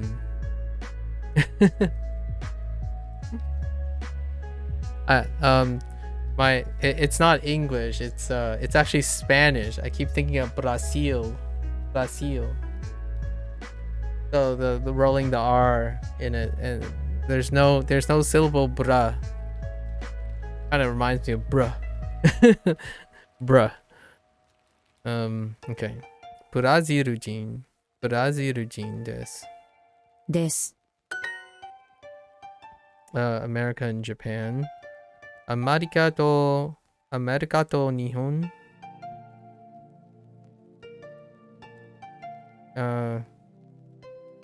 アメリカと日本。カナダ人です。ブラジル人。ブラジル人。I don't know why I カ clicked ナ that. ダ人。I just clicked on the first thing that was closest to my mouse. I need to stop doing that. This is Canada. This is Canada. これはカナダです。カナダです。これはカナダです。これはカナダです。Written in small. Is it though? Is it? イギリスは小さいです。イギリスイギリスは小さい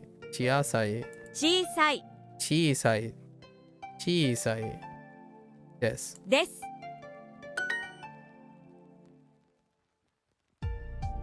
カナダは大きいです。カナダは大きいです。Brazil is big. ブラジルは大きいです。ブラジルは大きいです。日本は小さいです。日本は小さいピザです。Japan is pizza. Sorry, I just thought of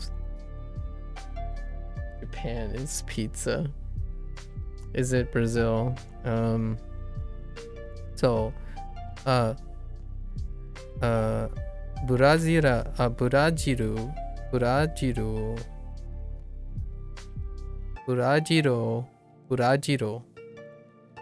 Wait. I've been saying Jiro is ブラジルですか？ブラジル Oh, is it Ru? Oh, no, it's Ru. ブラジル Yeah, ブラジルですか？ですか Is Hana British?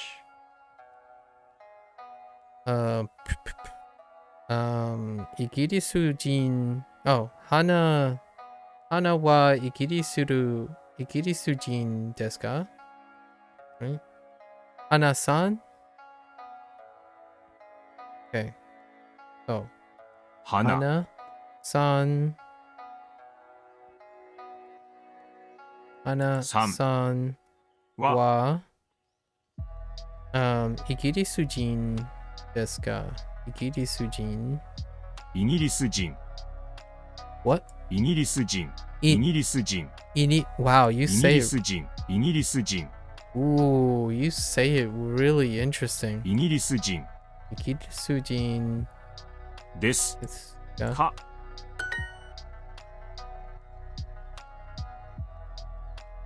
Is that Britain?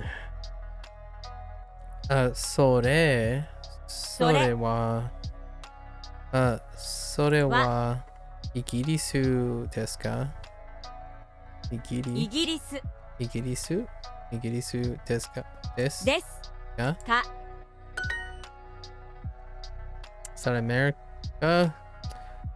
それはアメリカですかアメリカですかそれはそれそれははアメリカラーメンラーメン No one saw that. アメリカアメリカですかですか Is Ken British? Ken さんはイギリス人ですか Is that what happened?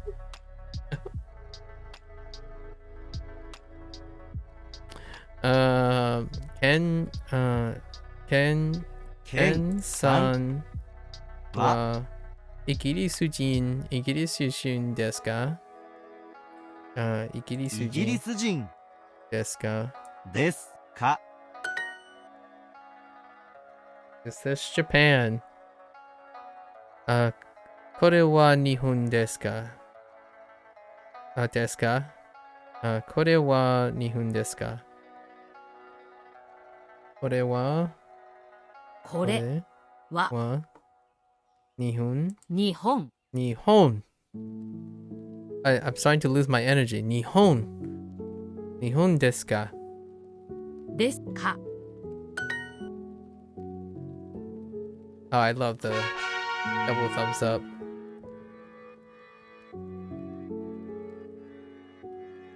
Oh, new stuff, right? Oh yeah, we get our jammies, right? Get our jammies. Ask for directions. Oh, here we go. Here we go. I love this animation. I love these guys. This guy is pretty chill, man. I don't have a well, wouldn't mind a fabulous mustache, right? Okay. Where are we? In Japanese, most questions words come right before desu ka. Sure. Compare the following questions. Those are new symbols. Hoteru wa koko desu ka? Hoteru wa koko desu ka? Koko is ホテルはここですか？ホテルはここですか？ Oh, I get it. Hoteru. ホテルはここですか？ Oh, that makes sense. Hoteru wa koko desu ka? Okay. Fair enough. And then hoteru wa doko desu ka? So, here and where? ホテルはどこですか？ホテルはここですか？ I see. Okay. ホテルはどこですか？ Got it. Okay. Remember that words like hotel in Japanese can be translated as hotel, a hotel, or the hotel, depending on the context. Yes. Exactly. So, hoteru wa doko desu ka? Hoteru wa koko desu ka? Okay. Koko, doko. And those are not, those are actually hirakana. Fair enough. これはホテルですか？これはhotel desu ka? Okay, so they're getting us used to seeing hoteru, even though we don't know any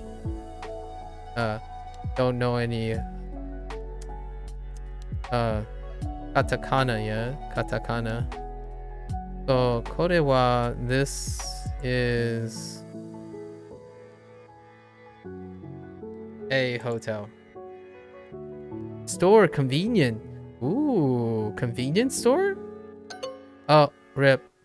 I です didn't. か？ It's a question. We're gonna be reminded brutally that we need to read to the end of the sentence. Yes, it's a hotel. Okay. Wow. Oh no. All right. I feel like I want to start katakana at this point. Okay. So let's just figure this out, right? Ha, は I,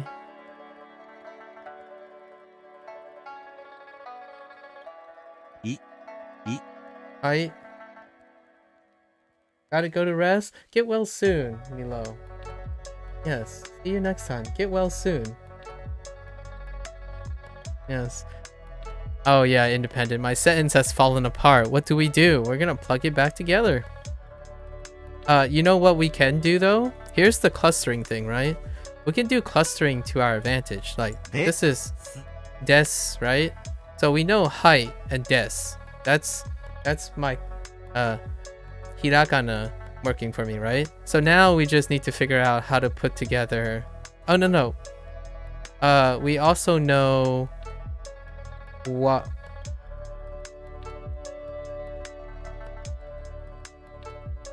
Yeah. Now we know the rest is hotel, right? So I remember this. I saw this. Ho, ほ te. Which one's te? に Ni? にこるこるて Te.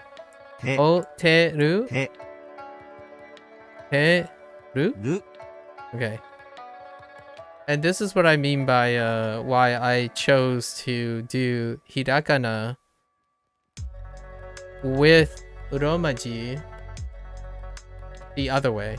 So now I'm trying to use it doesn't translate. So there is a chance if I'm gonna learn katakana, I might use uromaji and then go back and forth again. I don't know yet. We'll see. Hoteru, I mean, you could just learn it raw if you want. Hoteru. So, I don't know any of these kana. So, hoteru, sure. I mean, I'll remember the clustering, sure. Clustering is gonna help us. Until we get to, katakana. それはコンビニですか？ Sorewa konbuni, oh my コンビニ convenience. Konbuni, コンビニコンビニ konbuni, コンビニ konbini. Oh, コ B. ンビニ The B is good. I sort of know that. I haven't actually gotten that yet either. No, I don't got any of those. No, none of those. Yeah, the whole thing is katakana. So that's a convenience store, or actually, Sorewa, that, yeah, that is a convenience store. Oh, is that a convenience store? Oh, is that a convenience store? Oh yeah, true. I'm eliminating articles, but I need to put the articles は back い in コン English. ビニです Okay. はい I konbini コンビニ desu. です Yeah, I dislike when I mess up in English. Like when you start getting closer and closer to Japanese, you just stop translating those those letters anyway. It's like, who needs those things? Come on. I'm starting to feel that way though. I really do. I'm starting to relate to why, like, what? Come on. A hotel and a convenience store. Oh no, it's fallen apart and it's two things. Wait, I remember hotel. Te, ru, Ru. and do. I think I remember konbini actually. Kon, こ be, e. Oh, So kon, be, びに ni. Oh, び B? Yeah. Konbeni. Konbeni. び Or is it B? B. Konbini. に So, Konbini. Okay.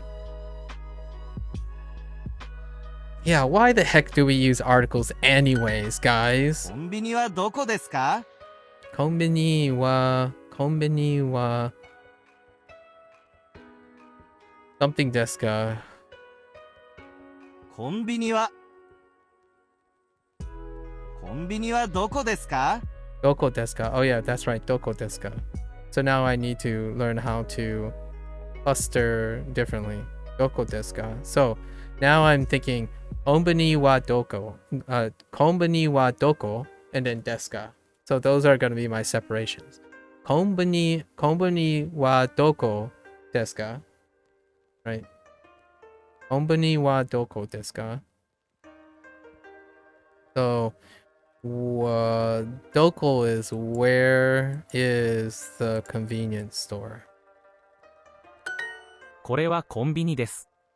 これはコンビニですか? Or これはコンビニです。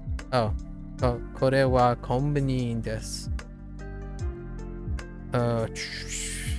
これはMan, it's so hard to think about it in separate things now. これはThank you, Wa. Thank you for staying chill and staying alone on your own island.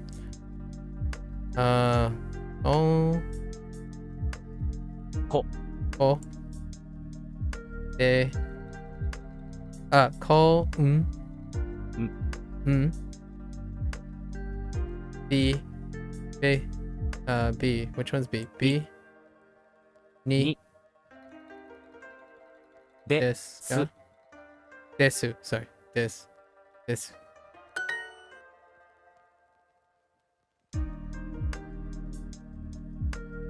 Yeah, so the way I separate things, I want to separate it even on the left and the right of very incurring hook words. Or I don't know what they're called, but I'm just gonna call them hook words, as in conditional words. So I've been deliberately separating them in conditional words. Like des, ga, wa, do. Those are all, like, in my opinion, what I would classify as conditional words. So I stop and pause where there are conditional words, and I put like left and right conditional words. So it helps me prioritize all the different parts of the sentence.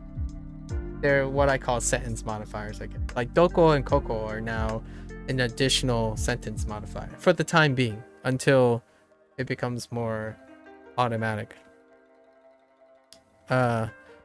Oh yeah, and this stuff, this is the second time this has ever happened, where we had enough, really a lot of vocabulary, enough vocabulary to be doing this more regularly.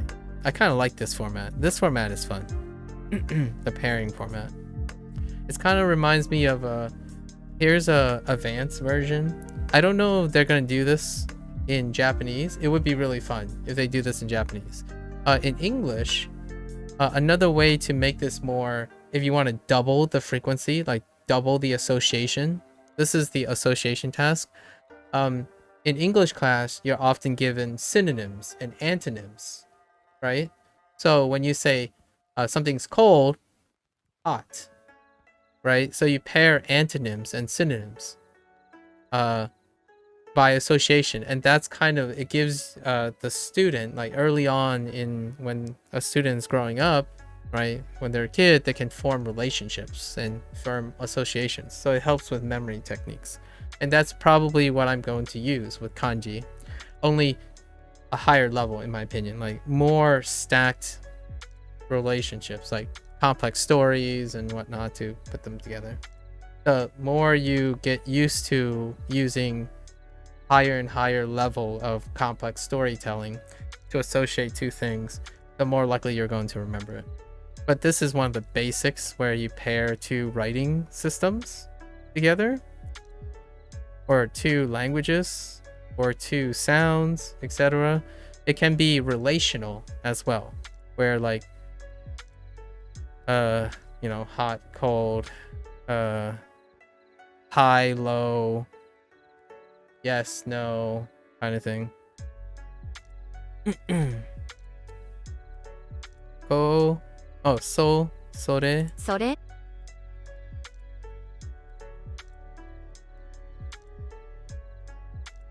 Yeah. What was this? This is hoteru. ホテル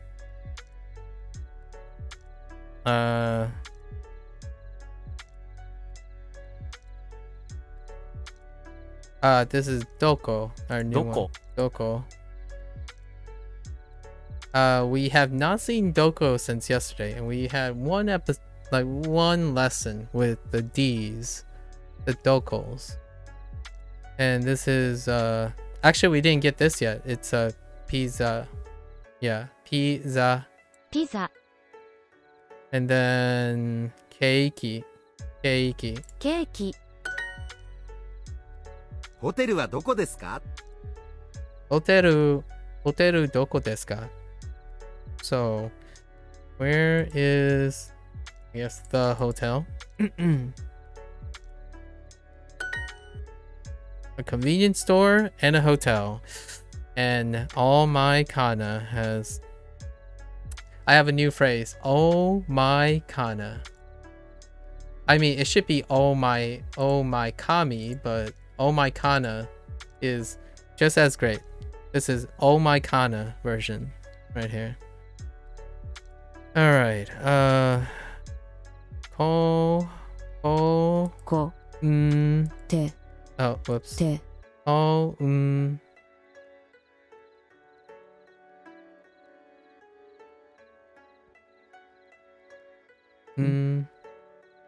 bi び ne に ni sorry ni company to hoteru. てる コンビニはどこですか Konbini doko desu ka? Konbini? コンビニ Is it wa? コンビニはどこですか Okay, wa. わ Doko desu ka? どこ Desu ka? ですかこれはコンビニですか Kore wa konbini desu ka? Kore wa konbini desu ka? So this, oh, it's a question.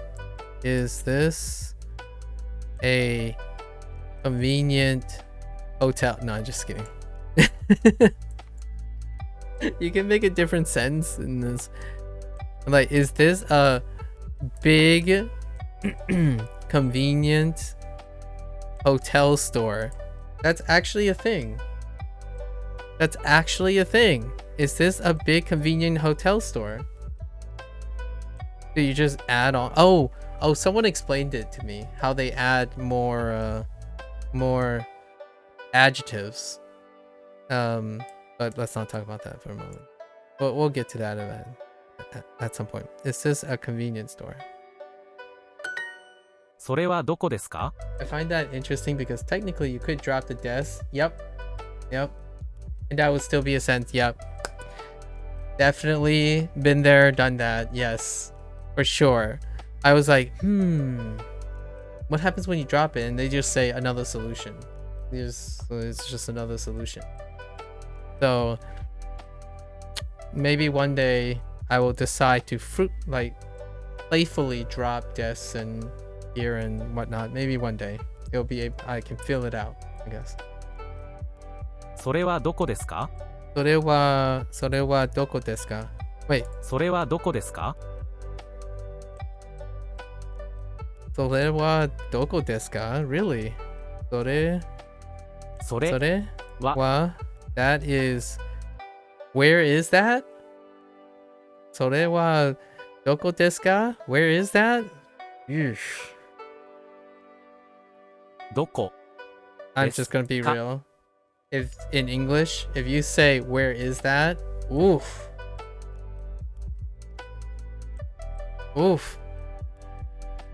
Don't like phrasing. I understand. This is where my snobbery in English comes in. If you ask where is that? Ugh. That's high level English don't practice kind of thing. like asking where is that, that doesn't explain a lot of things. It doesn't it's not a very helpful way of asking a question. Where is that? Oftentimes you replace at least one of the things. That is a it's a replacement noun, right? It's a pronoun, so to speak. So you need to place a noun in there, and that's in the passive voice. So where is that? It's in the passive voice. It's using two different holders, what and that. It's so nondescript, but I get it. I wonder if Japanese people actually use this phrase. Where is that?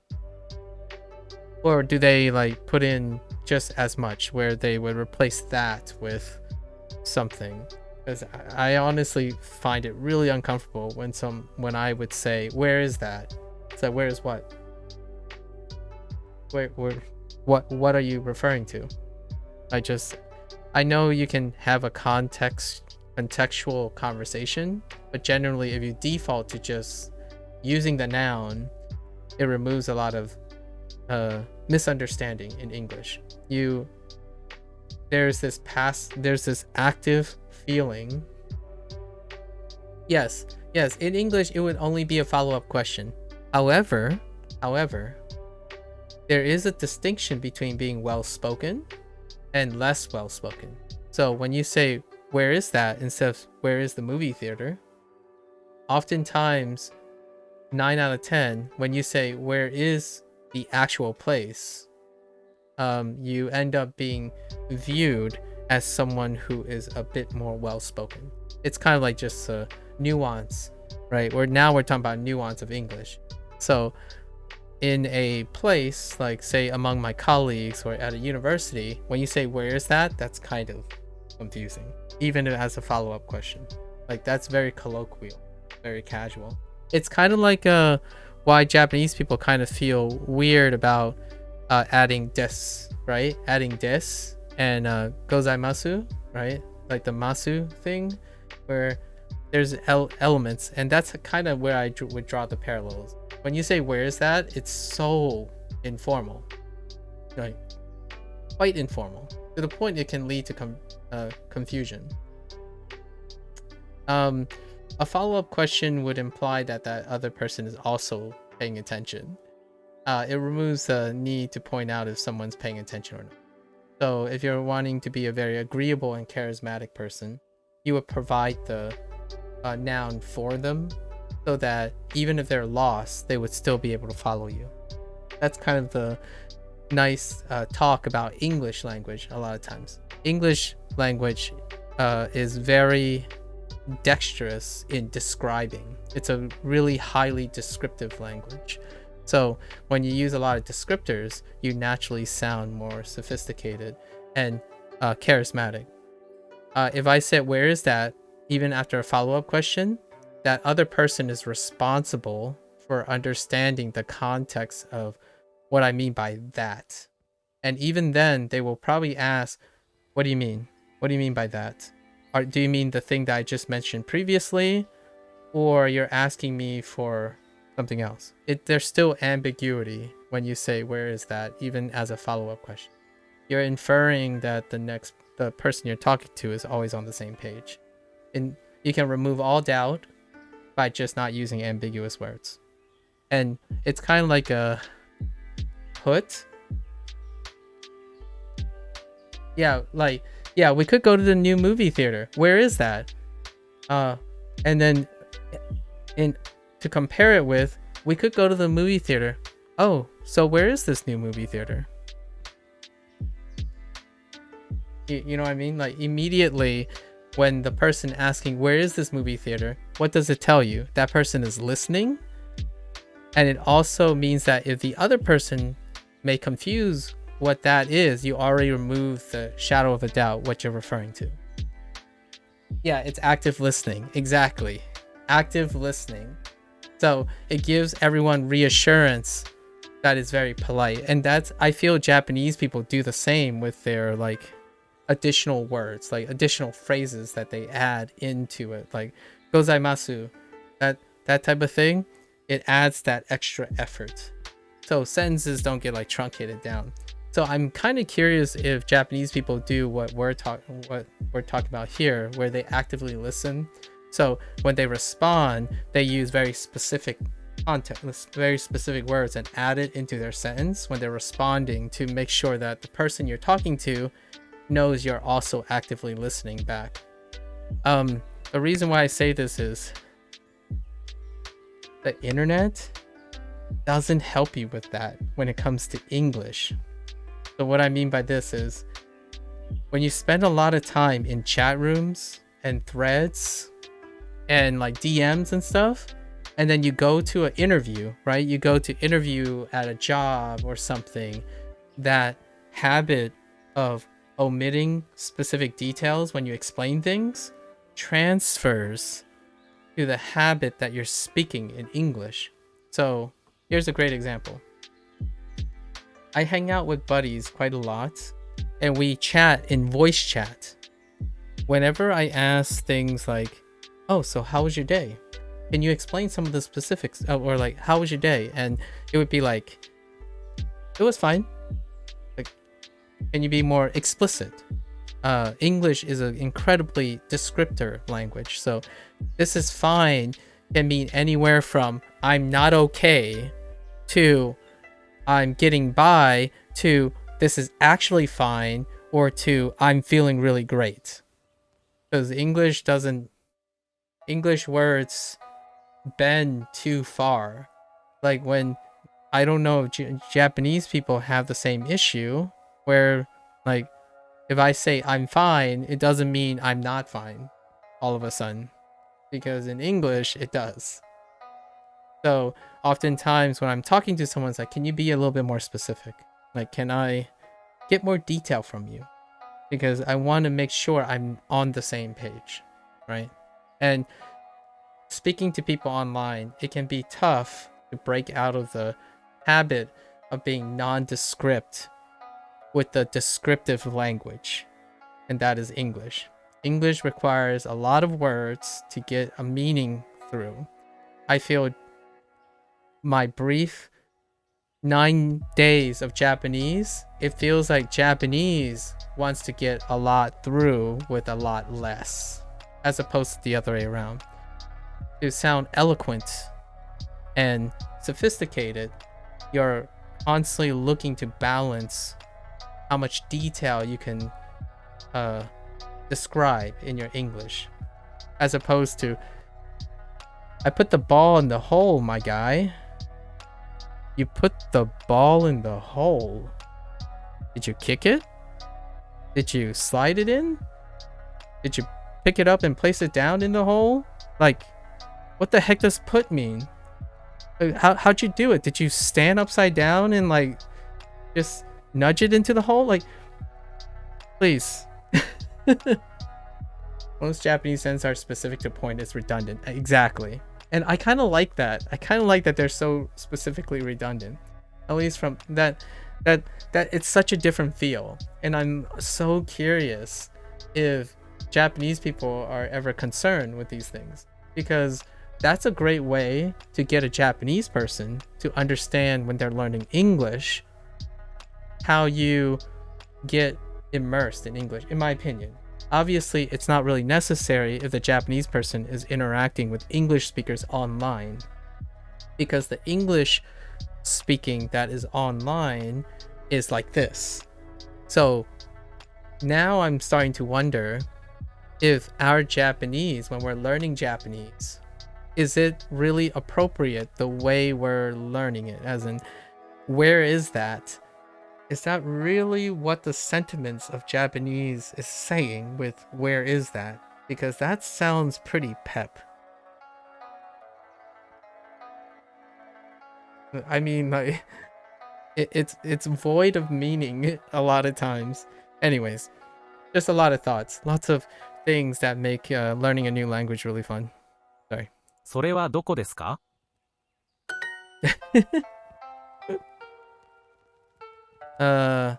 Cohen, Kore. I just said Cohen. Kore, これ which is this, sore, それ that. uh, uh, 小さい, no, ち, oh, oh, wait, おいしい, oh, おいしい, おいしい, おいしい おいしい. I have so many thoughts going on in my head right now. ホテルホテル and どこ, どこ which is where. Is this a pronoun? What they're asking about has already been established? Indeed. Yeah, これ means that thing. Yeah. Because it's, yeah, Like, think about this. If you want to immediately distinguish between someone who is a college level English speaker versus, and just so, in my opinion, this is kind of probably what I'm going to feel like when I keep learning more Japanese. English, you don't need N1 English, so to speak. Like, what I mean is, you don't need an N1 equivalent or N1 plus equivalent of English. Actually, the average English level is actually quite reasonably, like, below. So when we think about those rating systems, the vast majority of people that you're going to encounter is almost superfluous. The English that is necessary for elegance and, like, leadership and charisma and politics and stuff, that stuff is almost viewed as excessive, right? Like, when you think about listening to a tech talk, like a TED talk or a Google press conference or a political campaign and stuff, that English becomes so excessive. It's like superfluous to the point where it doesn't resonate with the vast majority of people. And those individuals' job is to reduce the level of English down to something that is resonating so that it's appropriate. That's where you get that whole, am I nerding too hard or am I being charismatic? And I honestly think there's a way larger gap, but it's not important. It's negligible.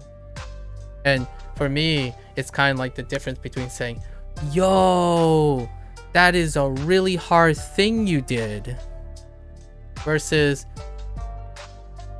oh, that seemed quite difficult for the performance of that task that you just did, requiring lots of physical exertion, right? So, like, on the one hand, I don't even know what that task is doing, but I've used vocabulary that emphasized that I understand some characteristic of the thing we just observed, instead of, yo, that's whack. Well, that was most certainly disagreeable and unexpected. You know, the contrast between the two, right? On the second hand, you're sharing something that is like it's more expressive. English has become more expressive when you use more descriptors, and the internet culture, the internet platform doesn't encourage that. It definitely does not encourage that. So oftentimes I get comments about, oh, you sound well spoken, or oh, you sound like you work, like you sound like a therapist, or you sound like a teacher or something. It's like, that's kind of true, but at the same time, anyone can sound like this. It's just their environment don't need it. You don't need to sound like that. And I don't. And I've been quite out of practice. So oftentimes, on occasion, I talk to my friends, my colleagues, in order to practice. If I were educating, there's a clear separation between who the teacher is and who the student is. And that's not intentionally supposed to be like some sort of status or power play. It's to establish what Japanese people do, right? Who your superiors are and who your subordinates are. And it's more of a formal thing, but in the United States, at least in the United States, it feels like it's like a status measuring competition, which is unfortunate. But I don't feel like Japanese people expressively have that in their language. You could sound stuck up in English, and then all of that is relative. So how the heck do you communicate that to a Japanese speaker? How do you communicate that to a Japanese speaker that the way you say English stuff, you can sound stuck up, but it would be not stuck up if you were someone else? Like, if you were a 13-year-old and you say, wow, that I put the ball in the basket, that's fine. But then when you are an adult and you say, I put the ball in the basket, that's kind of weird. I'm so curious if that's what Japanese people think when we're learning Japanese independent. Like, they're all like simple sentences, right? But you keep it simple. I almost feel like that's not the case because it's so exact. So there's no like room. It's so efficient. You don't have to be throwing around multiple words that mean the same thing. I don't know. We'll find out. それはコンビニですか? These are the thoughts that I've been thinking about as I'm learning more vocabulary. これは I mean それはそれはコンビニ right? コンビニですか? Is that a convenience store?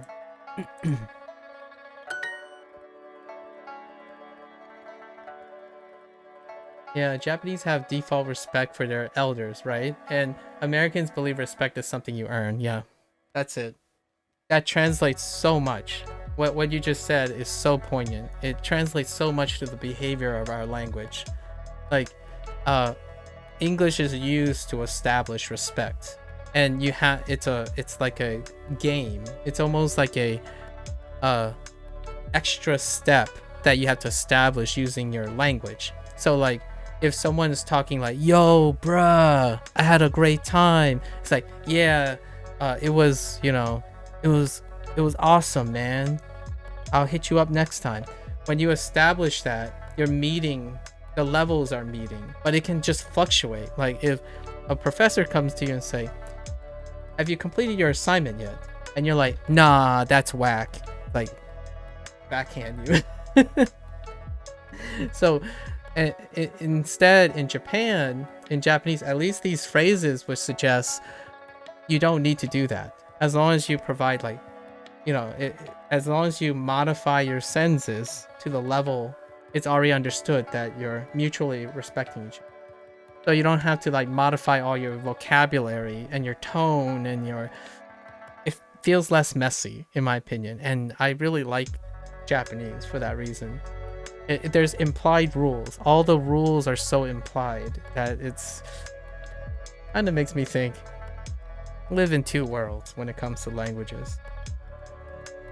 That's how you really start feeling the culture through language.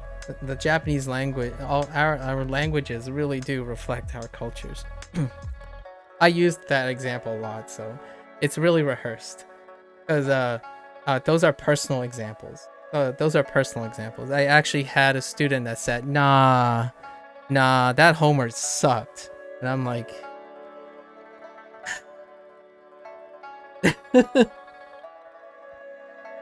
and of course, as a teacher, I would ask them, so why did it suck? Can you explain why it sucked to me? Like what are you having trouble with? Can you explain that? It's like, well, you know, it just sucked. And I'm like, oh gosh, please try to use your words. Like, describe why it sucks so I can help you. When you say it sucks, it's an opportunity, right? It's an opportunity to explain why it sucks. Or, I don't believe I should get this low of a grade. Okay, I'm listening. Explain to me, why do you believe you don't get this low grade? And it would be something like, well, I don't know. I thought I tried hard. What does that even mean? You tried hard? Like, I don't know what try means. I don't know what hard means. Like, are you establishing a relative? Because I don't know what hard is to you. And like, you didn't explain what is considered hard. You don't have an example, right? There's no examples. There's no specifics. What is hard? What is easy to you? Without that, most of those words don't mean anything. They're basically meaningless to a stranger. So if you look online, you'll know exactly what I mean when people use English as advice. Oh, dude, what is the hardest language to learn? That's the level of English, in my opinion. That's the level of English that you get. And so I'm always constantly asking, what do you mean by hardest? How do you measure hardest? Can you be a little bit more descriptive? English at a higher level requires explicit description. Unless you're talking to your brother from another mother. As in, this person's like, oh man, dude, this is the hardest language. It's like, yeah, I know, bruh. Like, this is the hardest thing ever. Then you're in line. Like, that's the rare occasion when two people are literally thinking the same. And that's how I feel Japanese people talk to each other. What I mean is, when they go, like when two strangers come together and they start talking, there are already rules that put them on the same page. There are already fixed rules that don't flex at all. Like, when you meet a stranger, you have to be polite. So your sentence structures have to accommodate that level of thing. In English, doesn't happen. It just doesn't most of the time. Like, someone's like, yo, this is mad hard. And then someone's like, well, I don't think this is too hard. And then now both of them are already arguing about what is considered hard, because the word hard sucks. English's words like hard, the relative words like hard, easy, like boring, all those words are so nondescript. It's just not enough detail. And it's so big in detail as well, because when someone says this is the hardest thing that I've ever done, it means a lot to you, but you have to be able to express it to the other person, because English sucks. It has so much weight, but its words are so non-explicit. It's like terrible. So when someone says it's sprinkling outside, my mother doesn't know what to make of it, because what the heck does sprinkling mean? It's like, well, it's raining, but it's not like rain, it's sprinkling. Like, then what's a shower? It's like, well, it's rain, but showering. And it's like, what? And it's like, no, it's not showering, it's like storming. It's like, what is storming? Is that like sprinkling? No, sprinkling is at the other end. Storming is at the other end.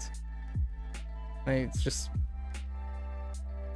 I don't envy people needing to learn English, in my opinion, but I'm having a blast learning Japanese.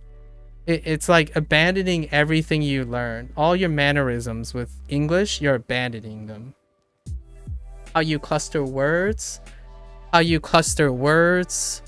how you define meanings. It's basically working uphill. You're trying to abandon all your tendencies as an English speaker and embracing you just gotta embrace the rules, man. English lets you bend rules all the time. Like, throw words anywhere and you still get away with it. In Japanese, you don't get away with it. You gotta bend over backwards to relearn and educate.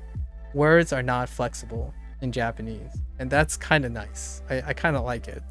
It's a great departure from English. So you're kind of like learning the two ends of a spectrum here, like close to the opposite ends of a spectrum. And I can understand now why a lot of people, and what I mean by a lot of people, there's English again, let's use some numbers, like greater than 50%. The majority of people would consider, if you're a native English speaker, Japanese is a popularish spoken language that have lots of characteristics that would challenge an English speaker, because the culture, the methodology, the writing system and stuff is contrast. It's very contrast to English.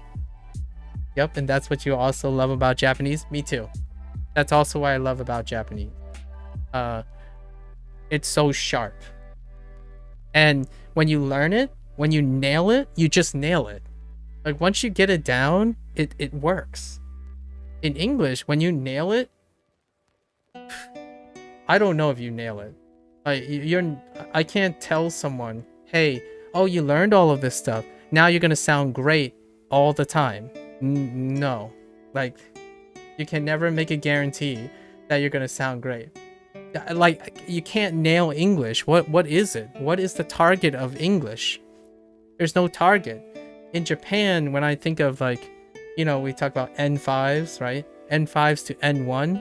That's what I mean. When you become N1, it means something. Like it means things that are more concrete. If you're a great educated English speaker, I don't even know what that means anymore.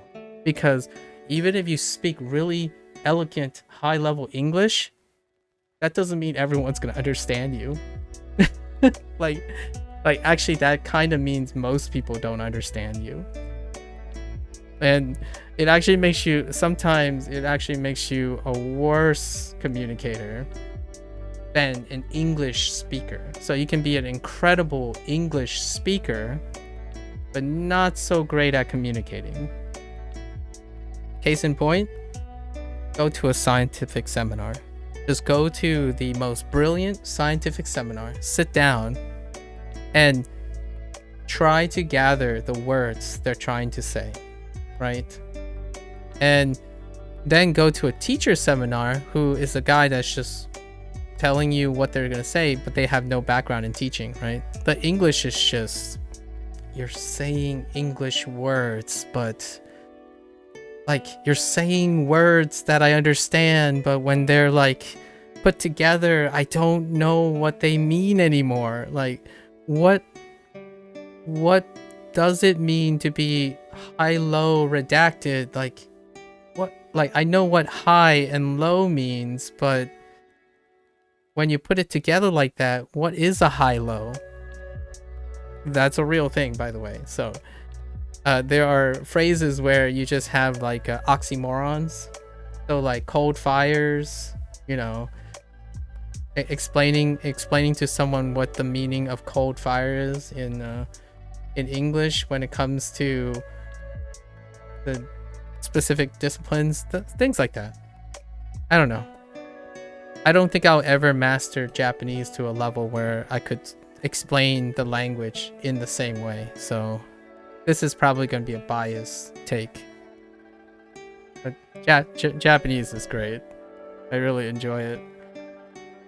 Okay. I, e, e, ie,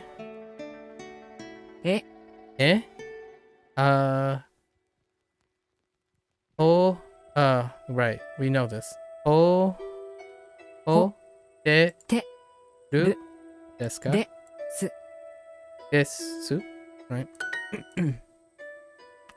Where's the hotel? So we gotta get used to this. Hoteru wa doko? No, hoteru doko desu ka? Right, because it's not doing the wa or the, yeah. Wait. So hoteru doko desu ka? Oh nope, I missed something. Oh no, I do need the wa. Okay. I'll remember that. You always need the wa. What am I doing? Pizza. Sore. Doko. Hoteru. これ これはホテルですか？ Okay, これはホテルですか?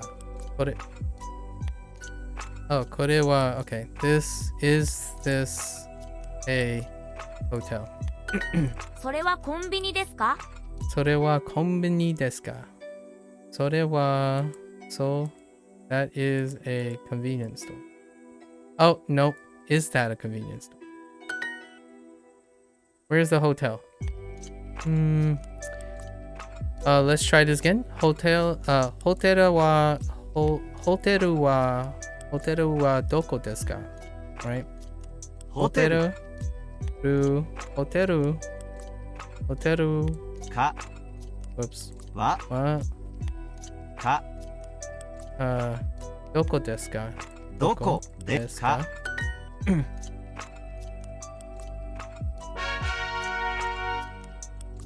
This is so much fun. Doko. どこ Where? ホテル Hoteru. ケー Keiki. キ Sore. それこれ Kore. ホテルはここです There's the other word. Hoteru wa koko desu. Here is the hotel. Oh. The hotel is here, right?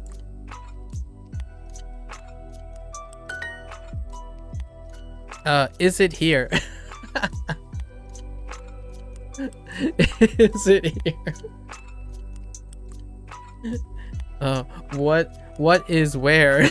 It's like here. Well, here or there here? Like where's here? And what is it? Is it here? It's a dumb. Oh man. Oh man. That's great. Okay. We had Coco, right? Coco. So is it like Coco? Coco desu ka? こ Probably Coco desu ka. Desu で su か ka? Coco desu ka? Yes. デパートはどこですか What the f... デパートは Depato wa. Depato wa. It's, yeah, because of the, I already know that line notation. So, depato wa. Depato wa. Doko desu ka? Okay. Where is the department store? At least I デ think. パートは Yeah, I'm pretty sure that's the vowel Depato wa. extender. So, depato. Depato. Depato wa doko. So, depato wa. Depato wa doko desu ka? So, depato wa doko desu ka? That's my clustering. コンビニはここです Konbini, コンビニ wa は desu ka. What did you say? Koko? Koko desu ka? ここ Koko desu です ka? Or des? Oh, it's not a question. コンビニはここです Koko desu. Yeah. So, I'm doing it. This is how I would probably keep rehearsing until I don't need the clustering anymore. So hopefully that's, since you're already doing that, that's pretty much all I can think of when it comes to really, really long sentences. Yep. これはバス停です Korewa, so korewa. Bus, what? バス停 Bus day. Ba, バス停 bus. Oh, is that su? Or, yeah. Basu. バス停 Yeah, bus Bus day. day. Yep. Basu day. Bus day. Okay, bus day. So, kore wa basu, bus day. Desu ka? Or des. Okay. Kore wa bus day des. Okay.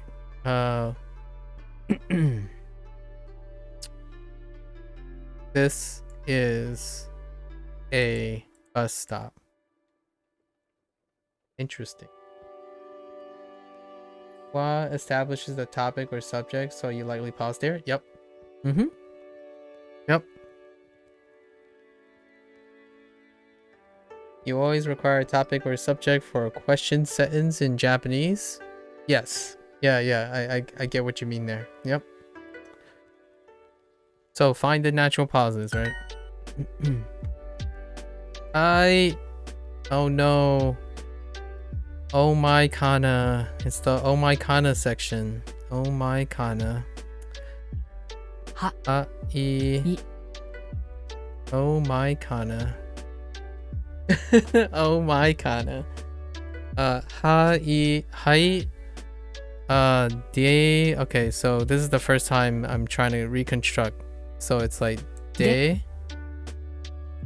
Pa. Right? Do. Whatever do is. Or da. To. Oh. To. Wait. Yeah, depato. Depato. Yeah, depato. Des. De. Wait. Ba. Ba. Ba. Why is there a ba here? Ko. Ko. Ko. Depato. Depato. Okay, buste, right? Buste. バス停 Oh, baste. Whoops. Ba. Oh my gosh. Okay. Baste. バス停 Baste. Okay, baste. バス停バス停 Yeah, so it's like. Okay, baste. Right. This looks like te, actually, and e. So baste.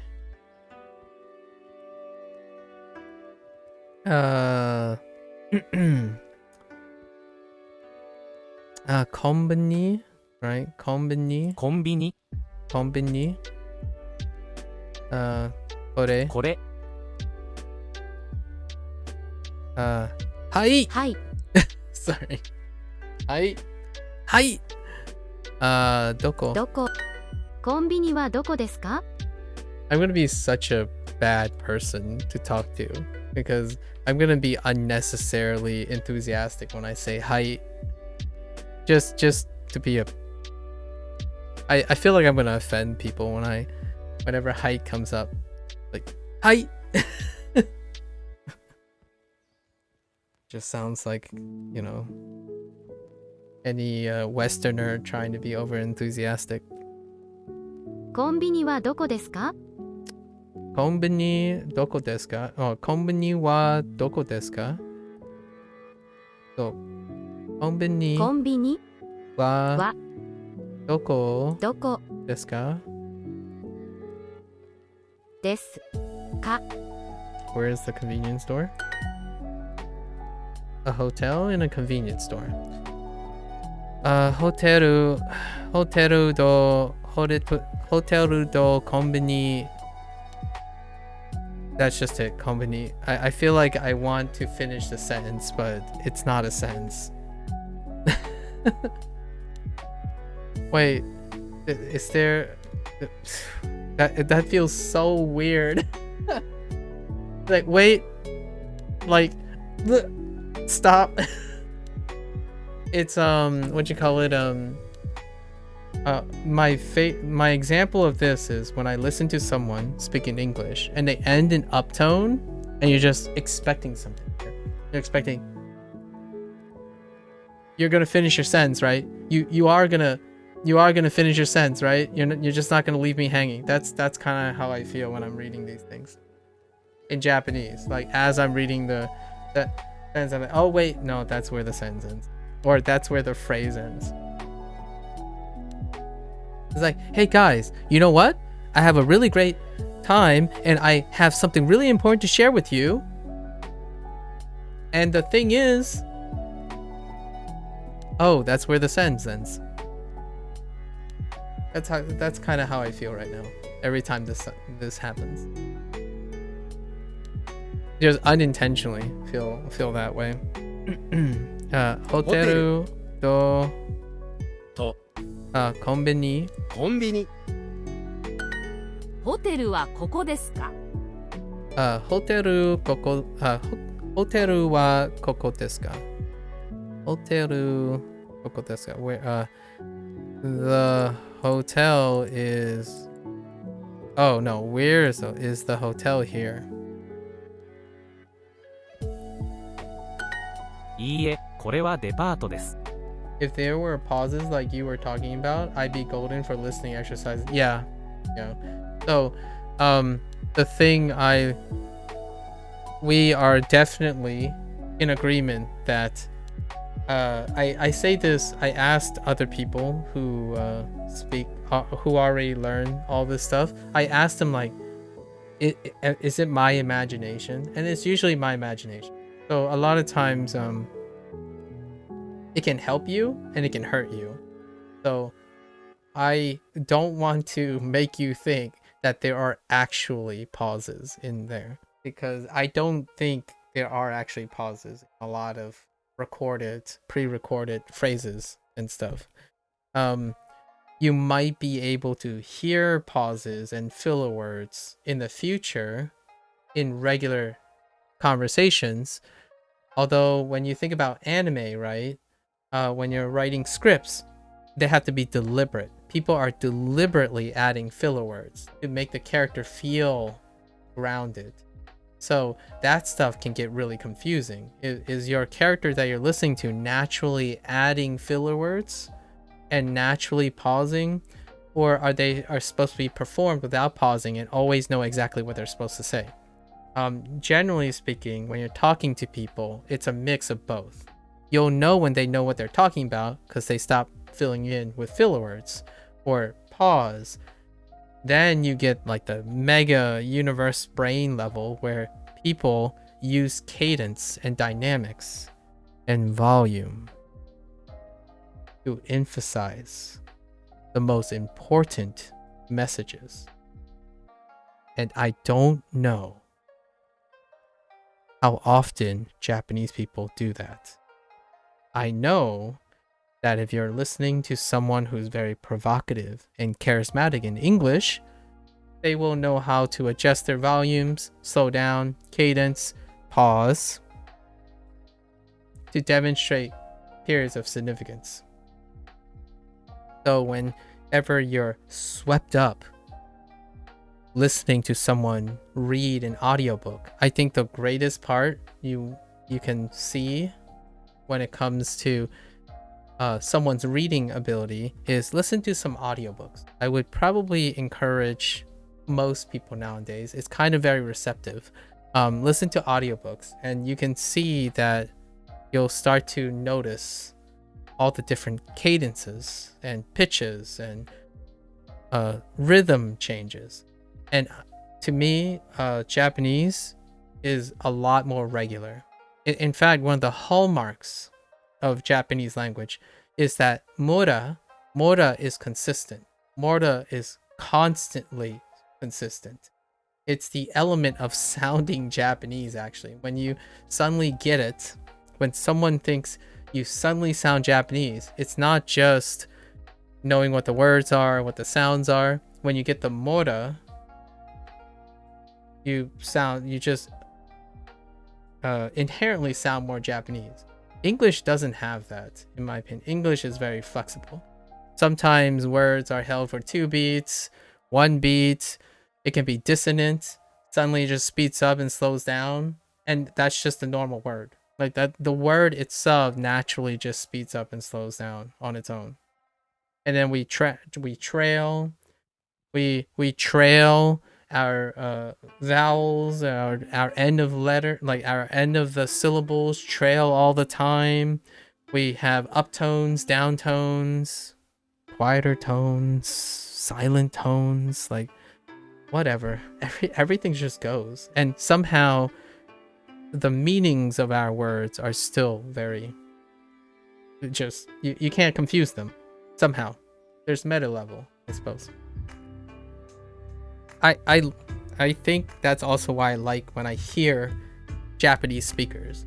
When I hear Japanese, it's like, oh, here's a musical example. English sounds like I'm listening to jazz music. Japanese, I'm listening to a drum line.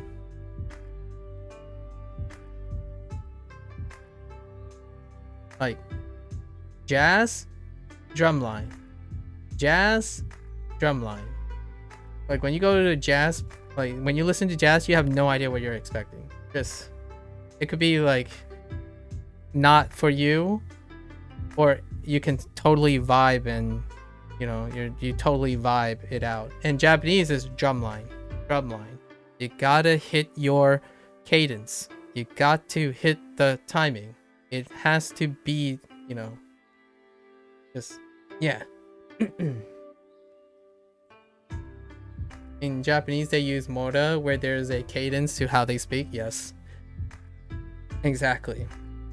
And somehow the English speaker is gonna have to unlearn how fruity, I don't know what else is, how jazzy the cadence is, because the English language is so like, it's just wavy everywhere. It's just like jazzy all over the place. Like when we talk about superfluous or formidable or amenable, austere, all those the words kind of just, they're not on the same cadence.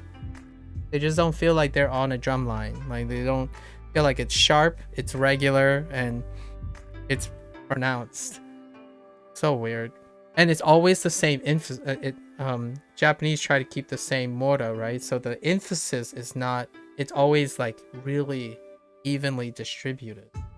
So when I'm saying height, I'm literally saying height like an English speaker and not like a Japanese speaker, because I want to emphasize like an English speaker, even though that's not what Japanese people are doing.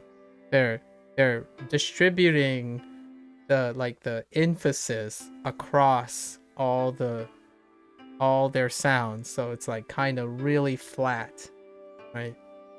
Meanwhile, literally what I just did. Meanwhile, there's like, it just goes up and down. Another fun analogy I would say is, I feel like when Japanese people possibly listen to English speaker, it sounds like all our pronunciations are like when we're drunk, like a drunk Japanese person. Like when we're under the influence, that's probably the closest thing to get a Japanese person to sound like an English speaker. When they start trying to say English words by slowing down and slurring everywhere and just combining all the syllables and losing their cadence, like sometimes they go fast, sometimes they go slow. When you hear a Japanese person, yeah, I am very interested to see what that sounds like. I don't personally have anyone who's a really heavy native Japanese speaker who still speaks English with the cadence, with the mora, right? So at some point, a Japanese person, when they're learning English, they're gonna use mora, their standard mora, to speak English. And then what happens if they knock back a few drinks? Does it become more loose? And then it might end up sounding more English-like, because man, English is not regular. Holy heck. It's just all over the place. It's kind of in my opinion, it's the charm of English, but then Japanese has the charm of being so regular, so marked up. And then when they drink, it's kind of hard to tell because I don't understand Japanese well enough. The drinking sections, because there's a big drinking culture from the working class in Japan. I don't know if their Japanese just kind of fall apart, or do they still sound like machines when they're drunk. It would be really funny to I would love to go to a karaoke bar and share a drink with the business class, right? The working class of Japan, and see if they're Japanese. Like the mora just goes everywhere when they're drinking. But I honestly think that's if I had to ask a Japanese person, I kind of think that's the closest thing that I could use as an example. Just imagine yourself having a few drinks and trying to maintain your mora. And that's kind of like how English works all the time. Like, how do you sound more English? Well, just mix up all your beats. Like, start emphasizing random words that you want to emphasize or something. Like, for example, I'm very interested in what that sounds. I'm very interested in what that sounds like. Like, that's kind of how it feels when you're listening to English from person to person, right? So when I think about people learning English for the first time in other languages, what kind of English person are they listening to? And we're not talking about the superficial stuff. It's like, oh, is it British English or is it American English? Like, what kind of random English person are you listening to? Because each English speaker will have different cadences. Like, they're all over the place. And if you're coming from a language like Japanese, I would say that would drive them insane. Yeah, like any language that has regular like cadence, I think that would drive them insane. Like, you start thinking, wait a minute, is that where you're supposed to emphasize that word, or is that not how you emphasize that word? And an English person would come and say, it doesn't matter. Then how do I know I'm doing it right? You don't. Like, you don't know. It doesn't matter. Like, that it makes English easier, right? You know, because it makes it appear easier, but it's just because the rules are more flexible. Like, if you say apple or apple or apple, like apple or apple, we still know it's apple. Like, you're trying to say apple. It's okay. Like, don't worry about it. But it does matter in Japanese, right? It matters in Japanese if you're holding something for too long, or you're sounding like a pep and just adding extra sounds holding sounds everywhere and whatnot. It's great. I can't wait to I was gonna do something with like language exchange in the future with like privately, and I want to really I would love to get a perspective on a Japanese person learning English and any other language. But generally, I don't know if you ever looked at the statistics that was disclosed by Duolingo. English is still the top. So there are more people using Duolingo from other countries for English than the other way around. So there's a bigger pool of people to like ask, like, hey,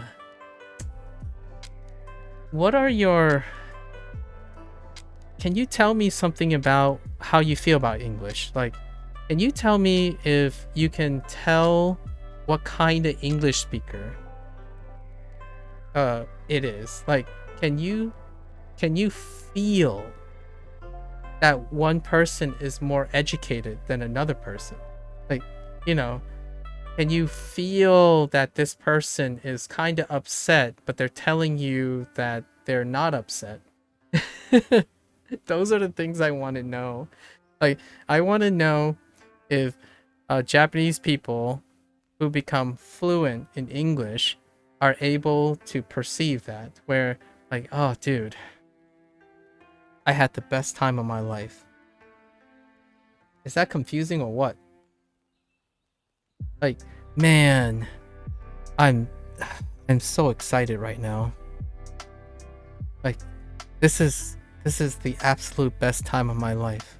Like, I don't know how to express this, but I can assure you I am the most excited person right now in my life. My heart is practically beating out of my chest.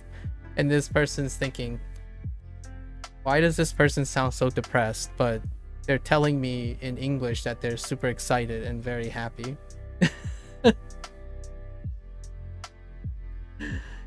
Feel sad, man. Anyways, lots of rambling.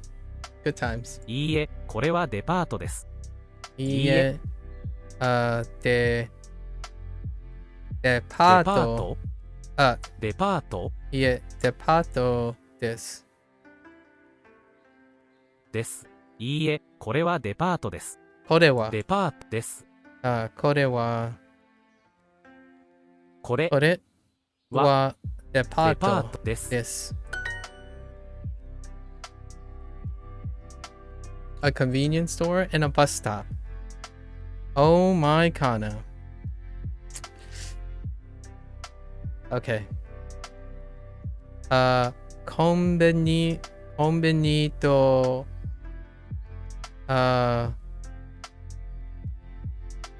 バスdang it バ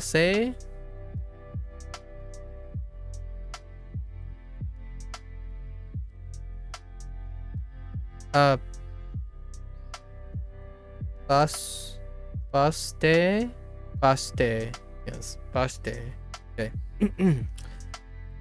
コン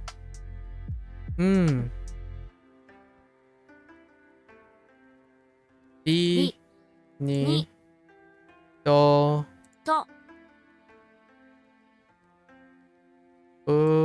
バスとno バス停バス停バスバスバス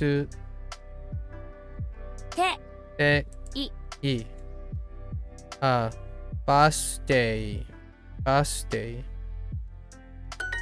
ホテルはどこですか？ Ugh, you're so fast. ホテルはどこですか？ホテルはどこですか？ Man, you're so fast. ホテルはどこですか？ホテル Oh man. ホテルはどこですか？ホテルはどこですか？ Oh my gosh, I'm just tripping on. How? ホテルはどこですか？ホテルはどこですか？ホテルはどこですか？ Man, you're so good. Where is the hotel? No bus here.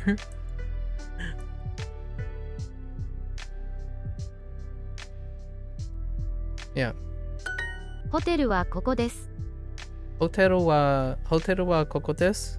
Wait, ホテルはここです。ホテルはここです。ホテルはここです。ここです。Okay. Okay. Oops.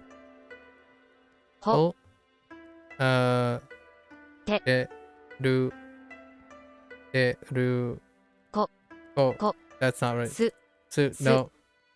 る ホテル I need to learn katakana. Holy heck. ホテルはどこですか？こです。すであ、すな。す Okay. これはバス停ですか？これはバス停ですか？これはバス停ですか？バス停ですか？これはバス停ですか？これはis this a bus stop?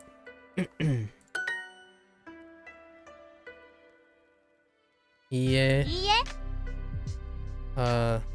This is a department store.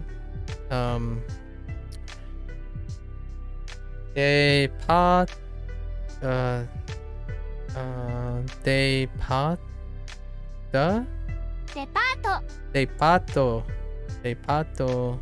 Depato. Des? です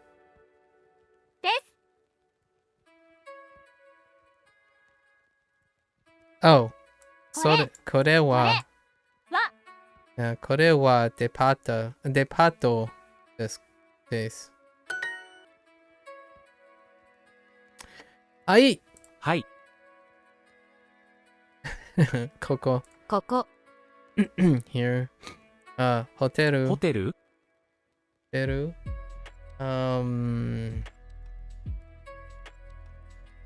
That ends with the E. Oh, this is the bus. Baru. No, baste. Baste. バス停 Baste. Right. And then, kore. これ Oof. Oof. This is feeling good. We're putting in lots and lots of effort here. You know, how's the leaderboard looking? Aw. I was hoping this person continues to play today. Because this is their extra day too. So, just as a thing, this person followed, you know, like there's followers and stuff, so that we mutualed, which is the first mutual. And this person's on the same streak. So today is this person's last streak day for super. So I was kind of feeling like they were gonna hit it hard too. I love knowing that other people are also working really hard and studying and stuff. It brings joy to my life when I can see people working hard and being happy. And I don't actually know if this person's happy, but I like to think that putting in like over 1k XP only starting out after a week of Duolingo is someone that's happy and enjoying Duolingo. At least that's what keeps me motivated. These animations also help. These animations definitely help. Even though they're not, you know, I'm projecting because this character is pretty funny. Okay. それそれこれこれホテルホテル Heckin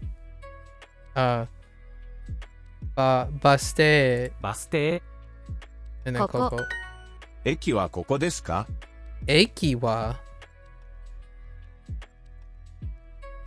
駅派駅派駅派 Oh no, 駅駅 Yeah, okay. 駅派 Oh, it's the whole thing. 駅派 Eikiha. Wait, no, it's just Eiki. Yeah. Oh, I knew Eiki. Right, because from the hiragana section. Eiki. It's not 駅派 the new term is not a katakana. This is the first non-katakana. 駅派 Eiki. It was like maybe 3 or 4 days into the hiragana. So Eikiha koko desu ka? Okay.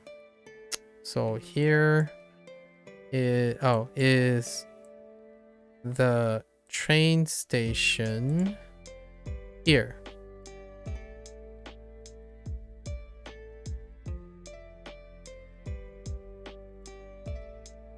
Yes. はい駅はここですはい。はい駅駅はここですか？はここです Oh no, just this. Right. Train station or bus station. Oh my god.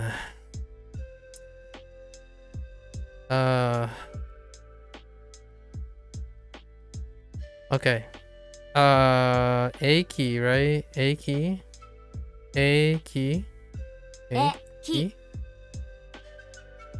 と駅と what was it? バスすでてい Alright. Birthday. So, ike to birthday. それは大学です。 Okay. それはwhat the 大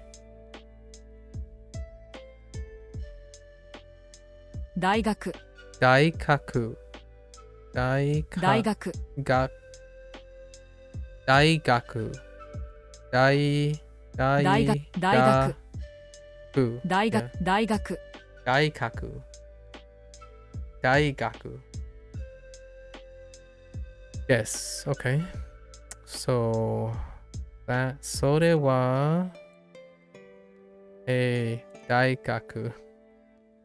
大学。大学。学。駅はどこですか？駅はどこですか? I've heard that phrase before. Now it all makes sense.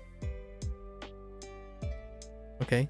駅駅はどこどこですか? です。 Now this is a phrase I can get behind. 駅はどこですか？駅はどこですか?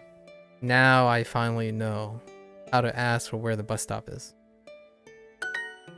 Or the train station. 駅 Sorry. はそこです。 Because the train station is more common than the bus stop, at least in the media that I'm exposed to. 駅は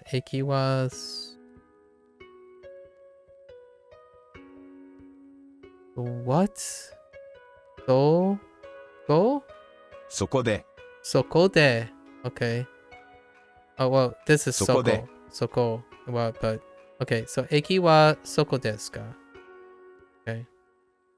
So Soko is there. So there is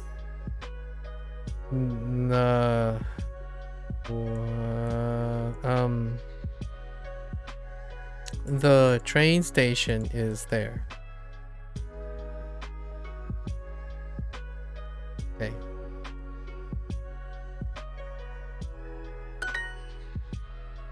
So Soko. Okay.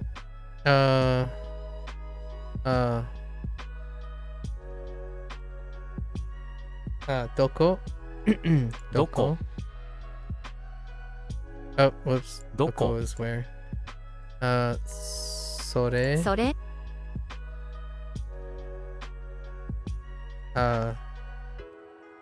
Soko. We just got this. そこ Soko. こ Koko. こ Hoteru. ホテル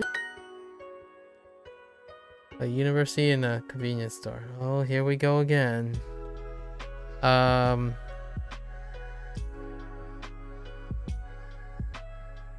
Die something. Da. Da. I. I. Ga. Ga. Ku? Ku.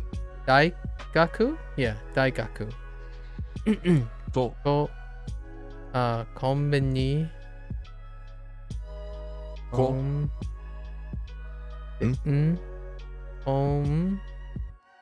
Bi. Ni. Konbini. こことそこ Okoto soko. Oh, this is like this and that. Sore, kore, kore to sore. Yeah, kokoto doko. Soko. Here and there. Koko to soko. それは駅ですか? それは駅ですか? それはそれは駅ですか? 駅でですすか? か? いいえ、それは大学です。いいえ、no, that's a university.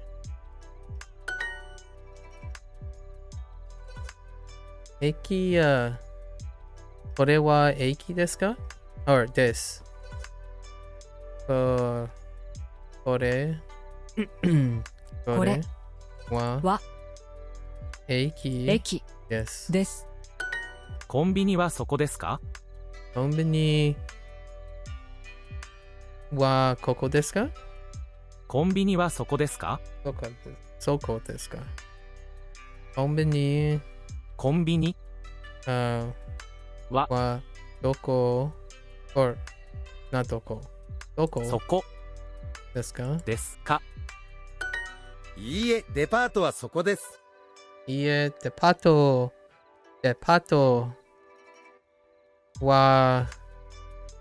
はそこです。Okay. No, the department store is there. Nondescript. Why are there two departments? What the heck? 大学はどこですか？大学どこですか？あ、大学はどこですか？ or そこ大学はどこですか？どこ大学はそこ大学はどこですか？どこですか？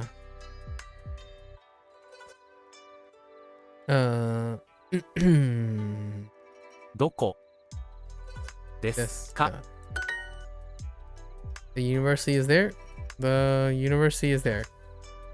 そこ right? And 大学 so 大学はどこそこです。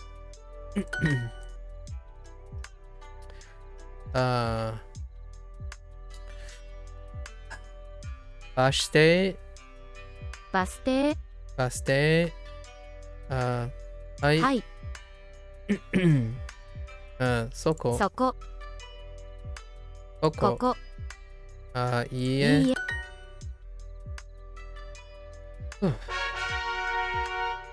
We're getting to the review. Let's go. Okay. ホテル。ホテル。いいえ、コンビニはここです。いいえ、コンビニはここです。コンビニ。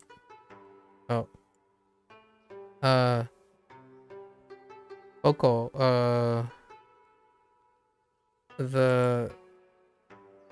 Here is the convenience store. Yes. Or you can say the convenience store is here, which I should say it that way instead because it keeps consistent with the others. Where? Oh, actually, it's a flex between the two because where goes. Okay, it's fine. It's fine. Fine. Where? どこどこ？はい、デパートはここです。はい、デパート。はい、デパートはここです。はい。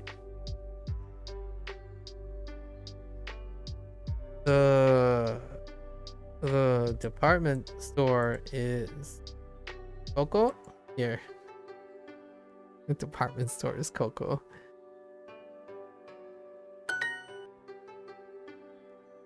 コンビニ。いいえ、デパートはそこです。いいえ、デパートはそこです。No, the department store is there. はい、駅はここです。はい、駅はここです。はい、駅はここです。ここです。Okay. はい。はい。はい。駅ははここここでですす。コンビニはそこですか？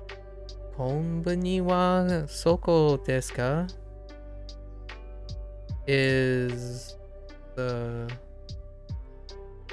コンビニ、convenience store そこいいえ、大学はそこです。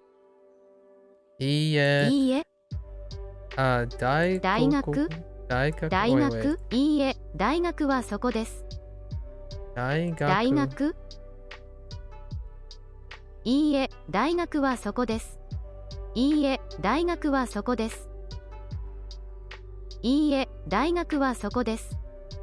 いいえ、大学はそこです。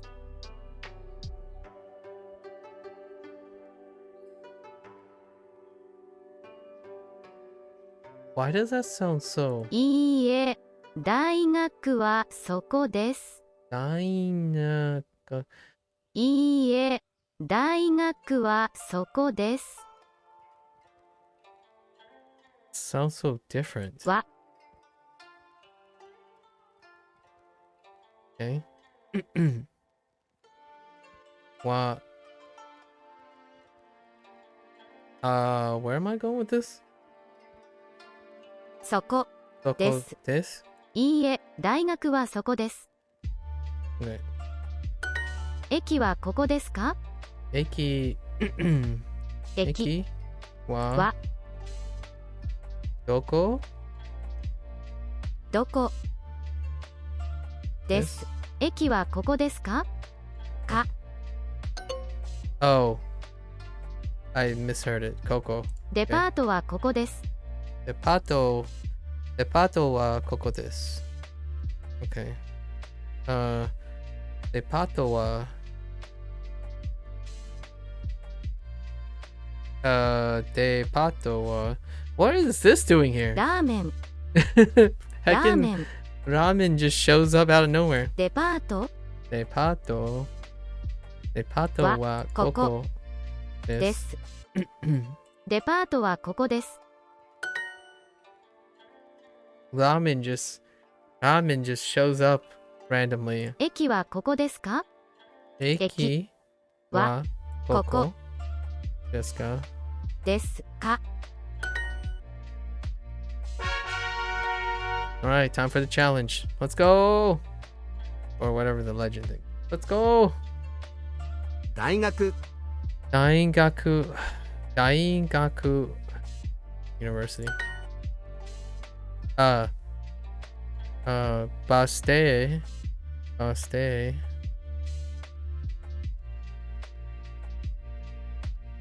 バス停バス停はい、ホテルです。バス停ホテル What? はい、ホテルです。ホテルですはいはい、ホテルホテルですです。ここここコンビニです。コンビニですコンビニです。はいここですここですコンビニはそこですか？コンビコンビニニはどこですか Oh, no, wait. どこですかコンビニはそこですか？ Oh, そこですか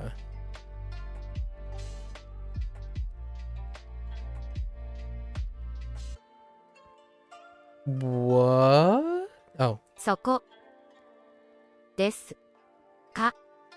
my デパー brain トとコンビニ。 my brain just stopped there. デパートどこ Oh, no. デパートと Wow.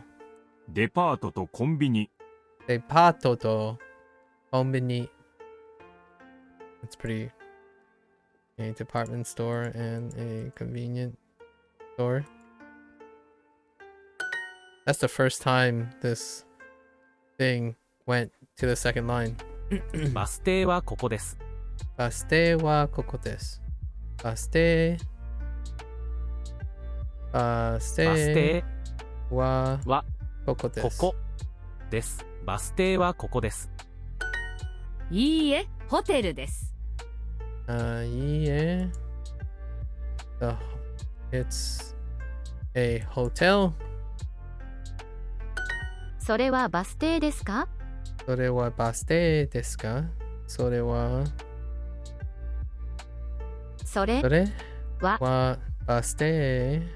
バス停バス停。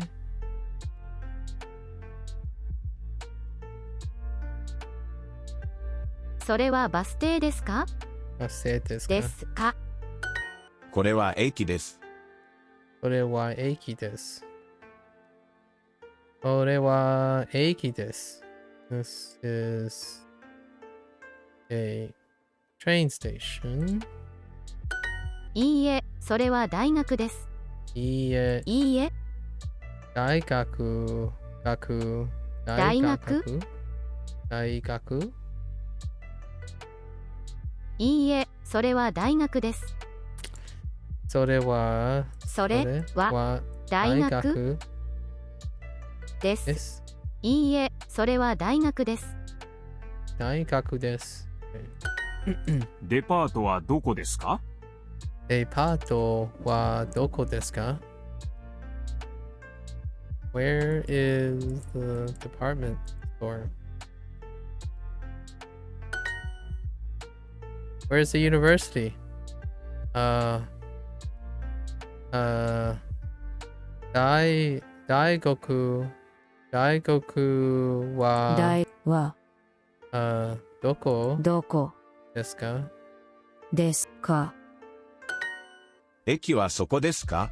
駅はどこですか？ It is the train station there. Is a hotel here? ホテルはここですか？ホテルはここですか？Hooray! Now new stuff, right? Talk about countries again. Oh, okay. So now it's reviewing this, and then it's probably this is the review. Oh no, it keeps going. Actually, there's more. Aw, wait. Has there always been 3 sections? Oh no, it's much longer now.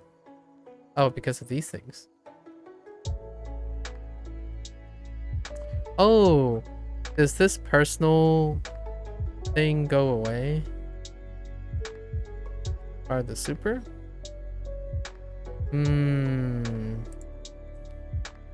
question is, should I start here? Let's continue a few more lessons. Let's let's remove all these mistakes. What are these mistakes? What did I ナオ do? ミさんはブラジル人ですか？ Naomi-san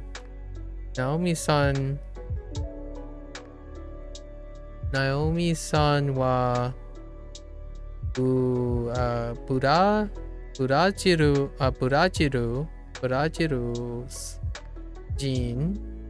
Jin desu ka?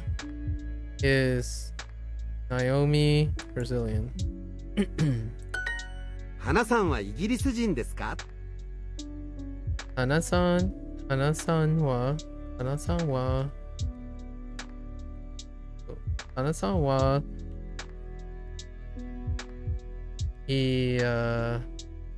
Igirisu Jin desu ka? Is Hana British? アメリカ人。 America Jin? Canada Jin desu. Hana Jin desu.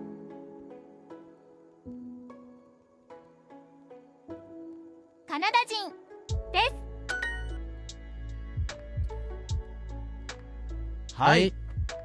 それは、これは、アメリカです。アメリカです。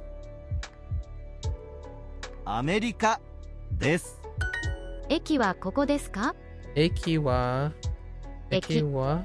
はここですか？ここですか？駅はここですか？ Alright, cool.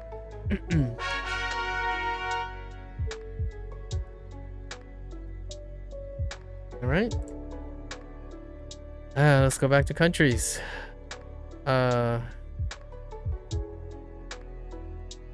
大きいし、大きい。大きい。大きい。アメリカと日本。アメリカと日本。日本。アメリカと日本。日本。日本。日本。それは小さいですか？それは小さいですか？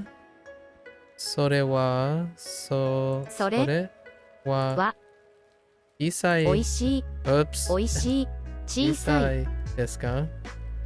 です。No one saw that. か。それは小さいですか？ I mean, okay. それは小さいですか？小さい。小さい。はい、これはアメリカです。はい。はい。アメリカ、これはアメリカです。はい、これはアメリカです。大きいです。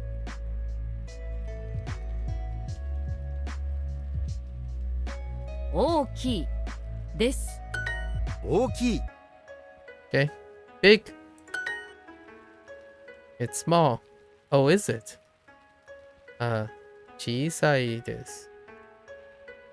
小さいで Yes. す。これはアメリカです。これはアメリカです。これはアメリカです。アメリカです。これはアメリカです。Okay. Had to check if it was a 日本 question. は小さいです。Did Duolingo cover the whole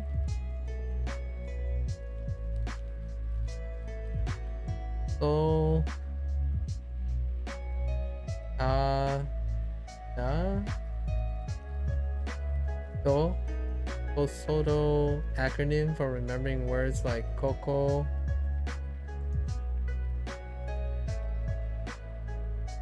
Soko, Soko, Soko?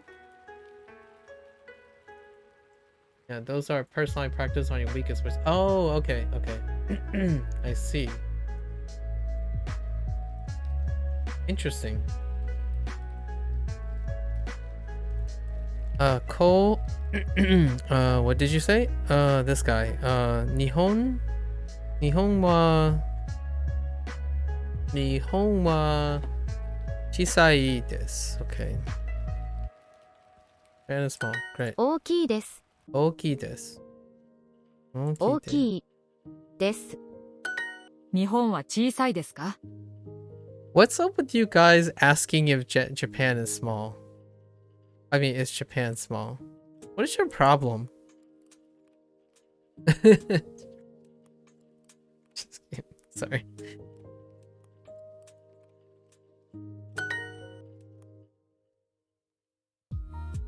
America to Nihon.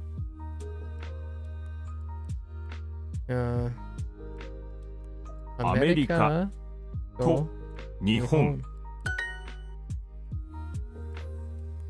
Is America big? See, it's America big. America アメリカは大きい大きいですか？ですか？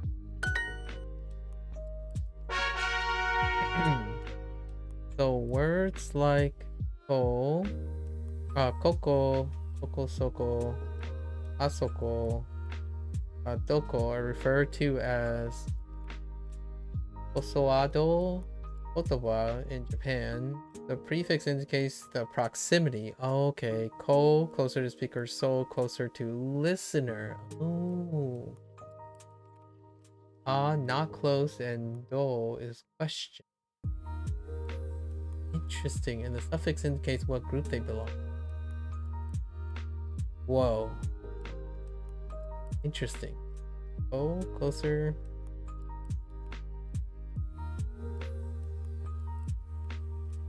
Interesting. Well, I'll get there when I get there. Not yet. Not for me. Not yet. But that is really interesting. Japanese, Nihonjin, Jin, Nihonjin.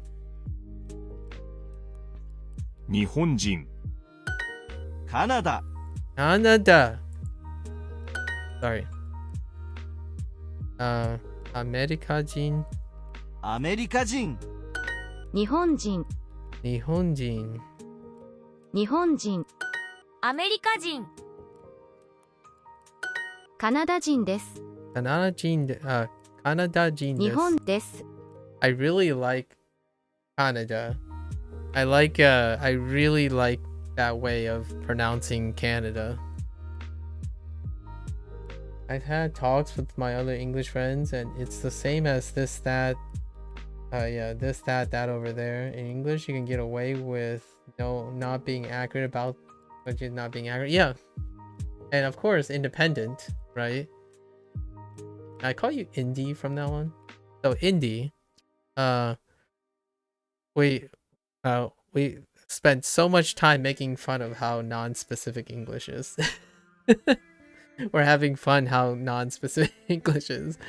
It goes without saying, English is often just not accurate. Like, it's just not accurate. And it's kind of one of the fun things about English, if you like it to be fun. Sometimes it's frustrating. Most people find English frustrating, especially foreigners find English frustrating because when they say something, it's like, and then they get like 4 questions back. You know, when they say something, they get like at least 3 or 4 questions back because the words are not descriptive enough. The more descriptive you become in English, the more specific it becomes.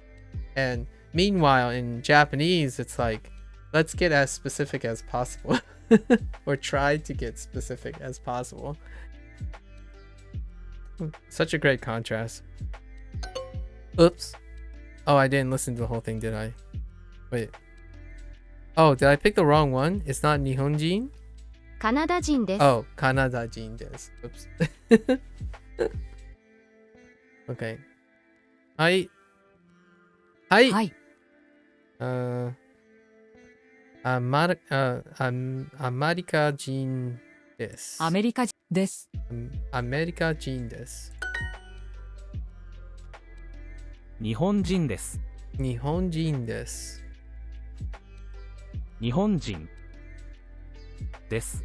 This time, it is. はい、日本人です。はい、日本人です。Yes, he's American. Oh, I almost got them backwards. カナダ人、カナダ人。カナダ人。ブラジル人、 No one saw that. カナダ人、いいえ、カナダ人です。いえ、カナダ人です。No. What to pick? You can pick so many. He's Canadian. アメリカ人です。アメリカ人です。アメリカ人です。です。はい、カナダ人です。はい。What is that? That's Canada? カナダ人です。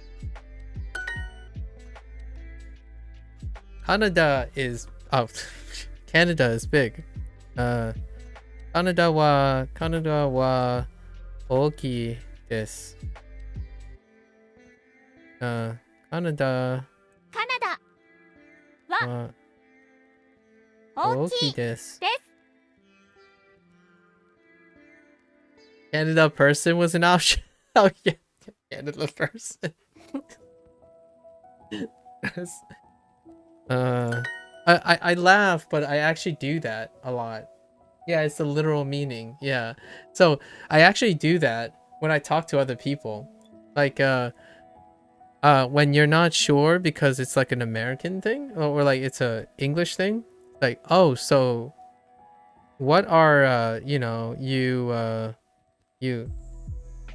you kind people, like you would use the country and then just add a person because you're not quite sure if you're gonna do the Ian or an ease or n, right? The Ian and ni ease, right? It happens. I totally feel the other way around because of that. Yeah. Yeah. Yeah. Canada wa oki desu. Yes. カナダは大きいです。カナダ人です。カナダ人です。Keep trying to say something else. カナダ人です。です。 We're going into the review? No. We got one more. ブラジル ブラジル Do I say that a couple more times? It might come to me. イギリス That's not it. ブラジル I don't want to talk about ブ it. ラジル人。ブラジル人。はい、ブラジル人です。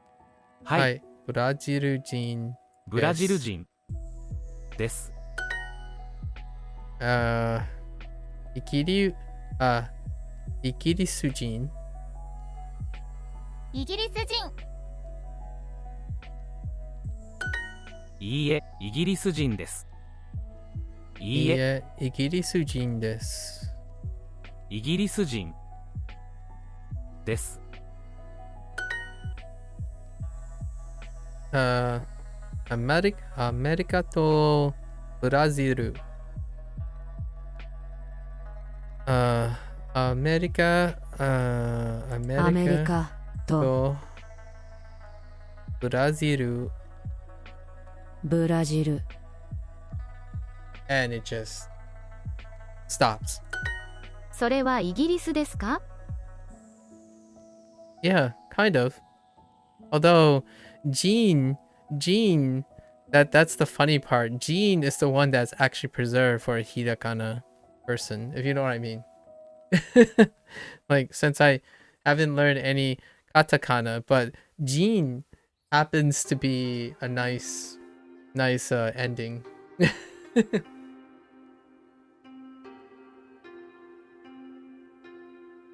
Still haven't gotten to katakana yet. Oh, I see. Oh. Do you write that usually instead? Or did they are they doing it intentionally to write Jean this way, but you eventually replace it with the kanji? Yeah, you usually use that? Okay. Yeah, because it's easier. It definitely looks like it's way easier. Like, look at that. It's practically a single stroke. It's so much less work. Yeah. It's practically a single stroke. Practically. But yeah. Yeah. それはイギリスですか？それはそれはイギリスですか？イギリスですか？イギリス Where the heck is イギリス？イギリスですか？それはイギリスですか？ケンさんはブラジル人です。I was making a dad joke. I don't know if people got that. Never mind. I was figuratively asking where is Britain.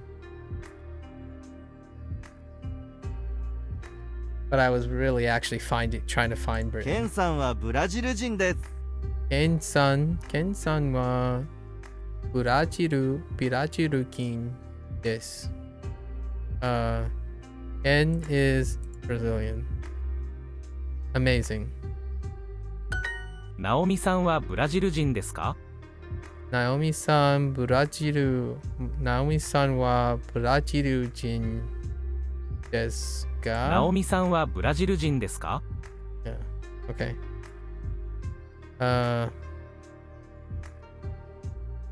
Um ナオミ Naomi-san さんは wa Brazil jin ブラジル人です desu か？ ka? ナオミさんはブラジル人ですか？ブラジルは大きいです。 Brazil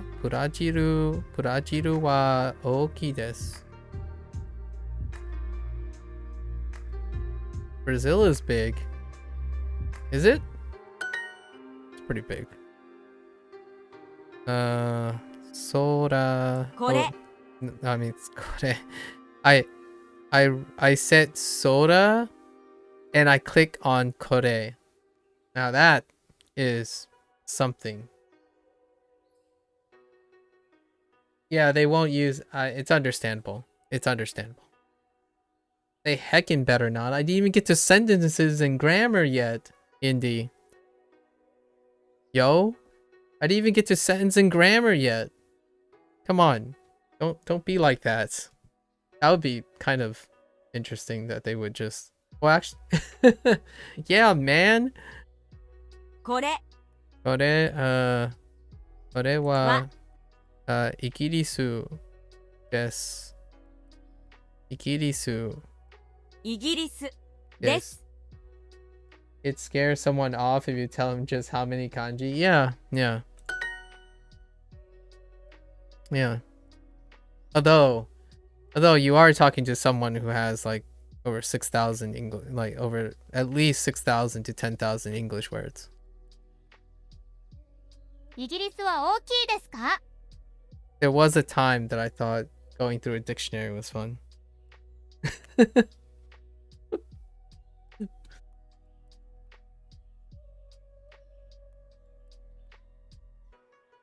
Yeah, it's not enough, right? Only 10,000 words? And what I mean is not outside of your normal thing. You know, like we're talking about like kanji, right? So kanji is built upon a pool. My words, I know, are at least, I don't actually know. Maybe I'll try sometime. But I would say I have some good 10,000 words. Not really 40,000. That would be a little bit over. I don't necessarily think I want to go up to the 40,000s. That would be really interesting to just try it. You know what I mean? How do you even validate how many words someone knows? Like, how do you test yourself how many words you know?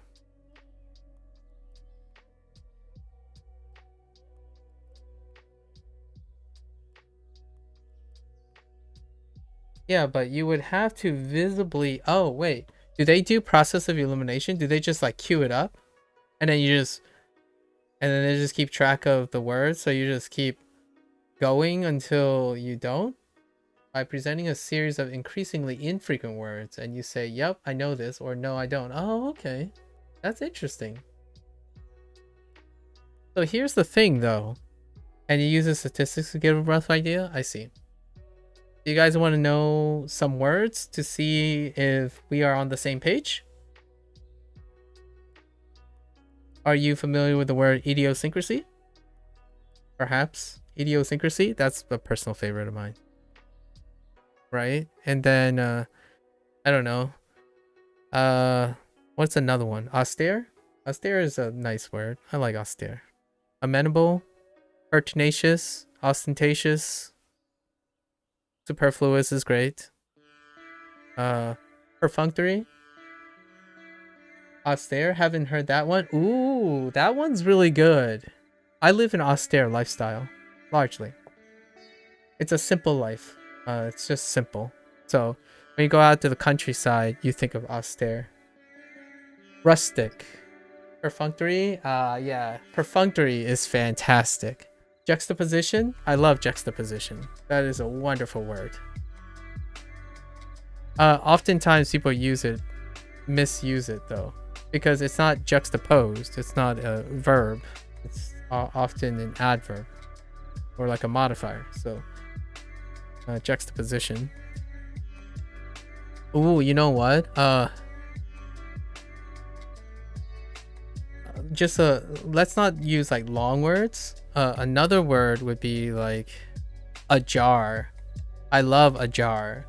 Ajar is great. Ajar, that's just being fancy now.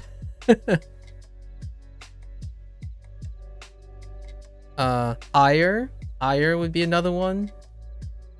Dude, ire, I really like ire. It just sounds so nice. Or ennui. Ennui is great too. Ennui. Yeah, ajar, you learn that when you read like fairy tales or poetry or something. Yeah, ire is so good. And ennui. Ennui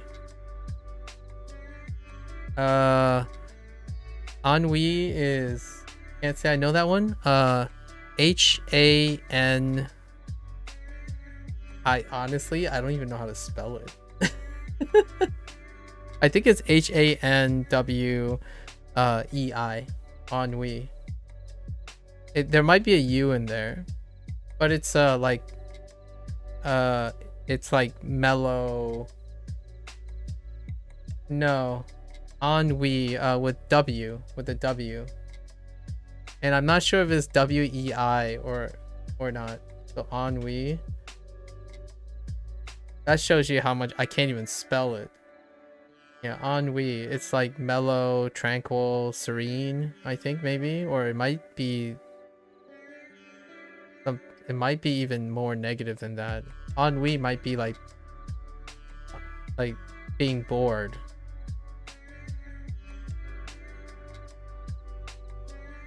What? I don't know how to spell ennui yet, unfortunately. Oh, good night, Indy. Thanks for hanging out. It was a pleasure. Good luck with everything on Japanese and stuff. Get those. Hang on, let me check.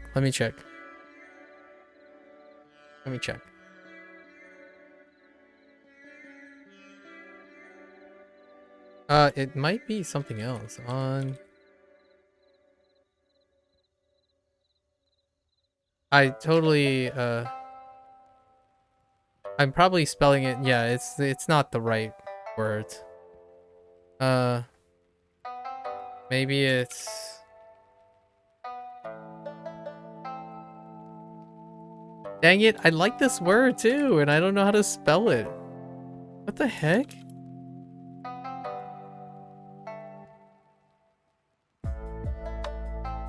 No. I'll have to come back to that word. How do you spell it? It's not an English word per se. It's adopted. It's an adopted word.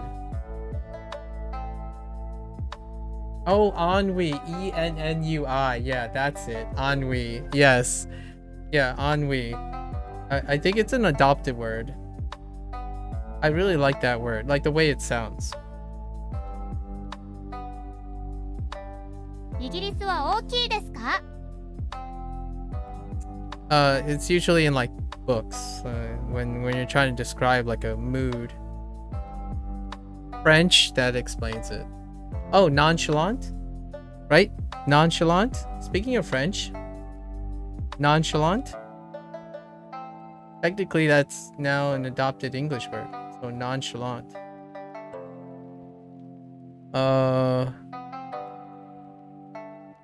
I learned that in middle school. Nice. Oh, I can do this for days, but then we're not learning Japanese anymore, right? But I can do this for days. I love words in general and how you could use them, like how you can flex through meaning and stuff. Because English precision is lacking, right? The difference, me and Indy were talking about this back and forth for fun, just to celebrate the idea that English always starts super nondescript. And in order to elevate your English, you have to become more and more descript, as opposed to the other way around, where you start with heavy rules, right? Heavy rules to get the exact thing. In fact, English is really messy in the beginning. It's very flexible and receiving and tolerable. Like it tolerates a lot of rule bending and whatnot. But when you try to become more well spoken, like perceive and project a bit more well spoken, oftentimes it leads to being a better descriptor. I always imagine your precision came from writing scientific papers. Oh, you know what's funny about that, Ernest? You know what's funny about that scientific writing? Generally speaking, scientific writing violates a lot of the sophistication of precision of the rules, of the English, as in it uses less sophisticated words. It tries to distill it down to being precise, but also using words that are incredibly mundane. So when you read a science paper, it's actually quite boring. It's distilled of English's richness because it has to be very objective forward. So the ambiguity is removed for sure. Like it's focused on precision, but in a different way. Like for example, you're not trying to be expressive. So expression is lost in scientific papers. However, it's incredibly precise. In creative writing, the precision is increased, but also the eloquence of the language is elevated as well. You're allowed to be incredibly flamboyant about creative writing. So it's kind of a different kind of precision. And usually it makes you sound really boring. So my flavorful use of modifiers in my daily speech it's countered by scientific writing. Scientific writing is very boring writing. It uses a lot of passive voice, like this object is measured to be this, and then this would be like the actual measurements, right? The whatever the stuff is. And descriptors and adjectives will always remain the same. So it's like Japanesey, which is funny because it's very Asian oriented. It's like Japanese. It's very this is the way you express this. There are rules to not being ambiguous. And then we have the creative arts, the writing of English, where how do you describe a sky? You don't just say it's blue. Come on. You don't just describe the sky as blue. You might throw in a word like tranquil, overcast. Even those words are gonna be a little bit more precise in detailing. I can describe a lady with the word... Oh, interesting. Punk? I don't know that word. That's new. What does that word mean? Hang on, I gotta actually even hear that word.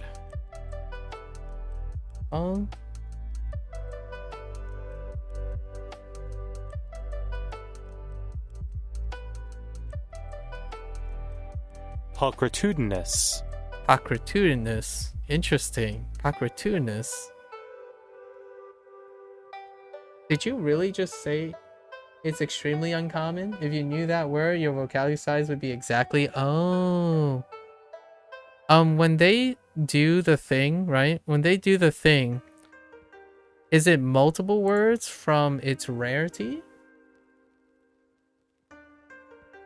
Like, just because you don't know pulchritudinous, there's probably other words just as rare in the 50 to 60k range, I would imagine.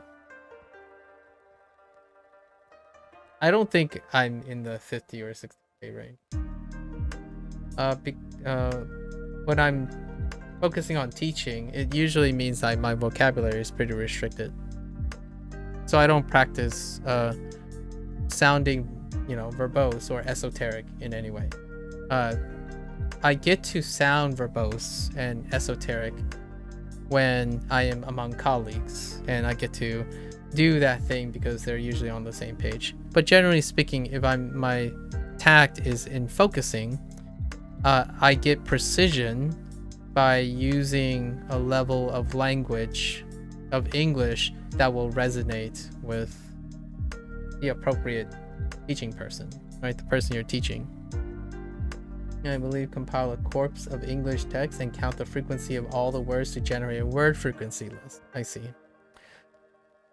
So where does a serendipity fall into? Because I absolutely love serendipity. I actually use it way more than coincidence or auspicious. Serendipity. That is an incredible word. I just love serendipity. What about ephemeral? Ephemeral? That's great. Like luminous. Vicissitude. I like vicissitude. Instead of trying to like meander or list. Not list as in like listing, but listing as in like going left and right. Use vicissitude instead. Ephemeral, yeah. That's I'm so man. Turnus, you're distracting me from Japanese. Now I'm talking about English. I hope I can transfer that enthusiasm to Japanese when we get to kanji. I will be very like, this is how I feel about kanji. I'm looking forward to kanji. It's about discovering new words, like discovering new characters, and so that stuff is my favorite part. I think this part is the grunt work. Like when you're establishing foundations, that's the grunt work. And I'm still having a lot of fun, obviously, but yeah, vicissitude. Yeah, instead of like doing lists, wishy-washy, listing back and forth, indecision, vicissitude. イギリスはイギリスはここ No, not Coco. Oh no, this is Igirisu wa Ooki desu ka? Is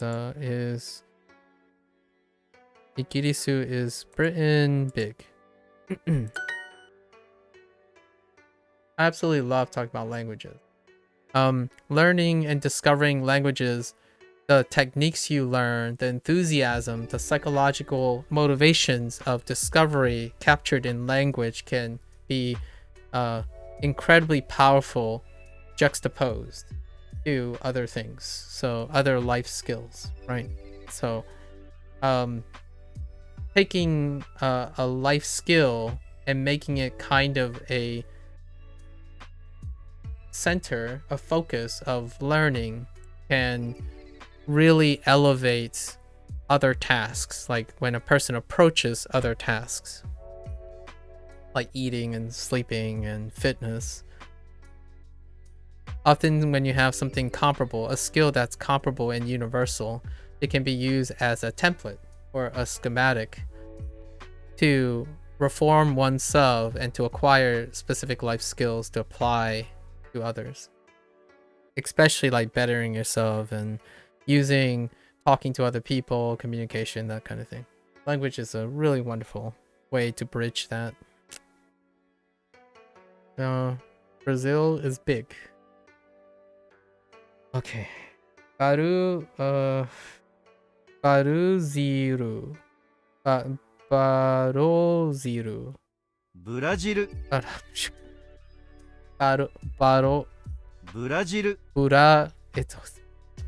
Brazil. Brazil wa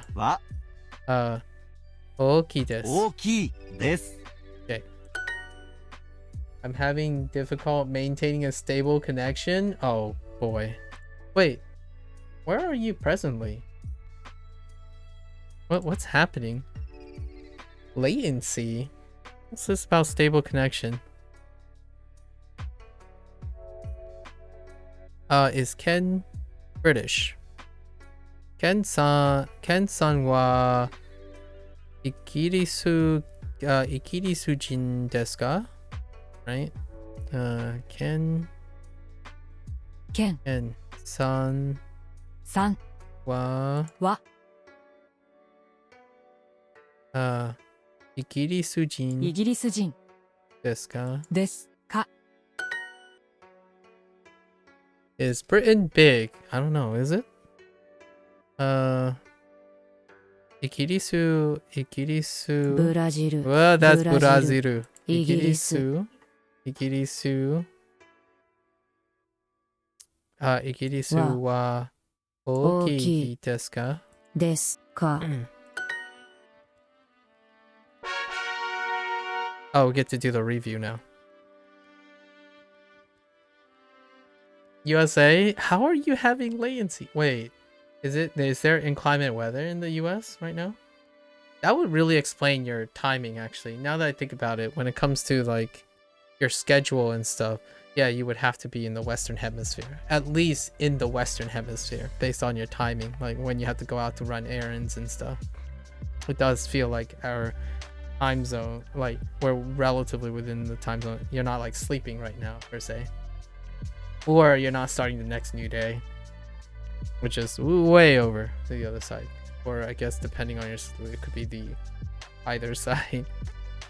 Thank you, spherical Earth. Yeah, you just got me stuck in thinking about great English words that I absolutely love. It's pretty normal. Oh, unlucky. Unlucky. You know what's another one that's kind of saucy?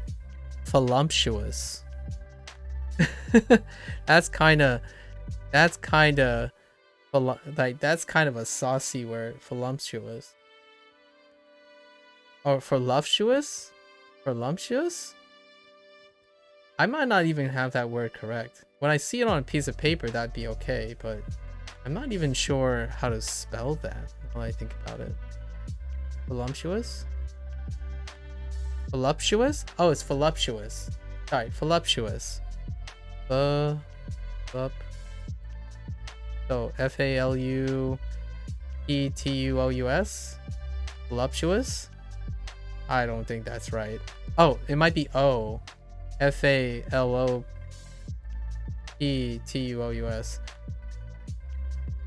I'm really bad at spelling. I wasn't a spelling kind of guy. And mixing it with Japanese enunciation, that doesn't help. Ephemeral. It's only 10,000 and vicissitude is only 7,000. Voluptuous. Oh, it's L-U. Not found in... What do you mean not found in corpus?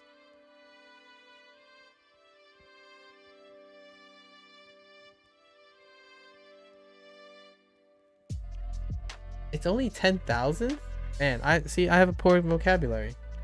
Only 10,000. Who would have thought? カナダ人です。 Oh, 7,000? Voluptuous? Okay. Yeah, see? I was being, I don't think I was being modest, or I was not trying to be humble or modest or humble bragging. I really think that I only have like 10,000 verbs or 10,000 words. What is the rarest word I can think of, or like maybe a word that people don't use? Man, this is so much fun too. We're gonna be so distracted in learning Japanese if this is our type of conversation. What about sanguine? Sanguine? I don't think people use that word. Sanguine?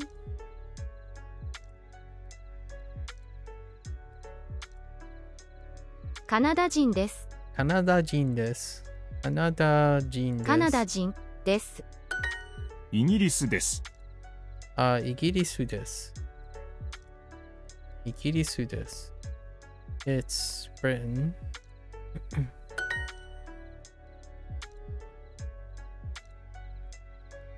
Oh, okay. Hold up. Let me grab this. I think this might actually...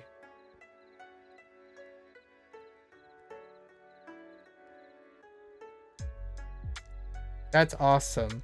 You know, this after this stream, I'm just gonna be doing this for the whole day, right? I'm just saying. I'm basically just gonna be doing this for the rest of the evening.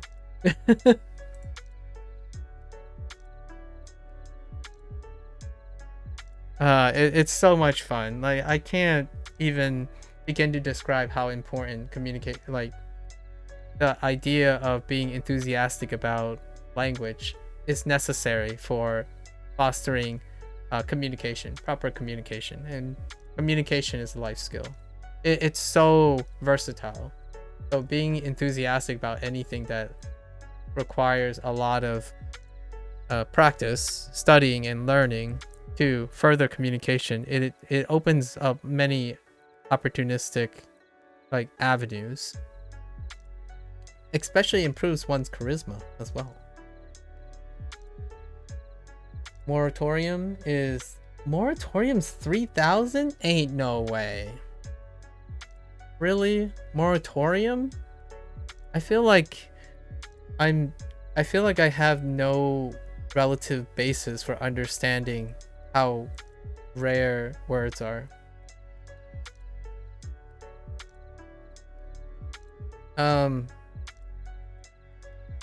What about catastrophic? I bet that's higher than I think. Or like it's rarer than I think. Like catastrophic, existential, intercontinental, meltdown, opposable, orate, protractor, rookie are all in the... Are you serious? Dude. I feel like some people actually know those ones. Meltdown? Really? Meltdown? Oh, this is so interesting. I hope we can do this with Japan too, Japanese. Oh, well, maybe not. Maybe it's just us bouncing back and forth kanji now. I can totally understand why you're so enthusiastic about kanji though. At this rate, like when we first met, like when you were talking and you like put in kanji and like you wanted to put in kanji. That's how I feel. Catastrophic, yeah. See, catastrophic's only 4,000. What the heck? Like it's barely 5,000.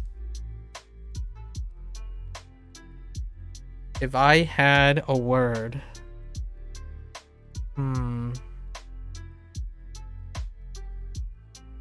or what about tumultuous?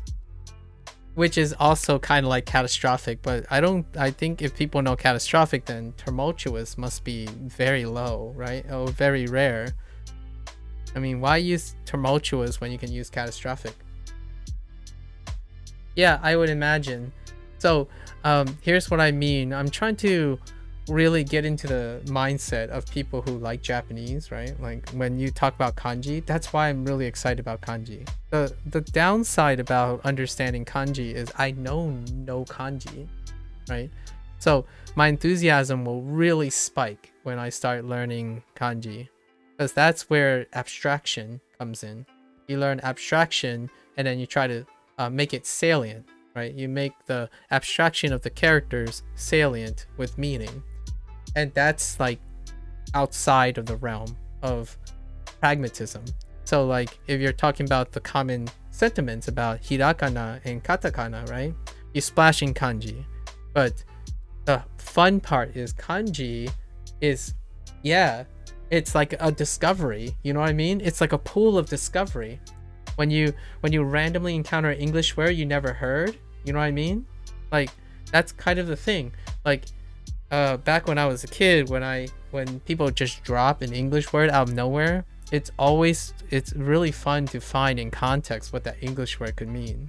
So oftentimes you drop the English word into a sentence and you're just thinking, and that was like reading books. That was the most exciting part about reading books in English, when the author is being incredibly esoteric and then suddenly that word comes up and I figure out what this English word could mean. Like if you read like a book by Robert Cormier or like The Heart of Darkness, dude, read Heart of Darkness. And that's not a Robert Cormier book, but Heart of Darkness. And every time I read like one chapter, I'm absolutely exhausted because I just don't know what this person often is trying to describe. You get the gist of the idea, but it's so difficult to read certain books, and that's kind of fun. It's exhausting, but it's fun. And kanji kind of just screams that. 日本は小さいですか? So it's ironic. I would say it's very ironic that someone says that kanji. To me, it's ironic that kanji would be the part that they hate about Japanese. I actually think, to me, people would like to discover things. Although now I think about it, it's not as ironic because they're thinking about pragmatism.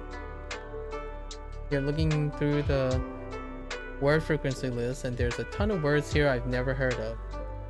Dang? Yeah.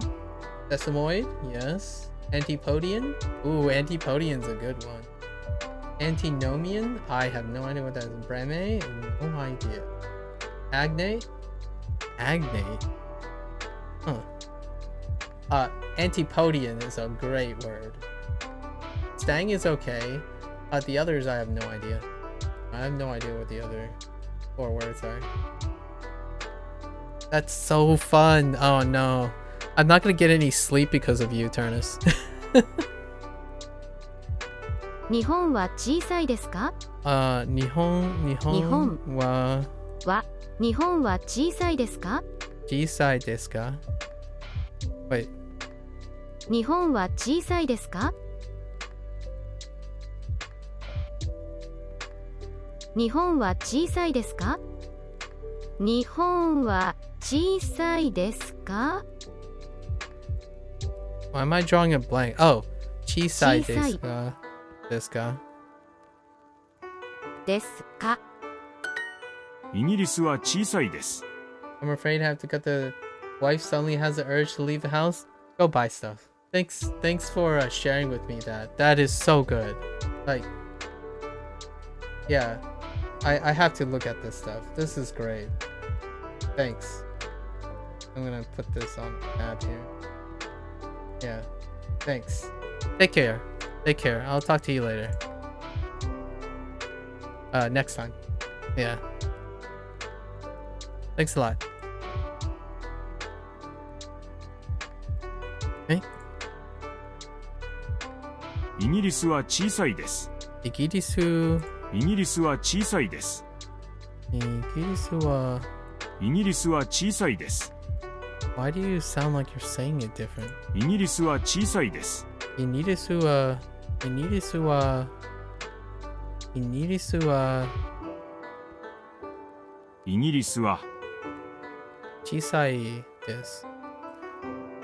Britain is small. アメリカは大きいです。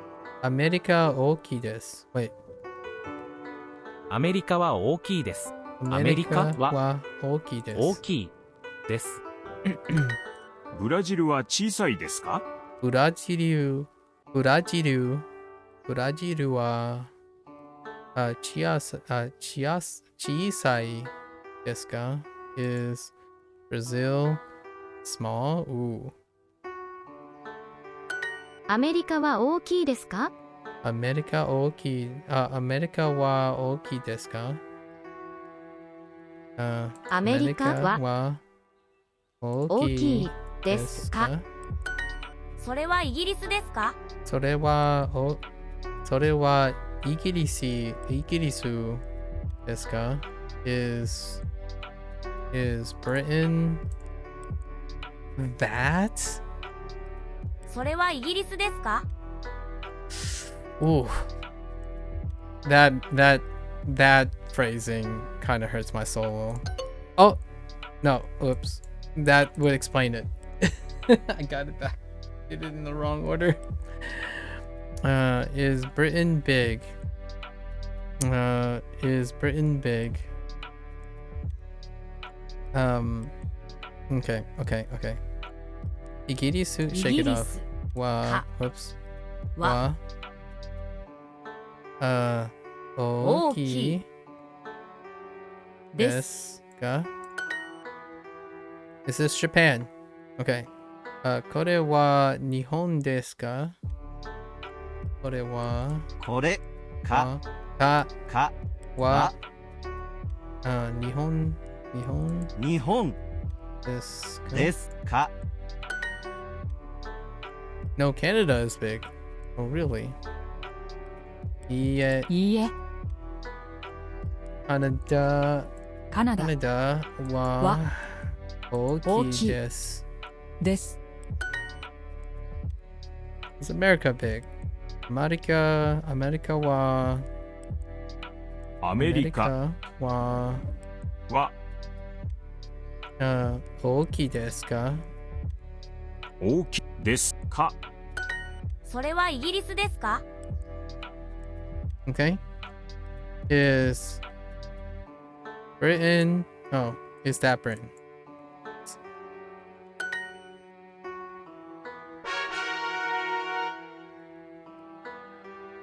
Oh yeah, we get to do this. Okay, sure. 日本人? 日本人、いいえ、カナダ人です。カナダ人です。カナダ人カナダ人で。ですす。いえ、アメリカ人です。いいえ。アメリカ人です。です。カナダ、カナダ。いえ、イギリス人です。いいえ、イギリスイ人ギリス人でです。す。日本とアメリカ。日本とアメリカ。アメリカ。はい。はい、はい、日本人です。日本です。アメリカ人です。アメリカです。イギリス人です。イギリス人です。イギリス人。イギリス人。Actually, not even a sense. カナダ人です。カナダです。これはカナダです。これはカナダです。カナダです。And it's small. 日本は日本は小さいです。おいしい、 Oops. おいしい、チーズです。小さいです。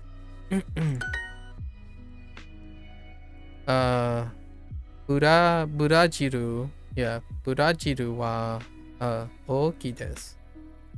ブラジルブラジルは大きいです。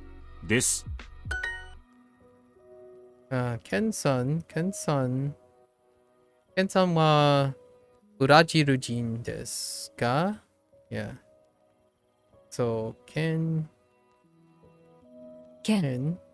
はケンさんはブラジル人ブラジル人ですか? ですか? Is Britain big? イギリスは大きいですか? イギリスはは大きいですか? It's Britain. イギリスです。イギリスです。イギリス、水です。I don't want to talk about it. I misclicked. Is America big? アメリカは大きいですか?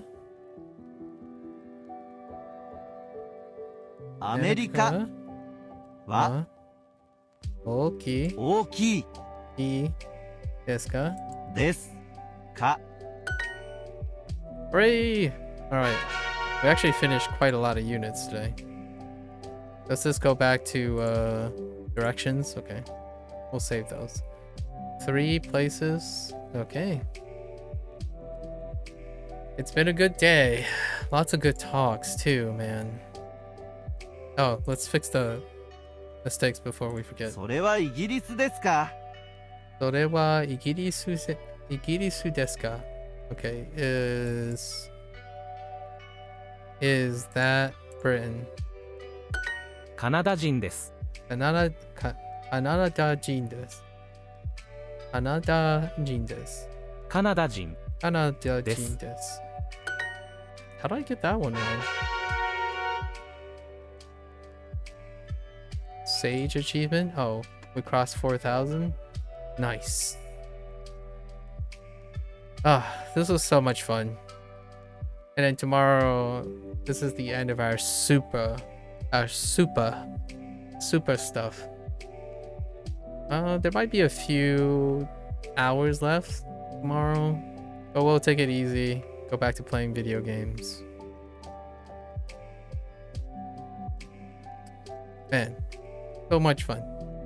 Alright, folks, there you have it. Thanks for hanging out. Thanks for listening. Always feel free to comment, discuss about your favorite rare English words and maybe your favorite kanji. Throw in your favorite kanji, maybe. Until next time, stay safe, stay healthy, on learning, develop those life skills. I'll catch you guys on the next one. And how should I say it? じゃあね、また明日. Bye.